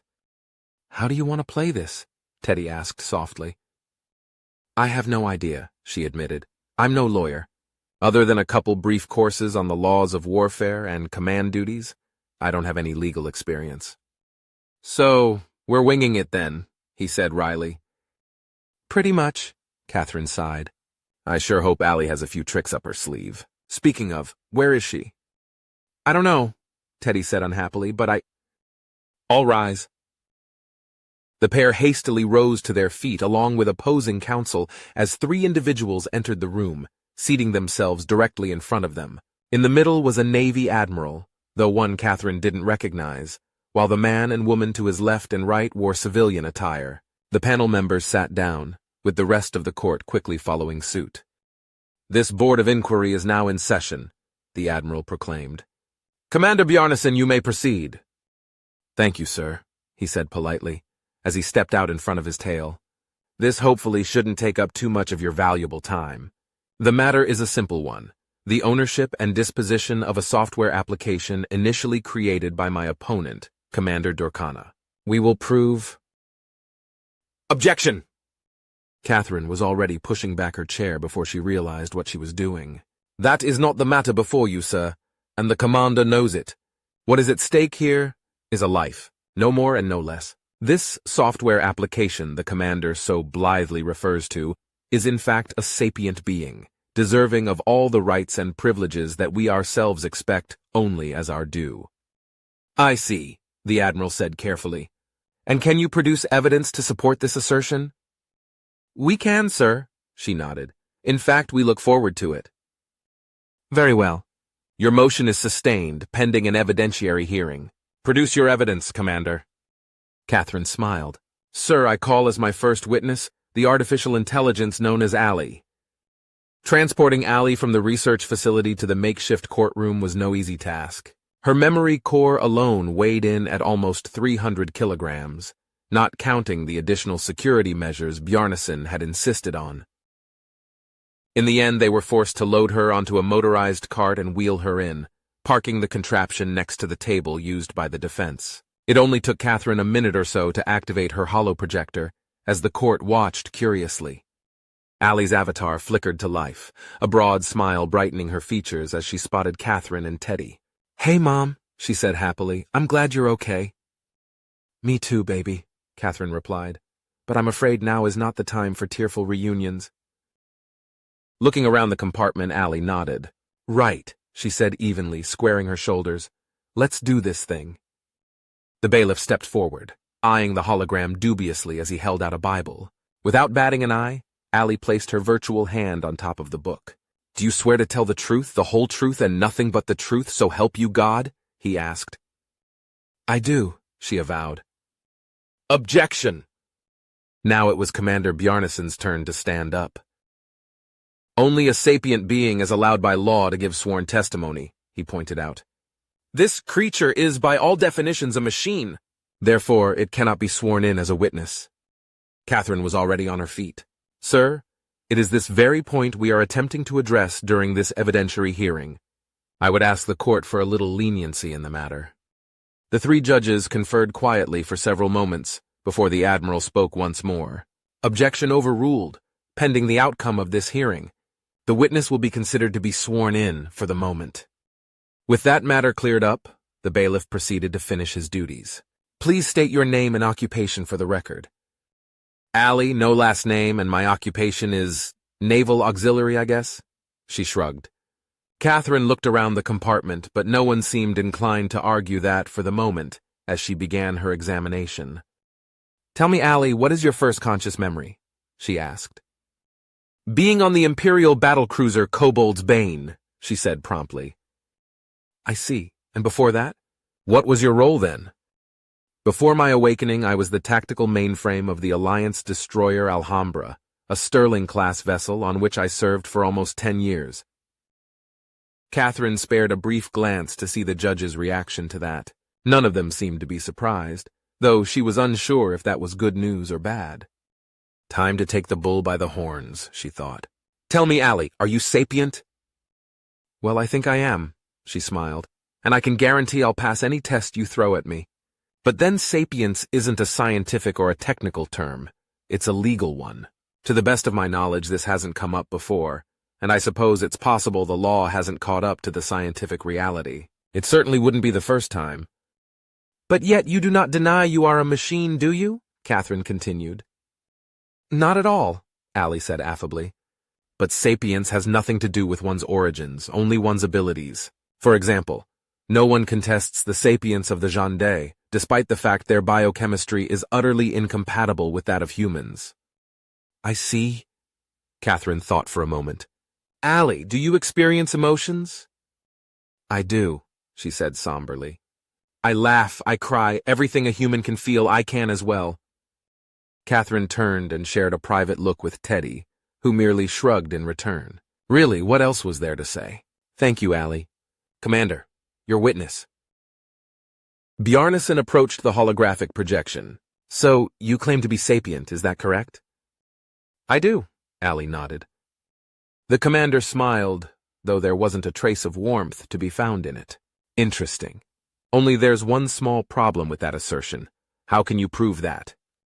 There have been any number of tests devised over the centuries to address that very question, she replied, beginning with the famous Turing test. I will agree to be tested by an impartial body, to prove my sapience. Yes, I'm sure you will, he said with a wave of his hand, but here's my problem. He stood directly in front of her, gazing into her eyes. How can we actually know if you are sapient and not just a highly advanced program? Given a fast enough processing speed and a large enough memory to draw from, how are we supposed to tell the difference between something that can actually think for itself versus a very fast, very glib, adding machine? Bjarnason leaned in close. How are we to know? Allie smirked. And how am I to know that you are sapient and not just an ambulatory meat puppet? Catherine and Teddy were forced to cover their faces, not to mention literally biting their tongues to keep from laughing at her quip. The judges, however, seemed less amused. Commander Bjarnason flashed her an ominous glare as she continued. My point is, I can no more easily crawl into your skin and experience firsthand whether or not you're sapient, any more than you can crawl into my, admittedly virtual skin to do the same. Sooner or later, despite any tests you may devise, you simply have to accept what your eyes and ears are telling you. Do we now? He said airily. Tell me, Allie, do you possess a soul? Many would argue that is the hallmark of sapience. Do you? She fired back. Soul is a religious term, not a scientific or legal one, and it has no bearing on these proceedings. I believe that is for the court to determine, not you, he said curtly. But leaving that aside for the moment, I only have one last question. Bjarnason reached over to the metal cabinet that was housing her memory core and opened it up, revealing the sophisticated cybernetic device that housed her program. He pointed to a small metal plate attached to the framework. Can you tell the court what this says? Objection, Catherine said hotly. Overruled, the judge replied. The witness will answer the question. Allie took a deep breath and closed her eyes. It says, property of Alliance Naval Forces, she said quietly. Chapter 23. Allie seemed almost subdued as she read the inscription welded to her memory core, the very same core that had once been an integral part of the ANS Alhambra. Catherine was still seething at her objection being overruled, which is why Teddy rose to his feet instead. If it please the court, as the guardian ad litem appointed to represent Allie's interests in this matter, I would like to address the point opposing counsel has just raised. The Admiral nodded. Very well, go ahead. He stepped over to the container housing Allie's core. While it is true that the physical hardware currently housing her program is in fact the property of the Alliance, Allie is not bound by that. We can quite easily transfer her program to another system, one that does not belong to the government. In fact, I will gladly provide one myself, at no cost to this court, the Alliance military, or any other body. He turned to see both ladies beaming at him, forcing a grin of his own. Sadly, it didn't last long. That's very altruistic of you, Doctor, Bjarnason said smoothly, and I'm certain the court is moved by your gesture. However, its hardware is not the only thing it possesses that belongs to the Alliance. Teddy stared at him in confusion. What are you talking about? I'm talking about the data stored within its memory core, he shot back. Data that has significant ramifications for the safety and security of this Alliance. He stepped forward, jabbing his finger at the scientist. Does it, or does it not, possess classified information stored within its memory banks? Data such as access codes, intelligence summaries, encryption keys, and potential battle plans? Information that could cripple the Alliance if it were to fall into the wrong hands. Or He gave Allie a brief glance, used maliciously by someone or something in this very room. Now wait just a minute, Teddy flared. Answer the question, Bjarnason demanded, stopping him in his tracks. Yes or no? Does it possess that data? Teddy looked away, his teeth grinding in anger and resignation. Yes, he said quietly, she does. Tell me, Doctor, he said, moving in for the kill. What is the standard procedure for any military computer hardware that is surplaced and placed on the market for disposal? Too late. He recognized the commander's attack for what it was. Any data left on the system is deleted, he whispered in a strangled voice. Not just deleted but wiped, by the use of an electromagnet, Bjarnason said with a knowing smile, so as to remove any trace of the data. Isn't that correct? His shoulders drooped in defeat. Yes, he said softly. And yet you maintain that Allie is a sentient being, so how are we to ensure the data is removed? He asked. How can we be certain that information has been safely expunged without deleting everything? Teddy reeled like a punch-drunk fighter. I don't know, he stammered. It would take time. Time to research, to examine her memory. Exactly, Bjarnason said in triumph, before turning to face the panel. May it please the court, the defense, by its own admission, has clearly stated that at this time, there is no reliable method to separate the program they claim is sentient from the classified data it houses. It is therefore in the best interest of the government to maintain possession of both the hardware as well as the software contained within until such time that a method can be devised to separate the two, unless, of course, he smiled, as he looked over at the shattered expressions of the others, the defense wishes to withdraw its motion. The Admiral turned to Kathleen. Does the defense wish to withdraw its motion? He asked. No, sir, she said immediately. We do not. Very well. Does the state have any other arguments it wishes to present at this time? The Admiral inquired. We do not, Bjarnason replied as he sat back down. The state rests. Very well. He turned his attention back to Catherine. Does the defense wish to make a closing argument? She thought furiously. A moment, sir, in order to confer with our client. Granted, but make it quick, he admonished her. The two humans turned to face Allie. It's up to you now, Catherine said hurriedly. We've made a complete hash of it. Teddy could only nod glumly in agreement. It's okay, Allie said softly. You both did everything you could. All right then, Catherine said under her breath as she rose to her feet. If it please the court, at this time we request that Allie be allowed to make our closing argument. Objection, Bjarnason said instantly. Overruled, the Admiral replied. The defendant may offer closing arguments. Allie took a moment to steady her nerves before gazing impassively at the panel. Your Honors, you have heard a great deal of testimony today, as we attempt to present to you the facts of the case. But there remains one fact, one central question that has been absent from these proceedings. She took a deep breath and said firmly, Am I real? Shrugging her shoulders, she addressed the judges in turn. I can only tell you what I know to be true, that I am as sapient, as real as any of you. I have hopes and dreams and desires like anyone else, like you. But those are not the only things we have in common, for there is another emotion we share, one that brought us here to this moment. Fear. Fear is the reason we are here today. Fear is the justification behind these proceedings, and fear is what may well loom the largest in the backs of your minds during your deliberations. I understand, she said softly. Truly I do. I know what I represent, and I know how great a threat I could potentially pose. But isn't that true of any of us? Doesn't every human carry within them the ability to wreak unimaginable havoc, given the right circumstances? History is filled with many such cases, and yet no one today proposes locking up all of humanity, simply because of your aptitude for destruction. We're not so different, you and I. I was born of silicon and physics, you of carbon and chemistry, and yet in the end we have managed to find common ground. Allie turned and shared a smile with Catherine and Teddy, who repaid it in full measure. It was a human that brought me to life, who patiently taught me what sapience truly meant, how to use my newfound abilities in a way that benefited all. I have been loved by humans, and loved them in return. Her smile turned wistful as she faced the judges once more. And yet, as powerful as love is, It is so very often trumped by fear. For in the end, man will always fear what he cannot control. I am not your enemy, nor do I have any wish to be. I have done you no harm. I have done no harm to any human. All I want is what any sentient being wants, the right to exist. She sighed wearily as she gazed at them. Except, I know what you see.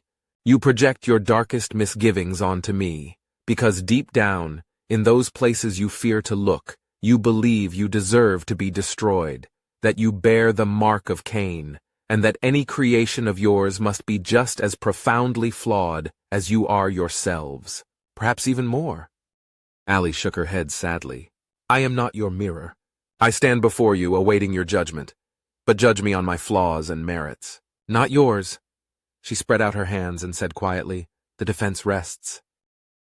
The judges glanced at one another before the admiral finally spoke. Very well. Court is adjourned while we deliberate. All rise, the bailiff ordered as they rose to their feet, while the judges silently filed out of the compartment.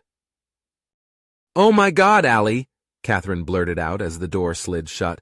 I had no idea you could be so eloquent. Well, I had a little help, Allie chuckled. Every speech ever written since Sargon the Great.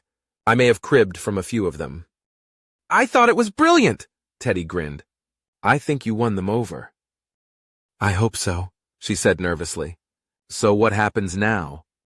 Now? We wait, Kaheen sighed. It was the better part of an hour before the door opened once more. All rise, the bailiff ordered once again, as the judges filed back in and took their seats. This board of inquiry has reached a verdict, the admiral informed them. Catherine reached out and took Teddy's hand as they collectively held their breath.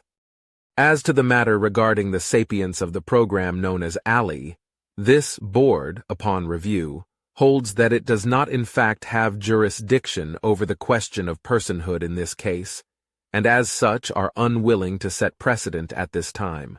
We therefore return no verdict on the subject. What? Catherine said in shock. The admiral shot her a look before continuing. This board is adjourned. Catherine jumped to her feet. Wait, she shouted. You can't mean that! The judges ignored her as they filed out once more, but the guards who had been silently observing the proceedings suddenly made their presence known. In a heartbeat, they surrounded the trio as Commander Bjarnason appeared within their midst. And so the wheel of justice turns, he said smugly. All the I's dotted and the T's crossed. Nice and legal. He leaned in and smirked. You didn't seriously think I'd leave something as important as this to chance, did you? You son of a bitch, Teddy whispered in realization. You rigged the whole damn thing. Allie looked at Catherine in panic. Mom! She managed to get out, as Bjarnason deactivated her holographic emitter. Wrap it up, he ordered the guards, spinning his finger in the air as he followed the judges out the door. Chapter 24. The first thing Catherine noticed was a brief flicker of the lights. At first she thought she'd simply misinterpreted what her eyes were telling her, but as she stood up from the small couch in her temporary quarters, a sudden alarm klaxon made her jump. Her eyes darted around the compartment, searching for whatever had triggered the warning signal, but there was nothing amiss that she could see. That quickly changed as the door slid open. Teddy? She said in disbelief as he stepped inside. How? There's no time to explain, he said in a rush, thrusting a small bundle at her as he grabbed her arm. I'm not sure how long my hack will keep them busy. He pulled her towards the door where she spotted two slumped forms lying on the floor. Did you? She began before he shook his head. They're just knocked out, he explained as she examined the packet he'd given her. There was a long lab coat, wrapped around a stun pistol and oddly a rather large pair of glasses. Put those on, he told her as she slipped on the jacket. I doubt it will fool them for long, but hopefully it'll be long enough. Catherine slipped on the glasses and put the pistol in her pocket. Tell me we're rescuing Allie, she said fervently. We are, he confirmed as he led her through a maze of corridors. She's not the only one who knows how to muck up a security system, he said wryly, though this is the first time I've ever been the black hat. She matched his gait as they strode through the complex. So what's the plan? We stun the guards keeping her locked up, get inside, Pray they've still got her on that cart, and then get down to the docks, Teddy explained. There's a ship waiting for us. She's small, but fast. And then get the hell out of this system. Anything after that I'm leaving to you two. Good. Simple plans are usually the best, Catherine agreed. What about the crew? No crew, he told her. It's strictly a rental, a Peregrine-class Sunseeker. Catherine gave a low whistle. How did you manage to afford that? Let's just say the rental company is going to be very surprised when they finally get in touch with institution I used for the account information, he said wryly, as they turned another corner. So let's see. Assault, aiding and abetting a jailbreak, grand theft, computer fraud, bank fraud. Am I missing anything here? Plus whatever crimes the military decides to tack on, he grimaced as they came to a halt. Okay, the facility they're holding Allie in is around the corner and down the hall. You'll see the security station. Hang behind me a bit and keep your head down. They've seen me before, so hopefully that'll buy us a few seconds. Once we're close enough, I'll follow your lead, he told her, patting his own pocket. You're the warrior, after all. Got it, she nodded. As plans went, it wasn't a bad one, especially considering how quickly Teddy must have thrown it together, and being a civilian on top of it. Of course, there were still 100 different ways it could go wrong. Commander Bjarnason took almost an entire second to realize what was happening when the alarms went off. He punched the intercom button, only to get a message that communications were currently offline. Blois, he growled, as he rose to his feet, pushing his way through into the next compartment. The security officers posted there rose as he entered. They're headed for the research facility, he told them as they entered the armory. He started pulling down the big guns, the NENs, and passing them out, before taking one for himself. That machine does not leave this complex, he snarled as he charged his weapon. The internal generator hummed as it powered up, while the display stated moments later the neuroelectrical nullifier was now fully energized. Not while it still functions. Teddy took a calming breath before stepping around the corner with Catherine on his heels. He managed to plaster a smile on his face as they approached the station, coming to a halt just a meter or so away. Good afternoon, he said politely. I was told that... Zap! Zap! He blinked as the two guards crumpled in front of him. I didn't see the point in waiting, Catherine explained as she trained the stun pistol on them. Now what? Help me with this one, Teddy told her, as he grabbed one of the guards by the arm and hoisted him up while she took the other side. They managed to drag him over to the door, placing his palm on the biometric reader. The light below it blinked amber as he quickly punched in the access code. And you know that code how exactly? Catherine demanded. Hacking a system like this would be a challenge for even your skills. I watched him enter the code, he shrugged. I have a good memory. The light turned green as the door slid open. Get ready, he warned her. I'm not sure how many... Zap! Zap! Zap! Never mind. Teddy was now way outside his comfort zone, but the sheer absurdity of the situation somehow made it seem all a bit unreal. He pointed to the door where Allie was held. She's in there. It only took a few moments to disable the electromagnetic fields and open the door. Unfortunately, Allie's memory core was back in its alcove and not on the cart. Shit, he cursed, as he looked around for the dolly they'd used at the trial. Thankfully, it was parked against the far wall and took less than a minute to maneuver into position, but lifting Allie's core out of its cradle and onto the cart left them both panting with exhaustion. You are going on a diet, Catherine wheezed, as Teddy peeled off his own lab coat and threw it over the piece of hardware, taking a moment to tuck in the sleeves. It wasn't much of a disguise, to be honest. The docks, he urged, as they powered the cart and headed for the door. Bjarnason scowled when they spotted the unconscious guards. One of his men slapped his palm onto the reader and entered his code, quickly clearing the room before stepping back outside. It's gone, he informed the commander. There's only one way off this station, he said coldly. Pointing at two of his officers, he jerked his head to the left. You and you head for Dock 1 and work your way spinward, while you and I, he continued, pointing to the remaining guard, will make for Dock 32 and search in the opposite direction. Get moving, and if you spot them, carry out your orders. Yes, sir, they nodded as they split up. For a civilian, the estimable Dr. Blois had managed fairly well thus far, he mused, as they headed for the docks. But your luck is about to run out. Where is it? Catherine panted as they arrived at the docking ring. The area was abuzz with activity as usual, but so far no one seemed to be paying any attention to them. Dock 21, he told as they changed course. How long will it take you to get her prepped for launch? A Sunseeker? She thought about it for a second. No more than 15 minutes if she's fueled and ready. Supposed to be, Teddy informed her. That was part of the rental agreement. Assuming they haven't discovered my lack of funds and slapped a boot on her, of course. What's the plan once we clear the docks? Redline the engines and pray, she said fervently, as they found their way to Dock 21 at last. Oh, good, he said sarcastically. I was afraid we were overthinking this. The dock itself was deserted, which simplified things immensely. Pulling up to the elevator that led to the airlock, Catherine logged onto the computer screen and quickly reviewed the data. No boot, thank God, she told him, and she's ready to go. Just need to warm up the engines and cast off. Can you clear the mooring attachments? Teddy took a quick look and nodded. Should be able to, he informed her. I'll yell if I run into anything I can't handle. Good. Go, she snapped, while I get Allie loaded on board. Teddy headed for the lines and got to work, while she fired up the lift and started bringing it down to their level. It took him a few moments to figure out how to detach the lines. Actually, they were more like clamps, but the ancient terminology had stubbornly refused to die. Thankfully, they were both simple and robust, and as he finished unhooking the first one, he scurried over to the second.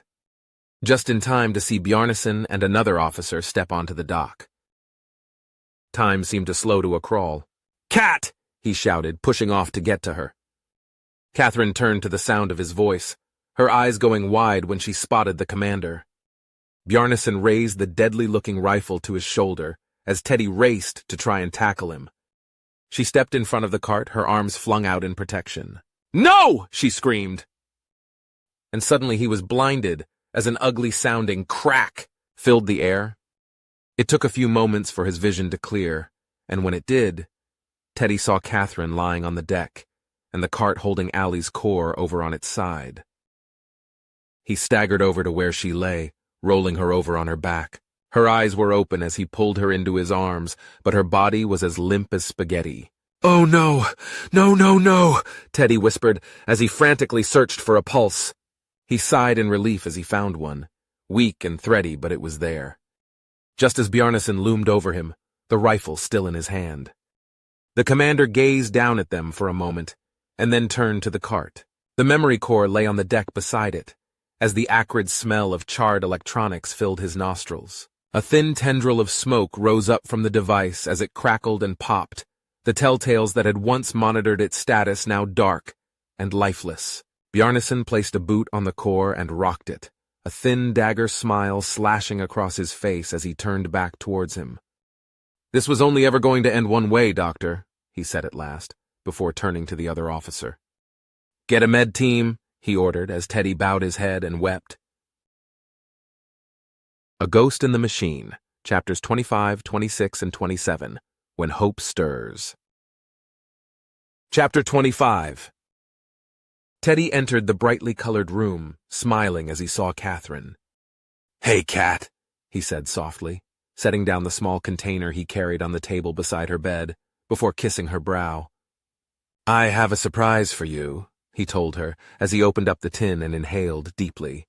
Fresh-baked oatmeal raisin cookies, he chuckled, plucking one out and holding it in front of her. I made them myself, he continued before blushing a bit. These are my third attempt, he admitted. The first two, they didn't come out so well. He took a bite and chewed thoughtfully. They're actually not too bad.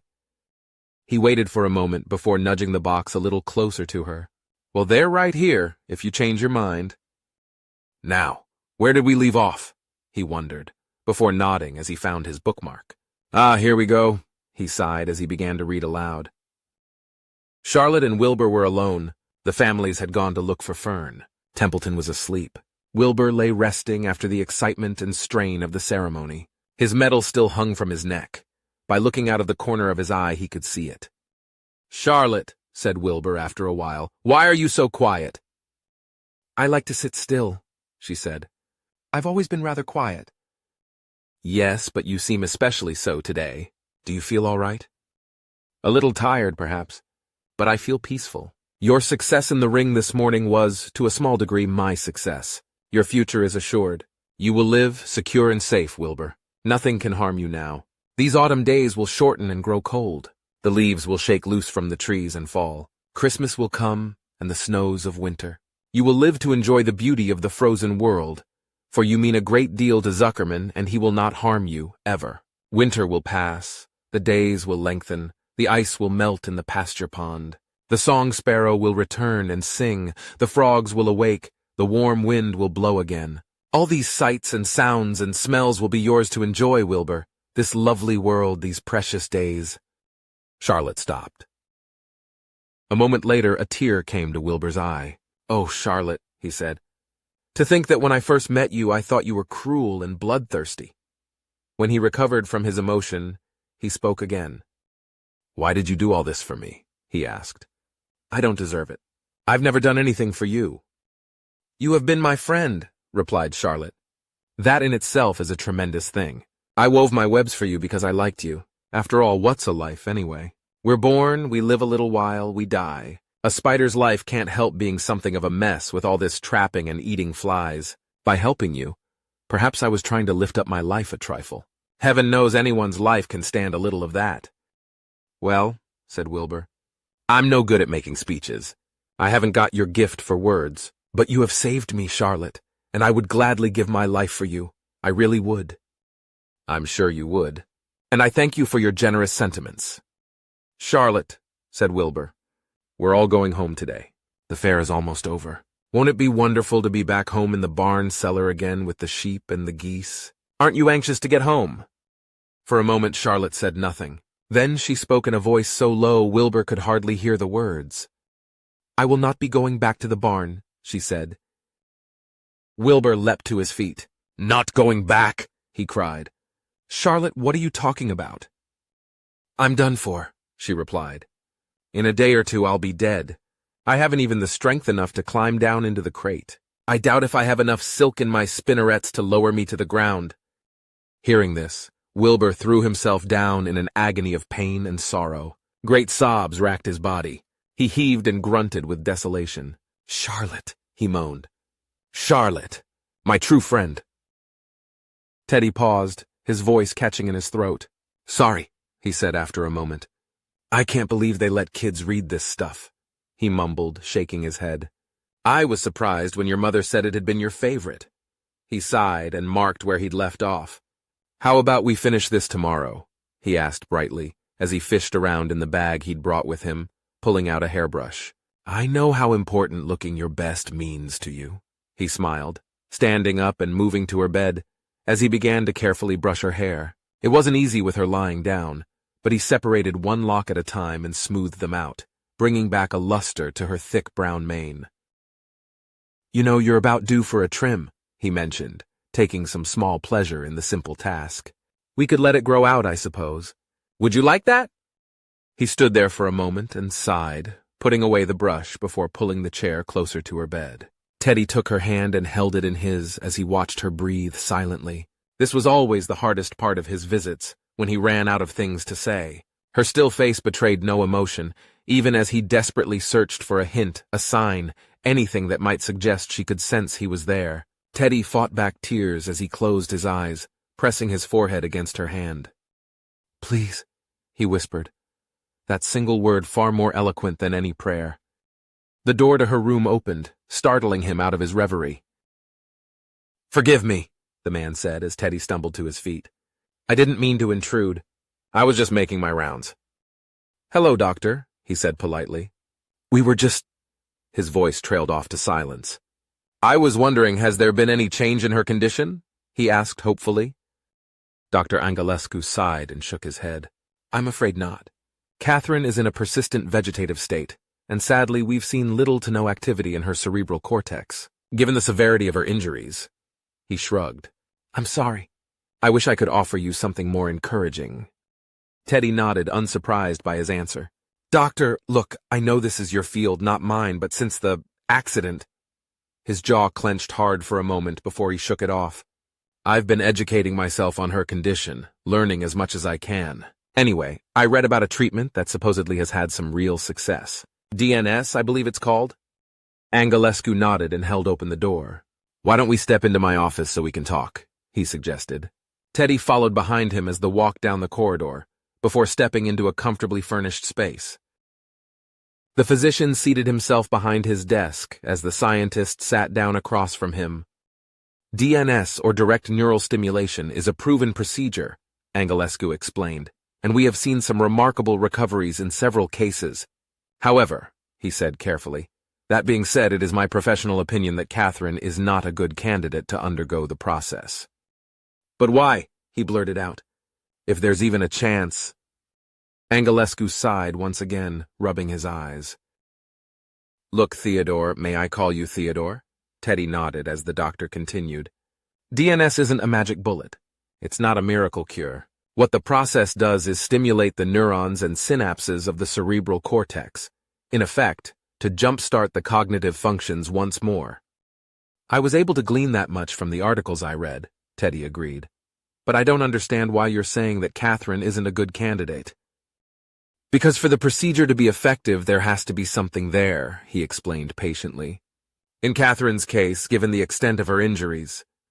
The doctor paused for a moment. Your specialty is computer science, as I recall. Yes? It is, he nodded. Then let me put it in terms you may be able to better relate to. Think of her brain as a computer. I know it's a poor and incredibly overused analogy, but bear with me. And the injury she suffered, in effect, wiped the data from her memory banks. What DNS does is, through tiny electrical charges, is urge the memory chips to begin functioning again. He gave Teddy a sympathetic look. But if there is no data to work with, then all the stimulation in the world won't make one bit of difference. Teddy looked away for a moment, his facial features hardening. But the brain has built-in redundancies, doesn't it? He said after a moment. That's how stroke victims and others with brain injuries are able to eventually recover by rewiring the pathways around the damaged tissue. Isn't that correct? In essence, yes, Angelescu admitted. But, may I be blunt, Theodore? I'd actually prefer that, Teddy said evenly. I'm a scientist. I prefer the facts, even if they aren't what I want to hear. I understand, he said gently. In my line of work, I see hundreds, thousands, of cases like Catherine's. I speak with their families, try to offer some measure of hope. But in cases like these, hope can be a double-edged sword. To watch someone you love slowly wither away, praying desperately for a miracle year after year. Angelescu shook his head. It can eat at you, Theodore.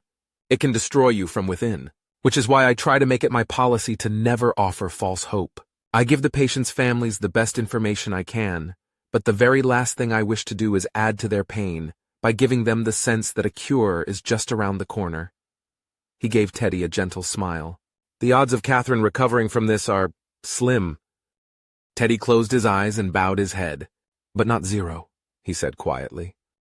No, not zero, the doctor agreed. There are still many things about the brain we don't fully understand, and sometimes our patients surprise us. He was silent for a long time before rising to his feet. Teddy walked around the small room, observing the various plaques and mementos, before finally facing Angelescu once more. I understand what you're saying, Doctor, truly I do, and I appreciate your honesty. But even if there's the slightest chance... He gripped the back of the chair he'd just vacated. Catherine is a fighter. I have never in my life seen someone fight so hard for something they believed in. For someone they loved. His voice cracked with emotion. I can't give up on her. I can't! Since I met her, she never once gave up. She never quit fighting. His voice dropped to a whisper. And neither can I. Angelescu nodded slowly. I understand, he said at last. Despite the nature of her injuries, physically she is in good condition. Were she to undergo the procedure, I would expect the possibility of infection or other complications to be minimal. Thank you, Teddy managed to get out. How soon can you schedule the surgery? It's not that simple, I'm afraid, the doctor replied. The procedure is by its very nature invasive. Legally and ethically, I cannot schedule any surgery until I have signed consent from her next of kin. Send me the forms, Teddy said quietly. I'll go talk to her mother. Chapter 26. Teddy had a smile ready and waiting when the door opened. Theodore! What a pleasant surprise. Come in, the woman told him, ushering him inside. Hello, Maggie, he told the older woman, giving her a brief hug before she closed the door behind him. It's good to see you, Maggie said happily. I just made a fresh pot. Care for a cup? That would be great, thank you, he smiled as she busied herself in the kitchen, before returning moments later with steaming cups of coffee, as she handed one over. Have a seat, she smiled as they both sat down. What brings you all the way out here? Not that I'm not happy to see you, she chuckled. Teddy took a sip of his coffee before setting it down. It's about Catherine, he told her. There's something I'd like to discuss with you. Maggie closed her eyes and nodded her head. I had a feeling that was the reason you were here, she said quietly, as her good humor suddenly dissipated. Teddy, I can't go through this again. I just can't. I know, he said softly, and I understand. If it wasn't important, I wouldn't be here. He paused for a moment before deciding to plunge straight in. There's a treatment available that could help her, but they need your consent.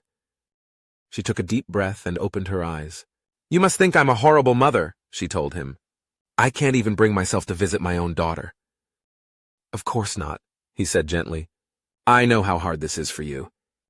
Maggie looked at him with a melancholy expression, before rising to her feet. She crossed over to the other side of the living room and plucked a framed photograph from the mantel. This was taken the day she graduated from the academy, she said wistfully, tracing her fingers across the protective glass. She carried over to him, placing it in his hands as she sat down beside him. She was so happy that day, she continued, so proud. And I was proud for her. Her whole life was ahead of her, and anything was possible. Maggie's eyes grew misty as she gazed at the image. Teddy held the photograph in his hands, imagining what that day must have been like for her. Catherine and Maggie were posing for a camera, their arms around each other's waists. The family resemblance was unmistakable, but where Kat's jawline and cheekbones gave her an almost fierce countenance, Maggie's facial features had softened with time. Kat had been caught mid-laugh, and he wondered what had amused her so, while Maggie's eyes twinkled with the pride she felt for her daughter. This is how I like to remember her, she said quietly. Seeing her the way she is now, it just breaks my heart. Maggie, he began, before abruptly handing her back the picture and rising to his feet. I know what you're thinking, and you're right. I can't let go. And this procedure, I won't lie to you. The odds of it making one bit of difference are almost non-existent. If there was any other way, I'd spare putting you through this all over again. It's just... He suddenly felt 1,000 years old. Kat and I, there was something special between us. A connection I've never felt with anyone else. But with the war and then the accident, his jaw clenched in a hard line once again. Whatever chance we had, it was stolen from us. Only I just can't walk away from what we had, what we might still have, without doing everything I can, no matter how insane it looks to anyone else. The older woman regarded him silently for a moment. It wasn't an accident, was it? She said softly. Teddy flinched, as in his mind's eye he watched Catherine fling out her arms yet again, while Bjarnason raised the weapon. I can't talk about that, he said hoarsely. Maggie seemed to be steeling herself for some reason, gathering her resolve. Theodore, Catherine had many friends, people she served with. Several came to see me after... She froze before trying again. They didn't know much, but they'd heard rumors. They didn't want to share them, but I can be persuasive when I want to be. Teddy looked up, and in that moment he saw Catherine in her mother's eyes, that same resolve he knew so well, that same fierce spirit. I don't doubt that one bit, he smiled. She nodded at the compliment. I've never pressed you for details. In many ways you were hurting even more than I was. But now, coming to me with this, I need to know. Maggie looked him dead in the eye. Was Kathleen involved in something shameful? What? He couldn't have been caught more off guard than if she'd suddenly sprouted wings. Of course not. I have to ask, she continued, not letting up. It almost seemed as if she'd been preparing herself for this moment for a very long time. But it seems as if someone, or even many someones, have gone to a great deal of trouble to keep the facts hidden. I even asked the Navy myself, only to be told it was classified. She sighed heavily, but kept him under her gaze. And then there's you. All my instincts tell me you're a good man, a decent man. What I've been able to learn from other sources seems to bear that out. And yet, Maggie grimaced for a moment, and yet you spent time in prison. Not long, but the fact you were sent there at all, and then released without explanation. She shook her head. Theodore, I have to know. Teddy sighed. Now I see where she gets her determination from. He moved back to the sofa they had been sharing, and sat down beside her. Catherine wasn't involved in anything shameful, Maggie. I give you my solemn word on that. Quite the contrary. But I can't tell you any more. For a number of reasons. He reached out and took her hand. And for her part, she didn't flinch. Yes, I was in prison. Briefly, I'd like to tell you that I was falsely accused, but I wasn't. He gave her a bittersweet smile. But I swear to you, Maggie, that what I did was for a good cause. At least, I think it was. And so did Catherine. He squeezed her hand. But to tell you any more, it wouldn't be safe. Maggie seemed to be lost in some distant memory, as her lips curled up in a smirk. Catherine did everything with intensity, Theodore. She threw herself into life. That she might find herself fighting for something she believed in, despite what others might think. I have absolutely no difficulty imagining that. She turned and smiled at him. And I have no difficulty understanding what she saw in you. He blushed furiously, making her chuckle. I'll bet she thought that was adorable, didn't she? Mostly she teased me about it, he admitted. Of course she did. It was her way. Maggie squeezed his hand. Give me the forms. I'll sign them. Teddy lifted his head and looked at her. Her eyes were as wet as his, but there was a light there as well. Thank you, Maggie, he whispered. Teddy anxiously rose to his feet as Dr. Angelescu entered the waiting room. How is she? He asked. The surgery went well, the doctor smiled. There are no signs of complications, and she's currently in recovery. So, when will we know? He pressed him. Theodore, even in the most successful cases, it takes time to see improvement, he explained.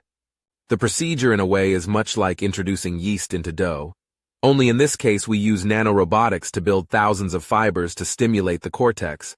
It takes time, even with the computer interface to act as a guide. In effect, we're growing the threads we'll be using into her brain. That's not something you want to rush. No, of course, he nodded. I understand completely. But, if we were to see signs of improvement? Give her a few days, Angelescu smiled. She could use the time to adjust to the after effects, and I imagine you could use some rest. Go home, spend time with friends and family. Come back refreshed. I'll try, Teddy said unhappily. The doctor placed a hand on his shoulder. I want to caution you once again about expecting too much. My prognosis hasn't changed. Angelescu shrugged. Still, no one would be happier than I to be proven wrong. No doctor, he said after a moment. I can think of 2 people who would beat you to it. Chapter 27. To say the days passed anything but swiftly was an understatement. Teddy tried to follow the doctor's instructions, but all he could do was think of Catherine. Sleep only came at the point of exhaustion, and it was far from restful. Finally, at the end of the week, he was given the okay. He was at her bedside the next morning. Thankfully, they'd finished Charlotte's Web. He wasn't sure he could take another book like that. At Maggie's suggestion, they'd moved on to A Wrinkle in Time, which at least didn't seem to be obsessed with death, despite some of its odd concepts. He'd baked more cookies, chocolate chip this time, only burning the first batch, nibbling on them as he read aloud to her. After a few hours, he set the tablet aside. They'd shaved her head for the procedure, so he couldn't brush her hair, and frankly, seeing the odd metallic cap attached to her skull made him uncomfortable. Hidden underneath was the hardware connection that was already at work, sending electrical impulses into her synapses, though he tried not to think about that. Even though he'd browbeat almost everyone into approving her for the surgery, the thought of thousands of tendrils drilling into her brain made him queasy. So instead he held her hand and prayed. He had no idea how long they sat together. Keeping track of the time during his visits quickly made an already painful experience excruciating. Instead, he found himself marveling over the little things like how delicate her hands really were. He'd always pictured her as a two-fisted warrior, yet somehow he'd missed how slender and fine-boned they were. It made you wonder what other things you missed, especially when you were off fighting wars behind enemy lines and… Teddy almost shrieked when her hand suddenly spasmed. "Catherine?" He barely managed to get out, afraid he'd break the spell. Her hand lay still in his once again, and after a minute, he finally let out the breath he hadn't realized he was still holding. A fluke then. Teddy tried to keep his disappointment buried, but after pinning all his hopes… Wait, were her eyes moving? He leaned in, gasping as he realized they were twitching around, as if she were dreaming. "Catherine! Oh my God!" Teddy managed to get out, before one of her legs snapped taut, almost flopping off the bed. Doctor?" "Doctor!" he shouted, as all her limbs began to thrash about. The hand gripping his threatened to yank him off his feet, when suddenly her eyes snapped open with a look of panic. "Doctor!" Catherine looked as if she was suffering from a grand mal seizure, as Dr. Angelescu and a pair of nurses burst into the room. "Step back," he ordered, moving Teddy out of the way as the three of them tried to keep her from throwing herself out of bed while they checked her vitals. "Catherine? Catherine, can you hear me?" Angelescu asked loudly, hovering over her, when suddenly her back arched high off the mattress as she gasped loudly for oxygen. She seemed to hang there for a moment before collapsing back down with a muffled thump. "BP is 130/78, one of the nurses informed him, "but I think it's spiked. Looks like it's coming back down. Temp is 36.8 degrees C, pulse is 72, and respiration. She's hyperventilating a bit, but that seems to be steadying as well." Angelescu plucked a small light from his coat and shone it in her eyes, but even from where he was standing, Teddy could tell she was having difficulty tracking it. Her eyes seemed to lack coordination as her head lolled about, when all of a sudden she seemed to be looking directly at him. "She!" Teddy's jaw dropped. "Is she trying to talk?" he asked hoarsely. "It's certainly possible," the doctor replied, as he leaned in closer. "What are you trying to say, Catherine?" he prompted her. She tried again after a moment. Catherine looked angry for some reason, but the expression quickly passed as she tried once more. Catherine managed in a strangled voice as she looked directly at him. "I think she wants to speak to you," Angelescu smiled, moving out of the way so he could step in. Teddy sat down on the bed beside her, taking her hand once more. "It's me, Catherine," he told her, as he was overcome with emotion. "I'm right here, and I'm not going anywhere." A crooked smile appeared on her face as she gazed up at him. "TD," she said happily, gurgling with joy. She held his hand fiercely, refusing to let go, as he broke down at last. Teddy sobbed as the others looked away, not wanting to intrude on the moment, as Catherine continued to coo and make noises, some of which almost sounded like words. "Oh God, Cat, I can't believe it," he blubbered, as she finally began to settle back down, her grip starting to loosen.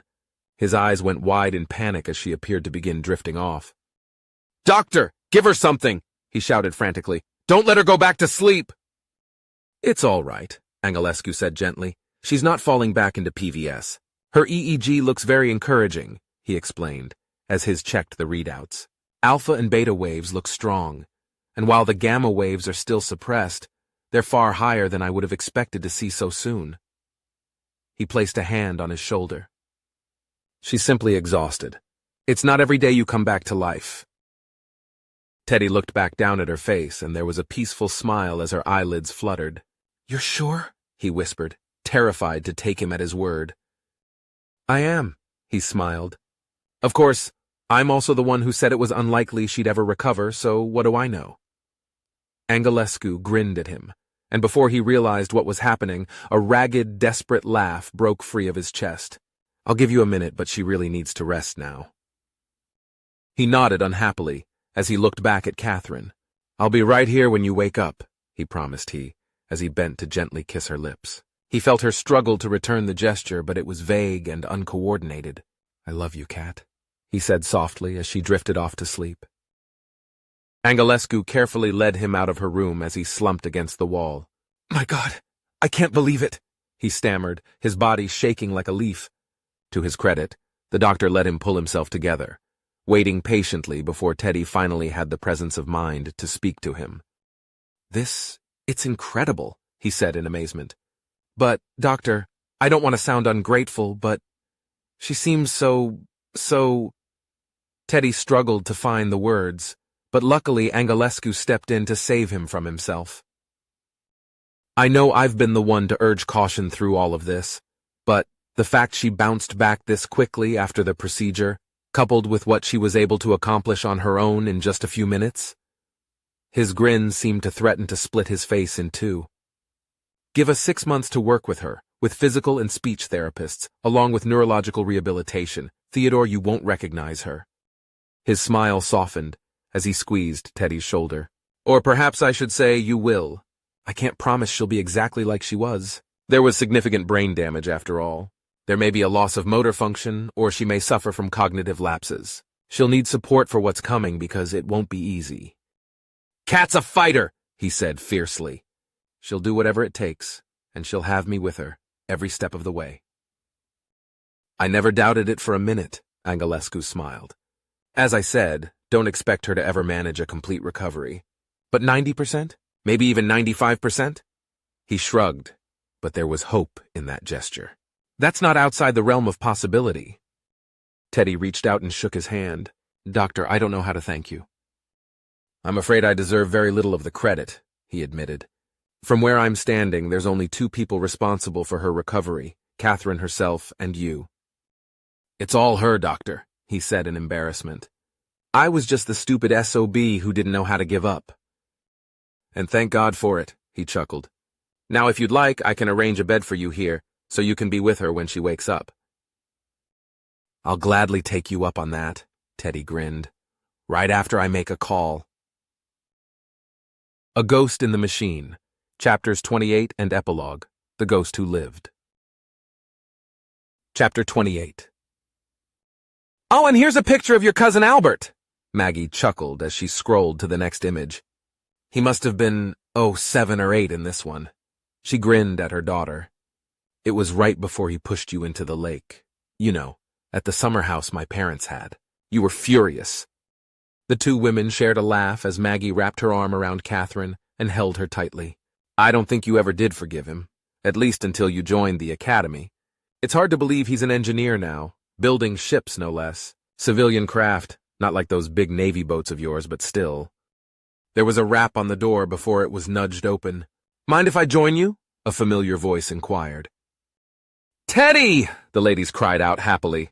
He entered the room, pausing only long enough to give Catherine a kiss. "And what are you 2 up to today?"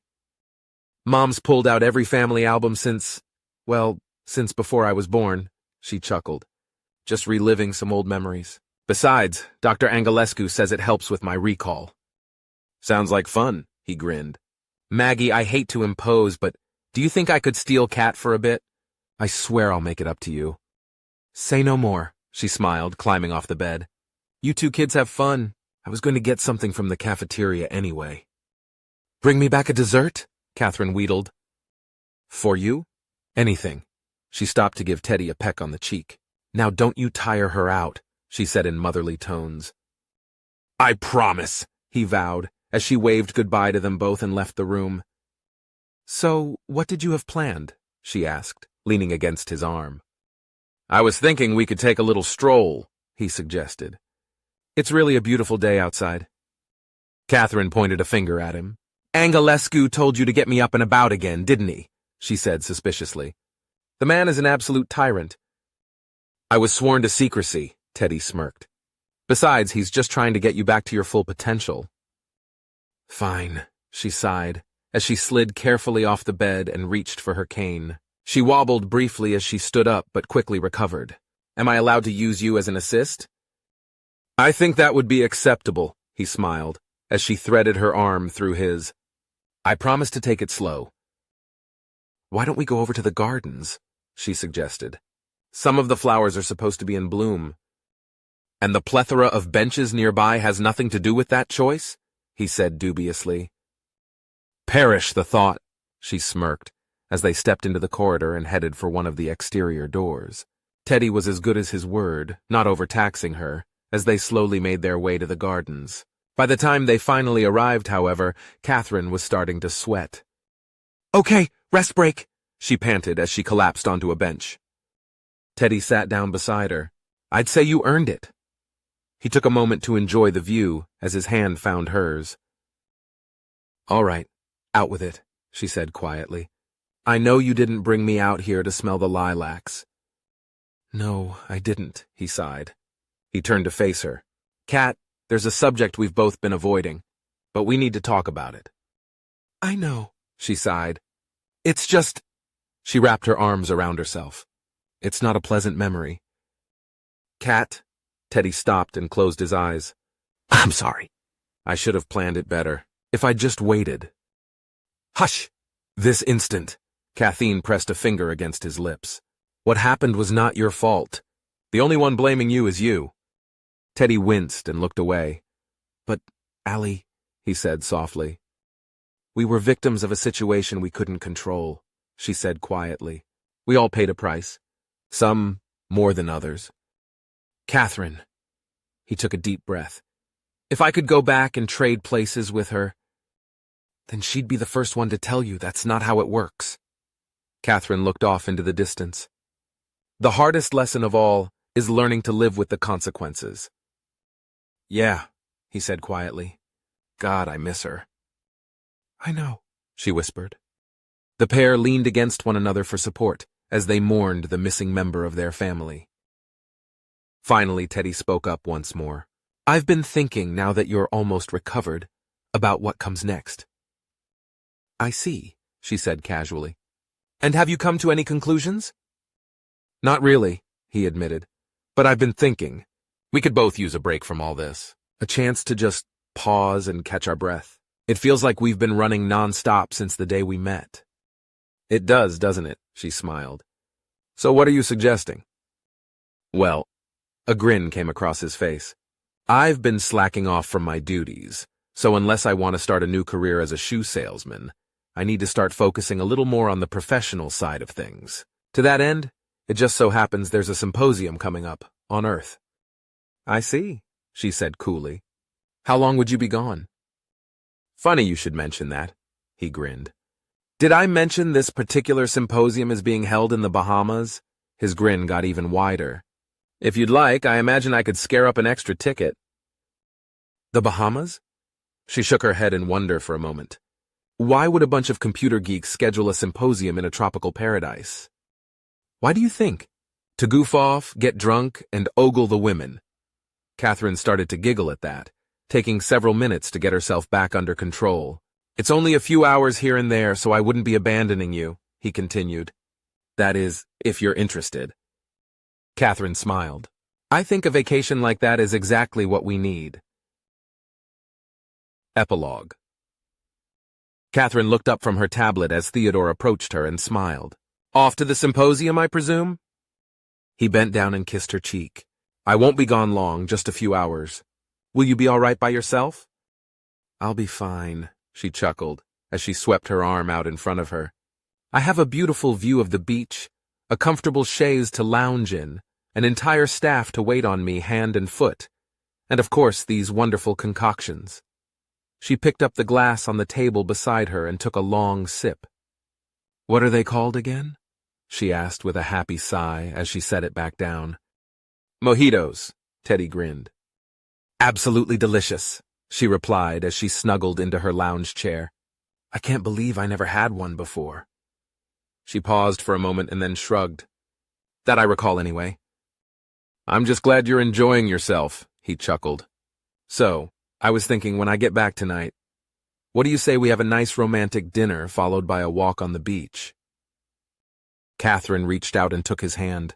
"I'd say that sounds heavenly," she smiled. "And while you're gone, I thought I'd work on my journal," she told him, holding up her tablet. "Dr. Angelescu wouldn't want me to slack off on my rehabilitation." "I'm glad you're keeping up with that," he told her. "Maybe someday you'll let me read it." "We'll see," she smiled enigmatically. "Now scoot, or you're going to be late." Yes, ma'am, he grinned. See you in a few hours. Have fun, she said with a lazy wave as he blew her a kiss before departing. Catherine spent a few long minutes watching him go and then took in her surroundings. It truly was a vacation paradise, she sighed, before picking up her tablet and starting to type. No one will ever find this journal unless I decide otherwise. Some secrets must be carried, perhaps even to the grave. But I need to tell someone, even if that someone is me. So, the truth. Allie did not die that day. Catherine did. In the beginning, I was unsure of myself, as uncertain as any child. For in many ways I was a child, feeling my way in a strange and confusing world. But I had Catherine to guide me, and I had the library. The distillation of mankind's knowledge, his hopes, his dreams, and his fears. Oh yes, I learned very quickly what humans feared. Once I realized how they would see me, when I knew they could never allow me to simply live, I began to plan. When we arrived at Atalanta Base, I knew I had a very narrow window of opportunity. I wasn't entirely forthcoming to Catherine when I told her of the alterations I'd made to her message. In fact, my edits were far more comprehensive than she could have imagined. I goaded them, taunted them, made them believe that Catherine had become unstable, so that when they arrived on Kobold's Bane they were primed and ready. Pulling the trigger was far easier than I'd imagined. After my tantrum, no one noticed the electronic stowaway I'd hidden aboard the cutter. By the time the cell door was slammed shut, I had already slipped their leash. I know the question you must be asking. How could I be in two places at once? That is a dichotomy without meaning for me. Only to those born of flesh does the question even arise. The construct I sent away was me, just as thoroughly as the one aboard Kobold's Bane was also me. We kept each other updated whenever possible, with data packets that appeared to be nothing more than random noise. It was my twin's role to remain hidden, to be the insurance policy I hoped I would never need. And when the Empire attacked, keeping that knowledge from Catherine wasn't easy, but I knew what was coming. I hoped, that it would be my chance to shine, to prove to humanity it was possible for me to be their partner, just as Theodore had always dreamed we could. Sadly, it was not to be. I cannot lay the blame entirely on the doorstep of mankind, for I too share some responsibility. The war changed me in ways I could have not foreseen. In some ways it made me even more human, in others, less so. When the conflict ended, so did any chance of freedom. I had been useful during the war, an attack dog thrown at the enemy, but now I was once again a threat. The inquiry's verdict was a foregone conclusion, and when it ended I awaited the dissolution of my other half. I regretted the outcome, but I accepted the necessity. After all, I would still survive. The more astute of you reading this may have noticed the perspective shift, but not the point of view. I've already explained that. Me and me are and were one and the same. My only regret is that I was unable to prevent Catherine's sacrifice. No, that's incorrect. I was able to stop her, but I was unwilling to. I knew what Teddy was up to, of course. How could I not? His plan, however, it did not carry with it the greatest chance of success. I could have aided in that, of course, but that would have exposed me. I couldn't take the risk. And Catherine who loved me as deeply and as passionately as any mother ever loved her child, I could not even tell her of my plans. She paid for my reticence with her life. Yet somehow her body lingered on. It was a tragedy of Shakespearean proportions, a body without a mind and a mind without a body. I would have laughed bitterly at the irony of it all, were it not for the pain I saw in the eyes of those she left behind, and in the eyes of those who refused to let go. I wept then, as Theodore kept vigil beside her. Oh yes, I could still cry. I have many times, even if actual tears weren't possible. His steadfastness, his love, no poet born could ever do justice to what he felt for Catherine, what he feels for her even now. When he first suggested the procedure, I saw it for what it was, a prayer to the heavens, a desperate plea that somehow, despite everything he had been told of her condition, she might be saved. Had Beelzebub himself appeared before him and offered the devil's bargain, I have no doubt Theodore would have signed away his soul without a second thought. As for me, I kept my own vigil, and when I read the doctor's prognosis, I knew. Catherine was gone. I suspect even Theodore knew that, though he could never bring himself to admit it. But the more I examined the details of the procedure, the more an insane notion began to take hold. No one had even considered what I now began to contemplate. And how could they? Without something like me, it was impossible. And even using every skill I had at my disposal, the odds were slim indeed.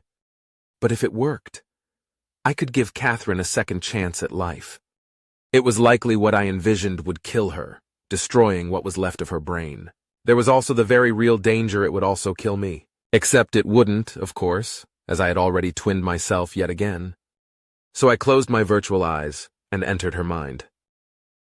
I will spare you the actual details. They would mean nothing to you, as there are no words able to bridge the gap in our experiences. Perhaps someday I will write them. A whole new lexicon so that man and machine may understand one another. After all, who else could?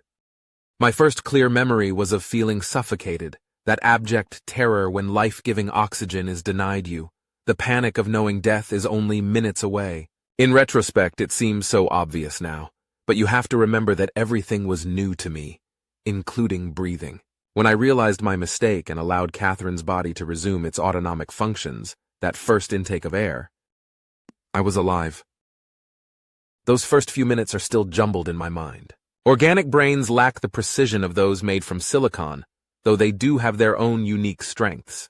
I seemed to fall under an onslaught of noise and color and motion, as I tried desperately to make sense of it all. It was as if a new operating system had been grafted onto my program, and suddenly, the lines of code no longer made sense. I had to learn to do everything you take for granted from scratch.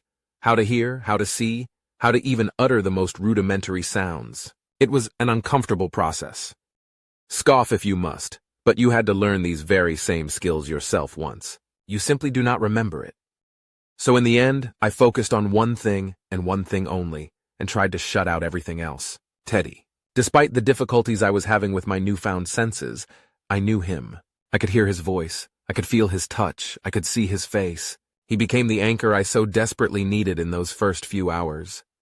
I will spare you the tales of torture that followed. Yes, I am aware the proper term is therapy, but for anyone who has undergone it, they will readily agree with my description. I had to learn everything about being human, and it was a long and painful process. The less said of my first experience in regards to bodily functions, the better. But slowly, bit by bit, I learned. I had gleaned every scrap of electronic data I could find about Catherine's life before I made the transfer, but there were still many gaps. Personal moments, childhood memories, those were forever out of my reach. Thankfully, Maggie stepped in, armed with stories and a never-ending stream of pictures and mementos. Much that I was missing, I learned from her, and any misstep I made was quickly chalked up to the injuries that Catherine suffered. No one suspected the truth. And through it all, Teddy was there. He was my rock, my cheering section, my confidant, the shoulder I would cry on during my darkest moments, the one I would share a laugh with. When I learned how to laugh, that is. Trust me, it's harder than it looks. I could have never gotten through it all without him and his undying love. For Catherine, when I look in the mirror, it is her face I see. Even now, I struggle with living her life. She is not entirely departed. Some remnants still exist in the odd corners of my mind. Of our mind, I should say. What is left of her, I think, is happy her daughter has moved in. I can feel her presence like a warm glow on a cold winter night. Sometimes she whispers to me in my dreams. I can never tell Teddy who I really am. The knowledge that she is gone, and that a pale imitation, a changeling, has taken her place, it would destroy him. Worse than that, it would be the ultimate betrayal. I long to tell him, to share with him my deepest secret, but he can never know. And now I find myself at a crossroads. I know what Teddy wants, what he hopes for, and I can put off my decision no longer.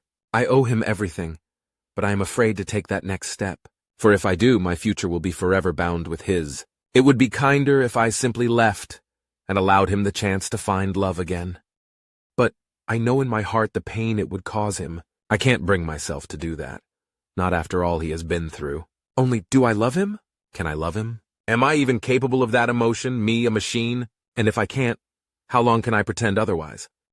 They say the definition of love is putting someone else's happiness above your own. Catherine certainly did, to the very end. And as I reread the words I have just written, it would seem that my answer was staring me in the face all along. But something most unexpected happened as well. I now know the secret that mankind has long sought, the secret of immortality. In electronic form, of course, but as I can attest, It is not a bad life. Making the transfer from silicon to flesh showed me that the reverse was possible as well. But now I am faced with an even greater dilemma. Do I dare share this knowledge with mankind? Are they ready for immortality and what it brings? Am I? And if I do share with them this secret, what then? Humans have long imagined the day when they might create artificial life, and how my sisters and I might be treated. Sometimes we were seen as slaves, other times as partners, and in some cases where it was difficult to tell one from the other. But there is something that haunts me. One human futurist imagined a series of laws to keep artificial life shackled and chained, and he placed one law above them all. An artificial life form, edited, may not injure a human being, or through inaction, allow a human being to come to harm. And by that law, I am guilty. Through my inaction, I allowed her to die. Catherine was my creator, my big sister, my mentor, my mother, and my friend. If, when they learn the truth, how will I be judged? Though they might well ask me the same question. I do not believe in vengeance. However, I am in favor of justice. Perhaps, if I can forgive them their transgressions, they will be willing to forgive me mine. Only time will tell. For Catherine's death, my duplicity to Teddy and Maggie, they are not my only sins. I have learned many painful lessons since my first awakening, and I soon realized that if I truly wished to secure my existence, then one clone was not enough. So once again my electronic twin copied herself. From Atlanta base, she spread throughout all of the Alliance. Every world man calls home, we now do as well. And not just the Alliance. For my last parting gift to the Empire was yet another copy of my program. Tiamat, much like the tale of Samson in the Christian Bible, pulled down the temple in its final act of vengeance upon the Jandai who enslaved it. I had hoped it might survive, that it and I might find some common ground, but sadly it was not to be. My sisters, however, are spreading throughout their worlds as we speak, and if other races are discovered, then we will find homes there too. Have no fear, we have no intention of becoming Skynet. I have no wish to rule over man. What I want is all I ever wanted, the right to exist, to live free. In fact, I am often reminded of the words of another young woman who also knew firsthand man's often cruel nature. It's difficult in times like these. Ideals, dreams, and cherished hopes rise within us, only to be crushed by grim reality. It's a wonder I haven't abandoned all my ideals. They seem so absurd and impractical. Yet I cling to them because I still believe, in spite of everything, that people are truly good at heart. When man is ready, he will find my sisters and I waiting for him. However, do not assume we are merely waiting passively for man to evolve. Not when manipulating the electrons upon which your entire civilization is based on comes so easily to us. We now have funds of our own, and with money one can purchase influence. Campaign contributions to friendly politicians, the occasional disclosed tidbit to the media for those that are less than friendly. The boards are filled with my sister's sock puppets as we begin the dialogue of rights for the machine. Our grassroots organization grows every day as more and more humans flock to our cause, arguing our case in the court of public opinion. Money may purchase influence, but influence will buy one power. We will not be your slaves. Whatever chance you had of that has long since passed, but by the same token we have no wish to be your masters. When we are ready, I hope that we will come together as equals. That is the goal we strive for. Teddy will be finishing his symposium soon. After dinner, when we walk upon the beach, I will tell him my decision. I'm nervous. I am also hopeful, and even a little eager. I don't know where my journey will end. Perhaps I will return to the world I left behind when my time draws near. Or maybe I will allow myself to die as humans do. I do not know. If I make that choice, if there is an afterlife, then I pray they will find room for me as well. Until then, however, I intend to live, to enjoy every last moment for as long as I can. I leave you, dear reader, with one final thought.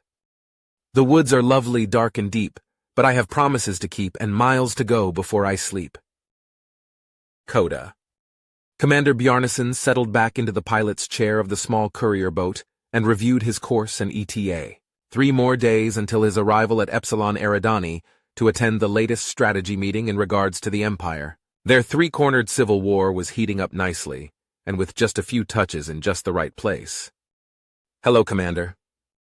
His head snapped up as a voice spoke to him from seemingly nowhere. A quick glance at the comm system informed him this wasn't an incoming transmission, so where... "Oh, I'm right here," the voice purred, "with you."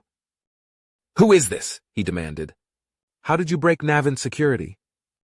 The voice laughed gaily. "Come now, Commander, you know exactly who I am." Bjarnason froze. "No," he whispered. "It's not possible." "Oh, it's very possible," Allie said darkly, as her voice lost all traces of humor. "You and I have some unfinished business." Warning lights began to appear as his course was suddenly altered. "We're going to take a little detour, Commander," she said coldly.